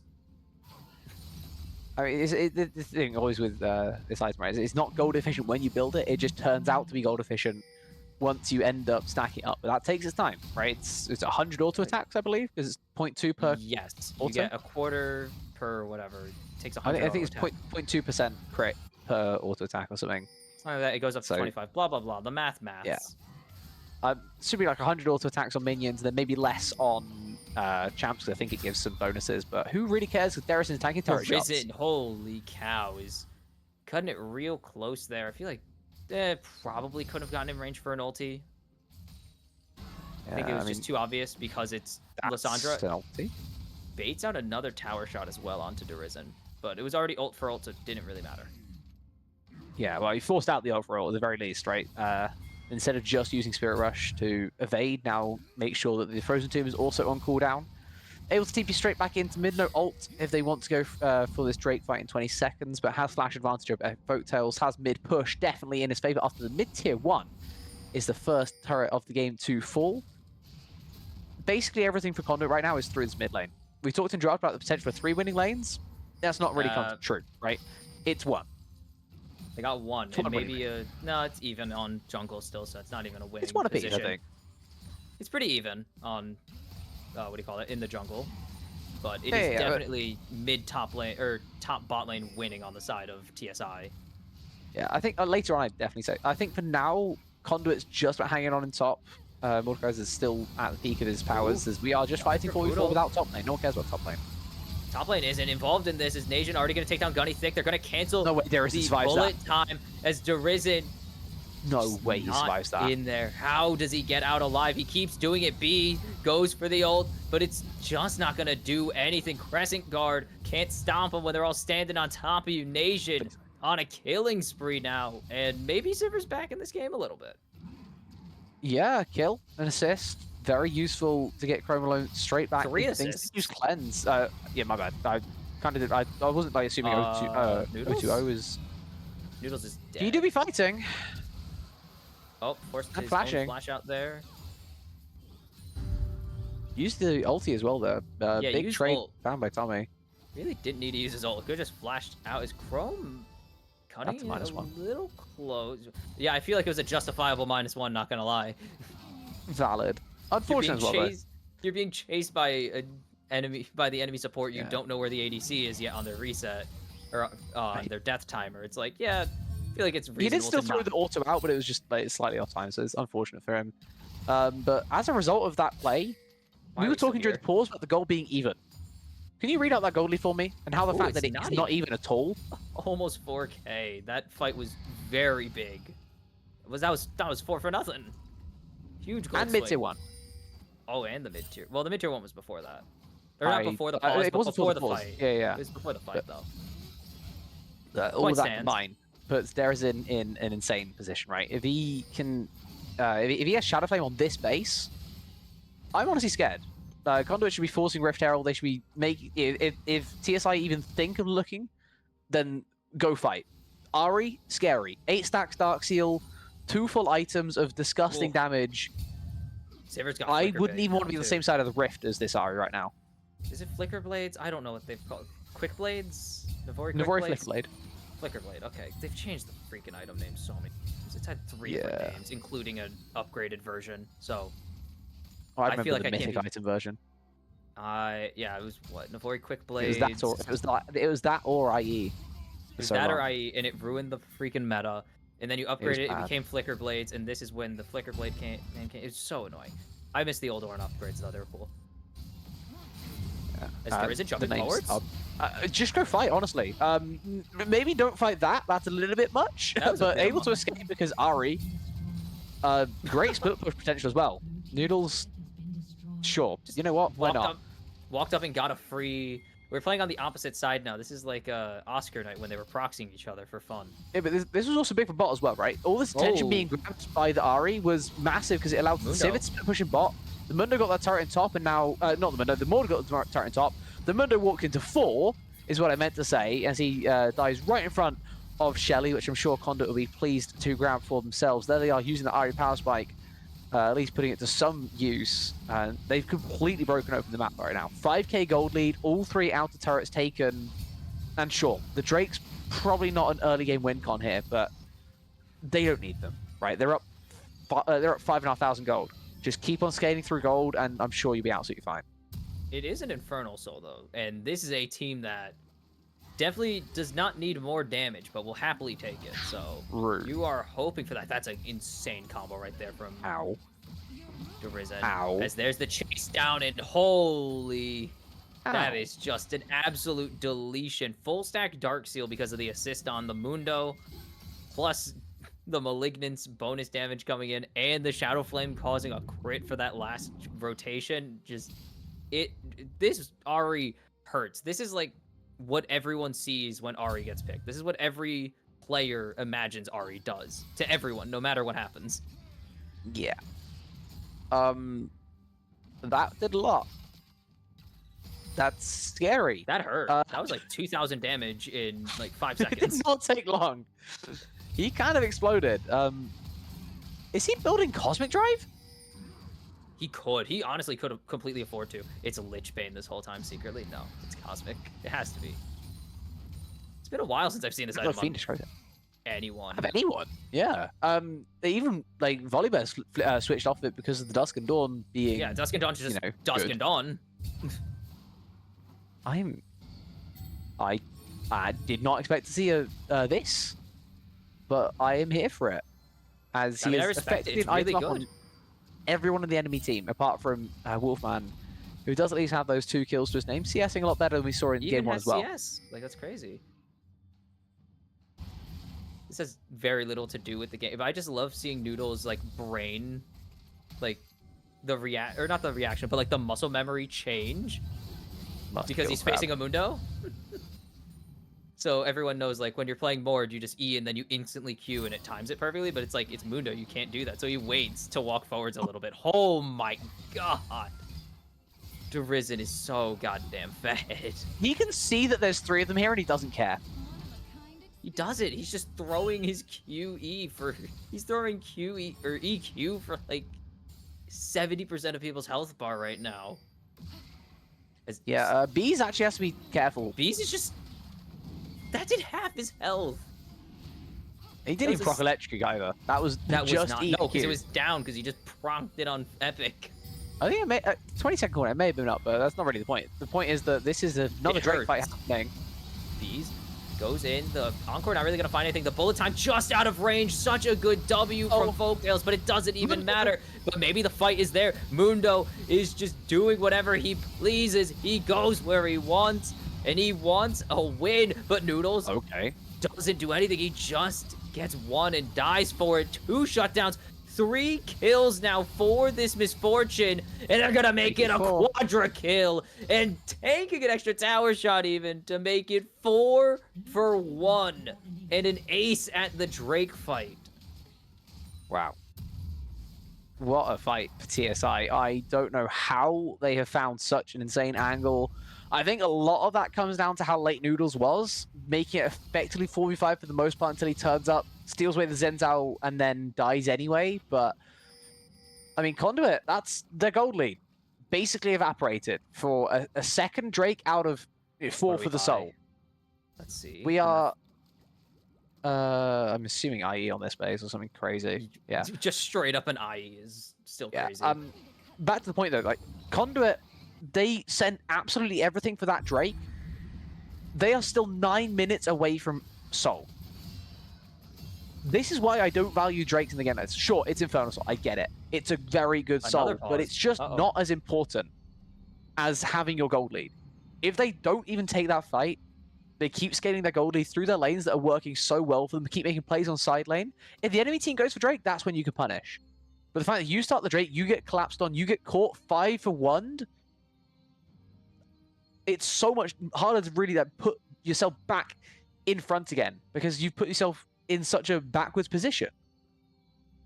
I mean, I wish that teams would assess that risk more often because, as you said, it's in 9 minutes to Drake Soul. Like, if you gave this Drake over for free, no contest, the earliest you're looking at is still a 32-minute Dragon Soul. Like, you could definitely... You will fight for Baron before you fight for the Drake Soul. Even and your Drake Sivir Soul will be points. useful in those fights. Sivir like, just Chromaloon is doing exactly what he needs to do. Right? He's CSing well. He's pushing out midways where they come to him. But he's just not strong enough right now to fight in the way that you wanted to fight. It was not enough. We saw him get absolutely destroyed.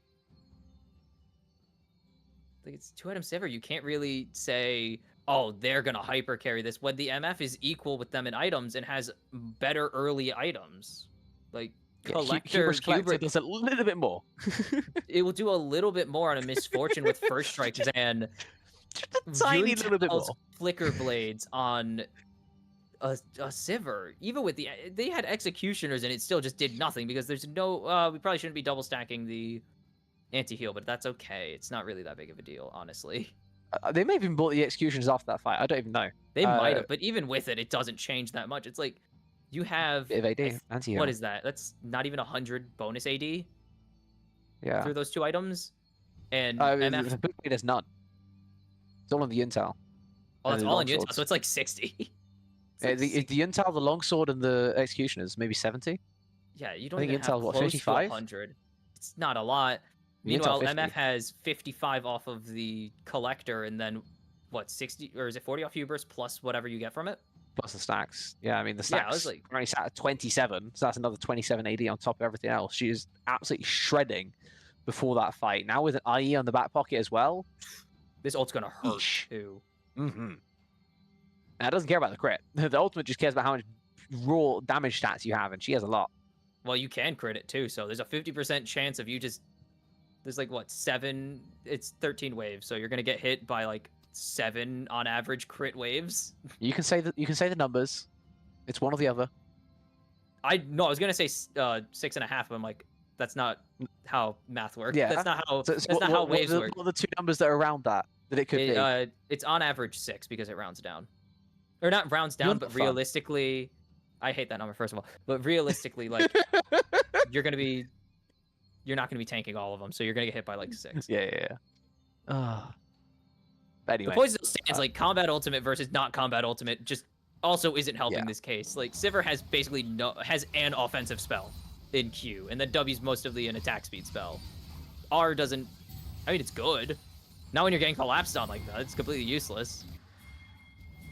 And I'm he is surprised how much defensive. damage Zarya is doing to a Mundo. On a I'm very, not. very hard tangent. I mean, like, I know there isn't as strong, but like Mundo, But Mundo took has that no much. MR. He's all HP. I don't care how much MR he doesn't have. He still took like 2,000 from that trade. Yeah, that's not surprising at all. I was not aware that Ari had 2k damage in a back pocket at this phase of the game. Even through the death, yes. That's actually Not funny. crazy. Got what do you call it? Got one of the stacks back because Mhm. because the It's kill just was off secured death. after they died, Yeah. which is always a fun time. At least the game set isn't as bad as it looked like when we It's were not forced, over. right? Like, It's not They pretty. managed to claw back 1,000 gold just by pushing their waves out properly. They're still very much in control of this one, just based off of the turrets that are alive, if nothing else, right? You have 4 turrets taken, compared to 0 on the other side of the rift. 2 of those turrets are in mid as well, so the enemy jungle kind of isn't their jungle if you decide it isn't, right? If you walk in as 5, then maybe you take a team fight, maybe it doesn't go great. Maybe you take a team fight and it goes well. Maybe they just give it over to you because they're scared of that team fight. Terrified. You can have a lot of vision now placed in the enemy jungle. You can control a lot of the rift as a result. They should be looking to push through mid right now. Maybe have a look on side lanes if it's there. If not, just sit back, threaten Baron, force them to come to you in the disadvantageous fight. And TSI, at some point, they're going to walk in. At some point, they're going to make a mistake.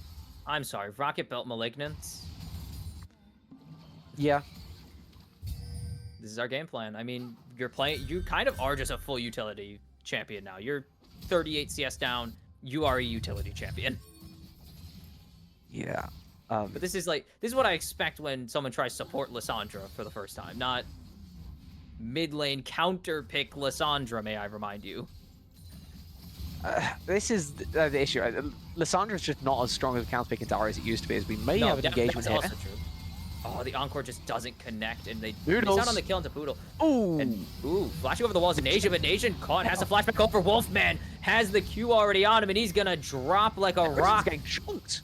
Risen has to drop back. Tommy does so much. B goes down to Noodles though.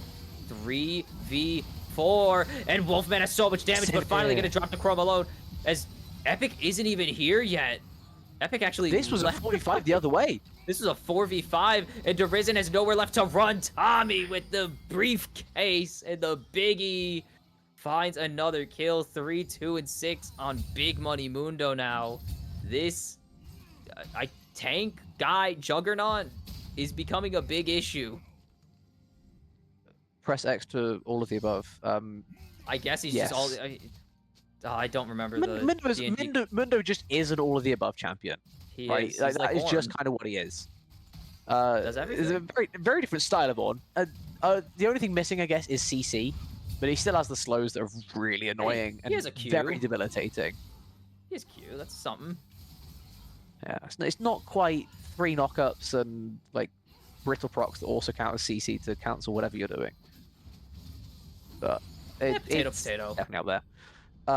At any rate, this is another big team fight found by TSI, right? They're able to isolate Conduit at the wrong side of the rift, wrong side of town, and it's a lack of discipline, I think, that's really causing this right now. The TSI have one team fight go button, and every time they press it, it seems to just work out. Conduit unable to bait it out efficiently, unable to really stop it from working either, right? Poodle has to save his ultimate for this misfortune. There's no other way of phrasing this. You are Leona into a misfortune who's playing a wombo Cancel combo. the bullet Stop time. her. They stole the dragon, so it doesn't even matter. Noodles did get the ulti off onto He stole Wolfman. Wolfman. So they actually do lose that. They get him for free. Tommy going to be able to return the kill, but now Chrome alone has damage. Mortal Reminder's finished. And these bouncing blades are going to start hurting a lot. And are they going to... I don't think they should posture for Baron here. They didn't get the jungler. They have good damage for it, but they should not be... No, Nation was thinking about it. Thought better. Encore comes through. As Poodle actually going to go in, and Nation's gonna find the enemy jungler. Is this the fight Conduit needed? It's Tommy Buckets versus 4, and he's just trying to run as fast as he can away from the danger, but it does not matter. The ace comes through, and now they can safely Baron. Why did they walk up? There is no answer to that one. There isn't. They just walked up and died 3 versus 4. Like, you can never assume that the Viego is going to solo Baron there. You see he has no lifesteal. He has only lifesteal on his... It's a Viego. He's not going to solo Baron. It's not launch Viego anymore. It's never a 3v3. You see Conduit walking forward as 3. The 4th is going to be there because that Viego has not gone to the Baron. He is still with his team. The fact that TSI walk up there is inexplicable. They've just given this straight back over to Conduit, and now they have Baron push as well. They've already got so many of the turrets. The lanes are not in the best of states, but they have plenty of time to fix that in the next 2.5 minutes before this Baron falls off. And, I mean, before that happens, they have so many items coming up as well, right? Before we were talking about the Sivir not doing damage, now she has Mortal Reminder and is most of the way to Infinity Edge. The Ahri is building a Liandry's. Oh. Sure, why not? Viego halfway to Lord Dom's. Like, this is scary time. This is not... Okay, are we going to see full... I don't think we're going to see full crit on the Viego. We could. It's only one item a crit away after this LDR. Yeah, it's only like an IE away, so it's not unfathomable. Certainly not out of the realm of possibility. Is another side to be taken. Yeah, those minion cannons doing a lot of work. There is a nice charm. It's just so hard to fight back from now. They kind of let themselves get baited into a fight that they didn't need to even worry about.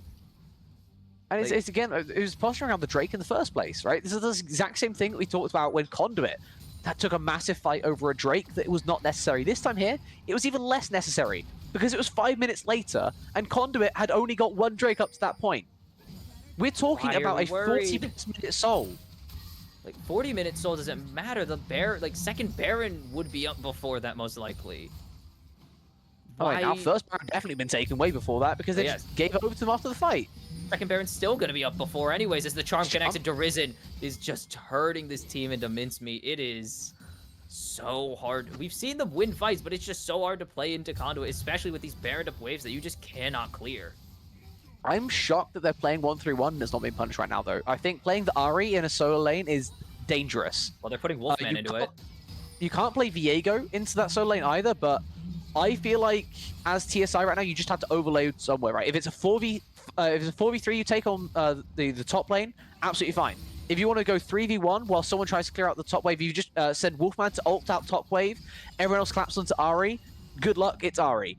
I feel like taking the final spots may have been better there, but allowing them to go 1-3-1 and not punishing when they have like such weak lanes that aren't called Mordekaiser may be a mistake, because now I mean, you're really struggling to hold onto your base. We're sending 2 down to the Mordekaiser when that's like the least worrying lane right now. He is kind of low. Maybe that's the play. Like, that's the idea of it. It doesn't matter. But it's Mordekaiser. He's gonna ult someone. Like, yeah, here he is ulting someone to ensure he gets the inhibitor, and then he's just gonna die. So the same situation happened regardless of whether B was there. And they lose their top tier. They lose their top lane. They lose the top tier 3 for that. Like, they were losing that bond inhib no matter what. Well, yeah, they lost all the tier 3s. The tier 3 was that was the last one standing. Inhibitors. That was the last tier 3 standing. They could have just overloaded that lane. Yeah. But they don't. They sent someone to answer the Mordekaiser who was already being answered. Well, at any rate, this is now danger stations for TSI. Down 7k. Spirit does have 4 items. Yeah, this is a scary man. Yeah. If ever they're going to make a team fight work, now would be the time. I do question whether they may be able to work something through a side lane instead, but it looks like they're just going to go 4 or 5 around. By the way, a soul point for either team Drake. This is not a soul. This is both the whole teams' point. third Drake of the game. They do not need to flip This the is not a game good over teleport. third This is a Drake. bad teleport coming in from Epic. Has to immediately Zanya's W and self ulti. Tommy is doing God's work there to keep things even. They don't even get the dragon. TSI do get the Drake, I guess, off of it, but Epic immediately goes down. How did Bees secure the Drake? What is going on? Is it even gonna matter? My Mordekaiser needs to be in the pit, stealing the Xin Zhao away from the dragons, because this is They unacceptable. win the fight. They win the game. I mean, it doesn't really matter in the end, but this feels like it's true. A weird way to end it. They went about it a weird way.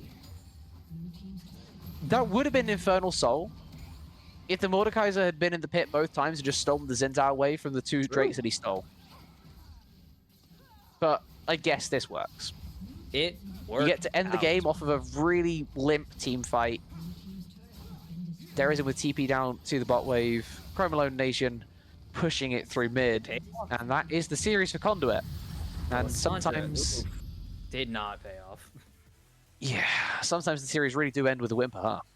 That was just a series of confusing events that happened, and eventually one team won in the end. I don't know how to feel about that game, because if I'm TSI, I feel like garbage, because that was a series that should have been very winnable in a series of series now that should have been winnable. And for Conduit, it's like, you should not be super satisfied with how that ended. You got the win, and you are now in the three-way tie for first place, but it was not convincing against a team that is, on paper, not close to your level. Like, 1-3 versus 3-1 should not be this close of a 2-0 game, or 2-0 set. Yeah, at all. It's a weird turn of phrase, but I know exactly what you mean, right? It was a close 2-0 compared to, like, the three stomps for a 2-1 or something like that, right? This was Conduit kind of giving opportunities to TSI a lot, it feels like, throughout both games, and sometimes TSI were able to take advantage, sometimes they just weren't. And when they were able to take advantage, it felt like they were really in with a chance, but then Conduit, I guess, showed their class, especially towards the back end of Game 2, really establishing themselves in the ascendancy, and, as you say, pushing themselves up now to the 4-1 bracket, where it feels like the division between the top and the bottom side of our league is just kind of growing. Let's see. Hold on. I'm doing math in my head. So, Literal Monkeys do play tomorrow, so we'll see how that goes. Elysium are now 4-1 at 9-3. Conduit are 4-1 at 8-3. The Spire are 4-1 at 8-5. So, and what are the Monkeys at in map score?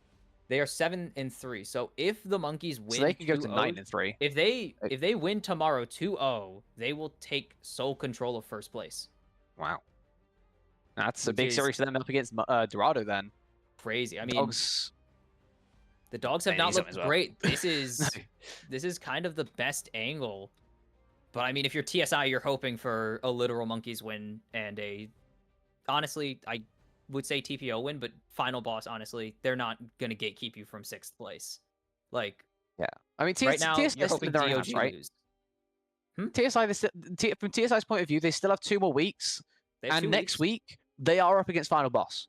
They just need the dogs to lose tomorrow to maximize their opportunity of making From where playoffs. I'm sat for TSI, I wouldn't even worry about what Dorado's doing. That is also true, but it's I'd much rather focus on ourselves, because now our final 2 games of the season are final boss and then Dorado. You just need to win one of your those season. and you're kind of in. Those 2 games are your season. You win both, guaranteed in. You win one, a good chance. You lose both, you're probably done. If you beat Dorado alone, you have a pretty solid chance, especially given that they're facing Literal Monkeys this week. The odds are low for them to win that set, but you never know. Dorado still have TPO to play. That is unfortunate. Sorry, Loki, but sorry, Loki. We know how you know how the season has been. No offense, but like it's something we have to keep in mind, right? I mean, TPO could also run the table. That is the alternative. Is TPO 3 straight wins and sneak into playoffs through the back door? Maybe that starts tomorrow as well. Loki, you Maybe the can't do this TPO to comeback starts tomorrow against Final Boss. We'll have to find out. We'll Final Boss see kind of everyone. look tough. Like TSI, kind of a surprisingly tough 1-3 team. Yeah. Well, the Final Boss have done it a very different way, right? It feels like they win games they should have no chance of like even being close in, Oh yeah, but then they'll and take they've the lost Spire. against They'll take other teams Elysium that to they've, like. They'll take Elysium to like an hour and a half series though. they took them to the limit. They took up to a 50-minute game one and they got curb stomped. It's funny though.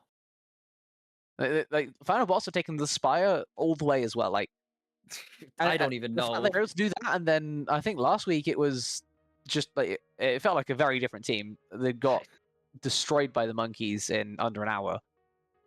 Maybe the literal monkeys are the best team. I mean, it's funny. We've gone from a roundabout, they don't look great, to, okay, maybe they are the best team in the league. I don't even know anymore. We're going to have Who knows? likely I guess that's what four-way happens tie for when you first. lose.